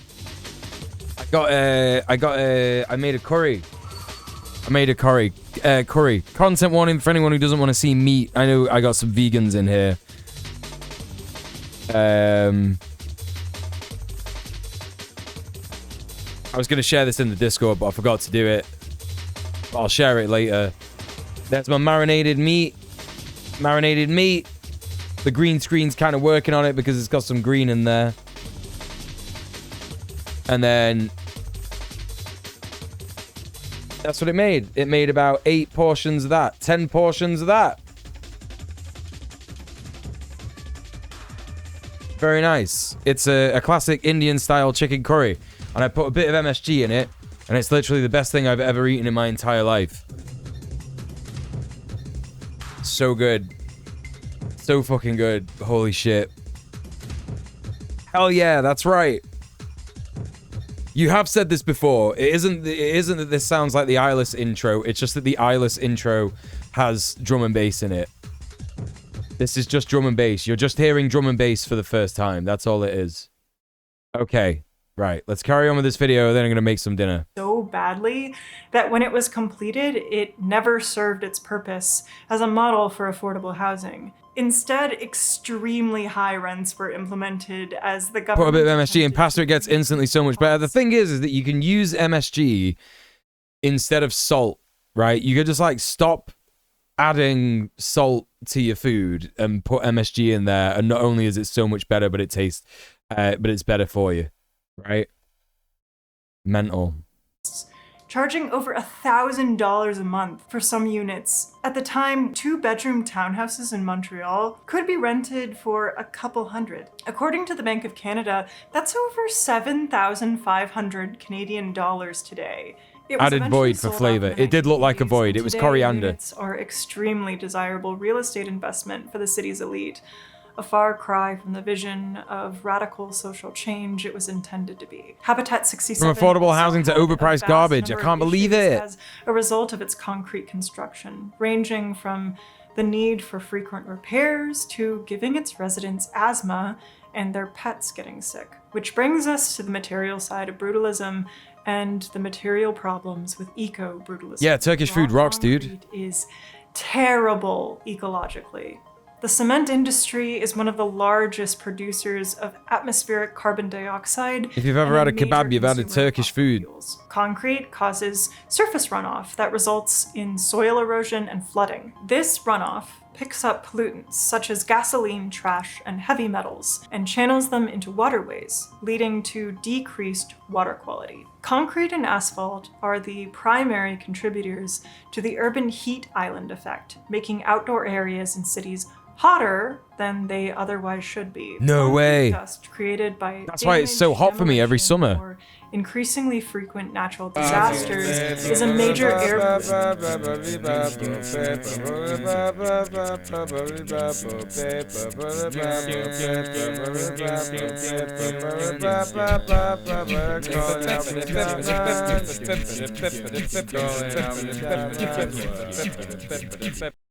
Rob. Thank you so much for the raid, buddy. How are you doing? Welcome in. Everybody, please go follow the wonderful Rob Rousseau. What a lovely lad. Thank you so much for the raid. Welcome in. If you're coming in from Rob's stream and you don't know me, my name is djmuel. I'm a leftist political streamer. We're currently watching a video about eco-brutalism, which isn't a real thing, but the person in the video is explaining it to us, which is very exciting, isn't it? What else can I tell you about me? I'm a housing activist. My pronouns are he, him. I'm one of them, you know. What else can I say? Halo down. Welcome to the stream. Welcome, welcome, welcome. It's reported that while table salt contains 40% of sodium by volume, MSG contains only 12%. And that's why you shouldn't believe your xenophobic propaganda that MSG is bad for you. It can be. You can be allergic to it, right? My stepmom's allergic to it, apparently. But other than that, it's all good. It's all gravy, baby. Thanks so much for the raid, Rob. Please, everybody, go support Rob. He's a great guy. Thank you so much. Really appreciate that. 69 viewers as well. 69 raiders. Very nice indeed. That's the sex number, isn't it? It's the sex number. Right. We're going to crack on with this video because I'm very, very hungry. We're going to make some food in a minute. Hey, Bonbon C3PO. Can be mildly radioactive and present health concerns for their occupants. So despite the name, as long as eco-brutalism is tied to concrete structures... MSG is called Accent in the Spice Aisle, and it's so good for savory stuff. It's true. Anyway, it's just the unique architecture... Yeah, got a little sleepy boy. ...contemporary environmentalist flair. All of this reflects Banham's position of brutalism as one of the image. These uses of brutalism have little to do with little the sleepy architectural fella. ethics put forward by the Smithsons or any kind of ecological ethics. They have everything to do with the brutalist That's literally what we're talking about, Lodan. memorable visual impression and little more. Where there is plenty of life in these images, there is rarely any human presence. These structures resemble ruins more than urban utopias. In short... Wait, that's the Barbican, that one there. I'm pretty sure that's the actual Barbican. These structures... That one, like, exists. ...resemble ruins more than urban utopias. In short, eco-brutalism is often greenwashing at best. It has all the same problems. 60s concrete is radioactive because in Las Vegas they use the old newt material. Damn, what the fuck? Adding trees doesn't undo the harm of raw concrete construction, and adding bushes isn't the same as including people. Our cities have only continued to become more dominated by cars, and as necessary as they are to any environment, plants alone can't eliminate oppression by the state. And when simply consumed as There's another sleepy boy, hell yeah. Entirely from the ideas and What a sleepy boy on the Neil Breen t-shirt. these problems can only get worse. The Smithsons were looking for patterns, clusters, textures, and processes, for systems of relationships, for new urban forms which would facilitate democracy and community. What happens if we leave behind the aesthetic and return to the ethics, but make it truly ecological? It would be easy to simply look at the failure of brutalist architecture to live up to its utopian aspirations and write it off entirely. But the failure of the past doesn't eliminate its latent potential. We can ask what architecture would be like that does work towards those goals. Thank you for the follow, by the way. 60 years on our side. We can ask what it would mean for brutalism to be rendered ecological in a true sense of the term. Not just aesthetically, but ethically and philosophically. We can examine what it might take, what conditions would be necessary. We already have some ideas to work with. Potential is already embedded in the Smithsons' work. Chat, someone just left my Discord because they saw my video. I only know this because, like, I went to look at my comments that I had on my latest short on YouTube, yeah? Which is the one, if you know,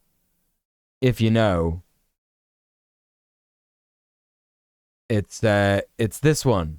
Let's fly through this pink news article. This is U.S. embassies to be banned from flying pride flags. This kind of sucks. Signed into law by President Joe Biden in the early hours of Saturday morning, 23rd of March. This is almost a week ago now. To avert a government shutdown, the $1.2 trillion package will fund the government until September, included a number of Republican-backed provisions. He's definitely signed loads of executive orders to protect queer people, hasn't he? He's used all his presidential powers to protect queer people, hasn't he? He's not a ghoul. He's not a horrible piece of shit that no one should trust and no one should vote for. I cannot stand these liberal who are desperately trying to make out that if you don't vote for Biden, you're not a leftist. He's not a leftist. He's a conservative. There is no bones about it anymore. He is a conservative. If you vote for Biden, you're a conservative. You're not a leftist for voting for Biden. That's just the end of it. Right. That's what I said. I don't think anyone could say any better than that, right? I don't think anyone could say it any fairer than that, right? Yeah? You'll notice in that video that I talk about queer people not being protected. Yeah? You'll notice how I talk about queer people not being protected by Joe Biden. I don't know if you know, but I'm a queer people. It's me. I'm queer people.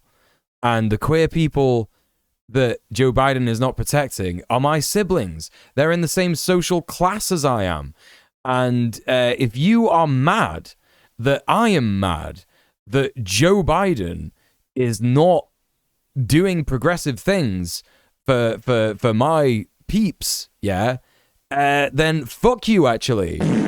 Fucking fuck you. I also love that person's account who asked me that question. Basically, what they asked me the question on that video. They said, "Well, who should we vote for then?" Right? By the way,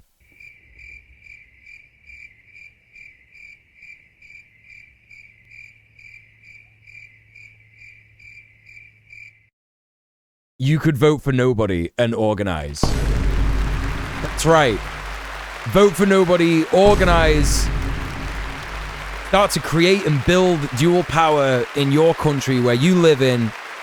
Speak to your neighbors, start a mutual aid network, join a tenants union, start a tenants union, and you know, stop believing that electoral politics is going to save you. I don't know, maybe do that.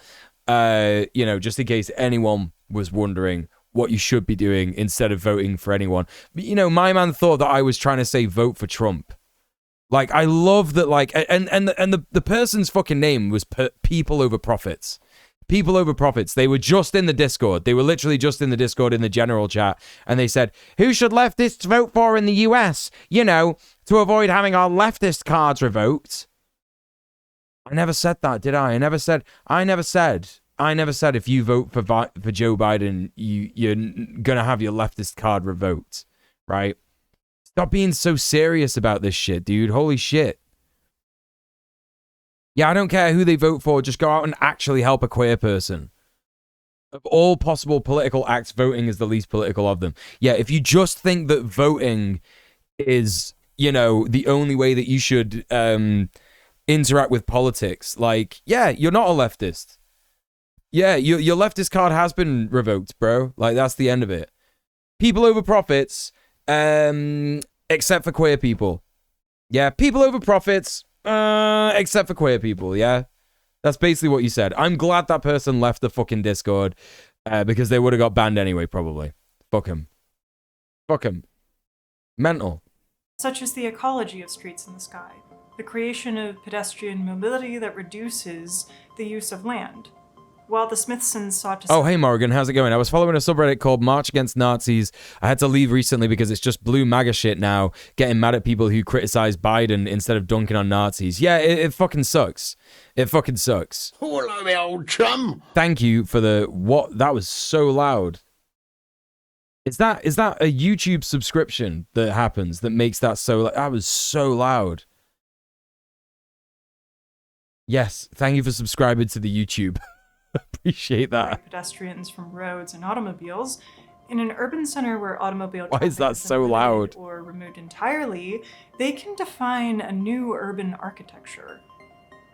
We talked about the problems concrete causes for water runoff by blocking soil, but Streets in the Sky offer an entirely different kind of city, one where pedestrians move. It sounded normal volume on your end? Okay, good. And if asphalt is good to know, water can finally reach this soil. These ideas of removing concrete and improving urban water systems are already in practice in contemporary movements for de-paving, literally actively tearing up concrete and asphalt in urban areas to create new ecological spaces, as well as sponge city designs which manage rainwater and runoff using permeable construction instead of channeling water into sewers and waterways. This can be paired with urban commons, walkways snaking through buildings, connecting structures to each other above urban gardens, forests, and common land. The Smithsons designed both Golden Lane and Robin Hood Gardens with large public spaces that were meant famously not involved in any genocides, Joe Biden, yeah. Commons. To be the worst thing leftists did for the discourse was has been to dismiss all other political action other than voting. If you think electoralism is the only thing under the sky, you might as well be a liberal. Yeah, I agree. I agree. Common Gardens, let's fucking go. Hell yeah. Juno does world building. Hello, welcome to the stream. How you doing? Utilized how residents saw fit as parks, community gardens, and public space, though state repression never allowed them to. It can be argued that the Smithsons' belief that residents of social housing would be given autonomy over it was naive. But in aspiring to create spaces for people to come together, brutalism strived towards a more democratic vision. Thick as fuck. Sorry to hear it. Stronger urban communities. I'm sorry to hear it. Today, we have a much better understanding of urban agriculture and the role of community Did I just gardens completely as part fuck of up chat on the politics that centers community. on the The stream? Smithsons approached their projects as an issue of developing systems to facilitate interactions in the hopes of fostering renewed community and democracy. Is chat working for both chats on the screen right now? This vision is shared by social. Yeah, chat just went fucking mental on the stream. It's because I tried to enable better Twitch TV emotes in the YouTube chat on stream, and it looked like it was already enabled, but did that work? No, it still didn't fucking work, so it was a waste of time. God fucking damn it, man. Ecology, which extends the analysis of these issues, offering a broader exploration of ecology and the social issues that surround it, not to mention a strong critique of urbanization. And while this opposes the top-down systems thinking of their work, it doesn't necessarily go against the ethics of the Smithsons. We can still imagine based on the ideas they put forward. Anarchists and social ecologists have pointed towards the deeper issues at play. The way society is structured works against what the Smithsons were trying to achieve. Ecology can inform our understanding of community and democracy, and bringing it into the brutalist conversation allows for new utopian possibilities. Issues of urban gardening, food sovereignty and sustainability, and movements for guerrilla gardening and permablitzing. Guerrilla gardening, permablitzing, let's go! Of urban spaces at the hands of people in their communities, rather than by outside architects or the state. The creation of urban commons is one untapped potential seen in these brutalist projects that can be drawn out much further. Of course, even when it's not pavement covering the ground, concrete isn't great, and raw concrete is particularly bad. It's not hard to extend the brutalist philosophy ecologically by not just respecting material for what it is, but also by using locally sourced material, respecting it in its raw form, a quality that has been embodied in indigenous architecture around the world. Even features like visually identifiable living units, terrace gardens, and elevated walkways across and between buildings can be found in indigenous architecture, such as Pueblo homes, all while better adapted to their locations and better reflecting ecological ethics. Oh yeah. Listening to indigenous voices and knowledge is another ecological outlook which our cities and architecture would benefit from. Yeah, this rocks. To use the Smithson's term, these voices reflect what is necessary to suit the situation. Ecology can bring new life to the ethics which informed brutalism, rather than appropriate the image that tried to define it. The questions posed by the Smithsons are still open. How do we live together? It's all about that solar punk, hell yeah. How can we build in a way that brings us closer?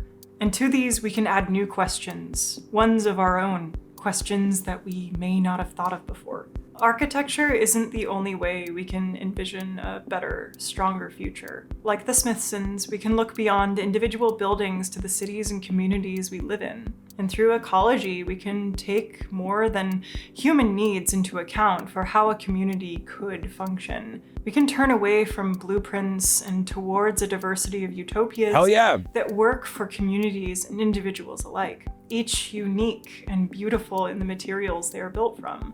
This is going to require more work than curating aesthetics. Yep. We're going to have to start conversations about what's important to our communities, to ourselves, and what ethics go along with them. We can't rely on images stuck in a social media feedback loop for a utopian future. We need to look at what is necessary to suit our current situation. Do you mean what is to be done?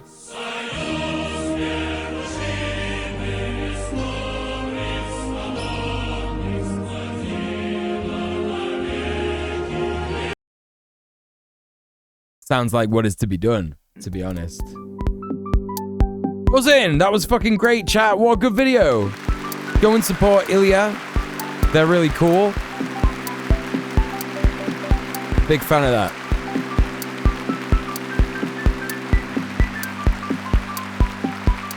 Big fan of that video. Definitely deserves more and more subs. Sonic will never again be a pain in my egg! Gianna with the £11. Thank you so much for subbing off Twitch. Thank you for supporting the stream. Let's fucking go. Thank you, thank you, thank you, thank you.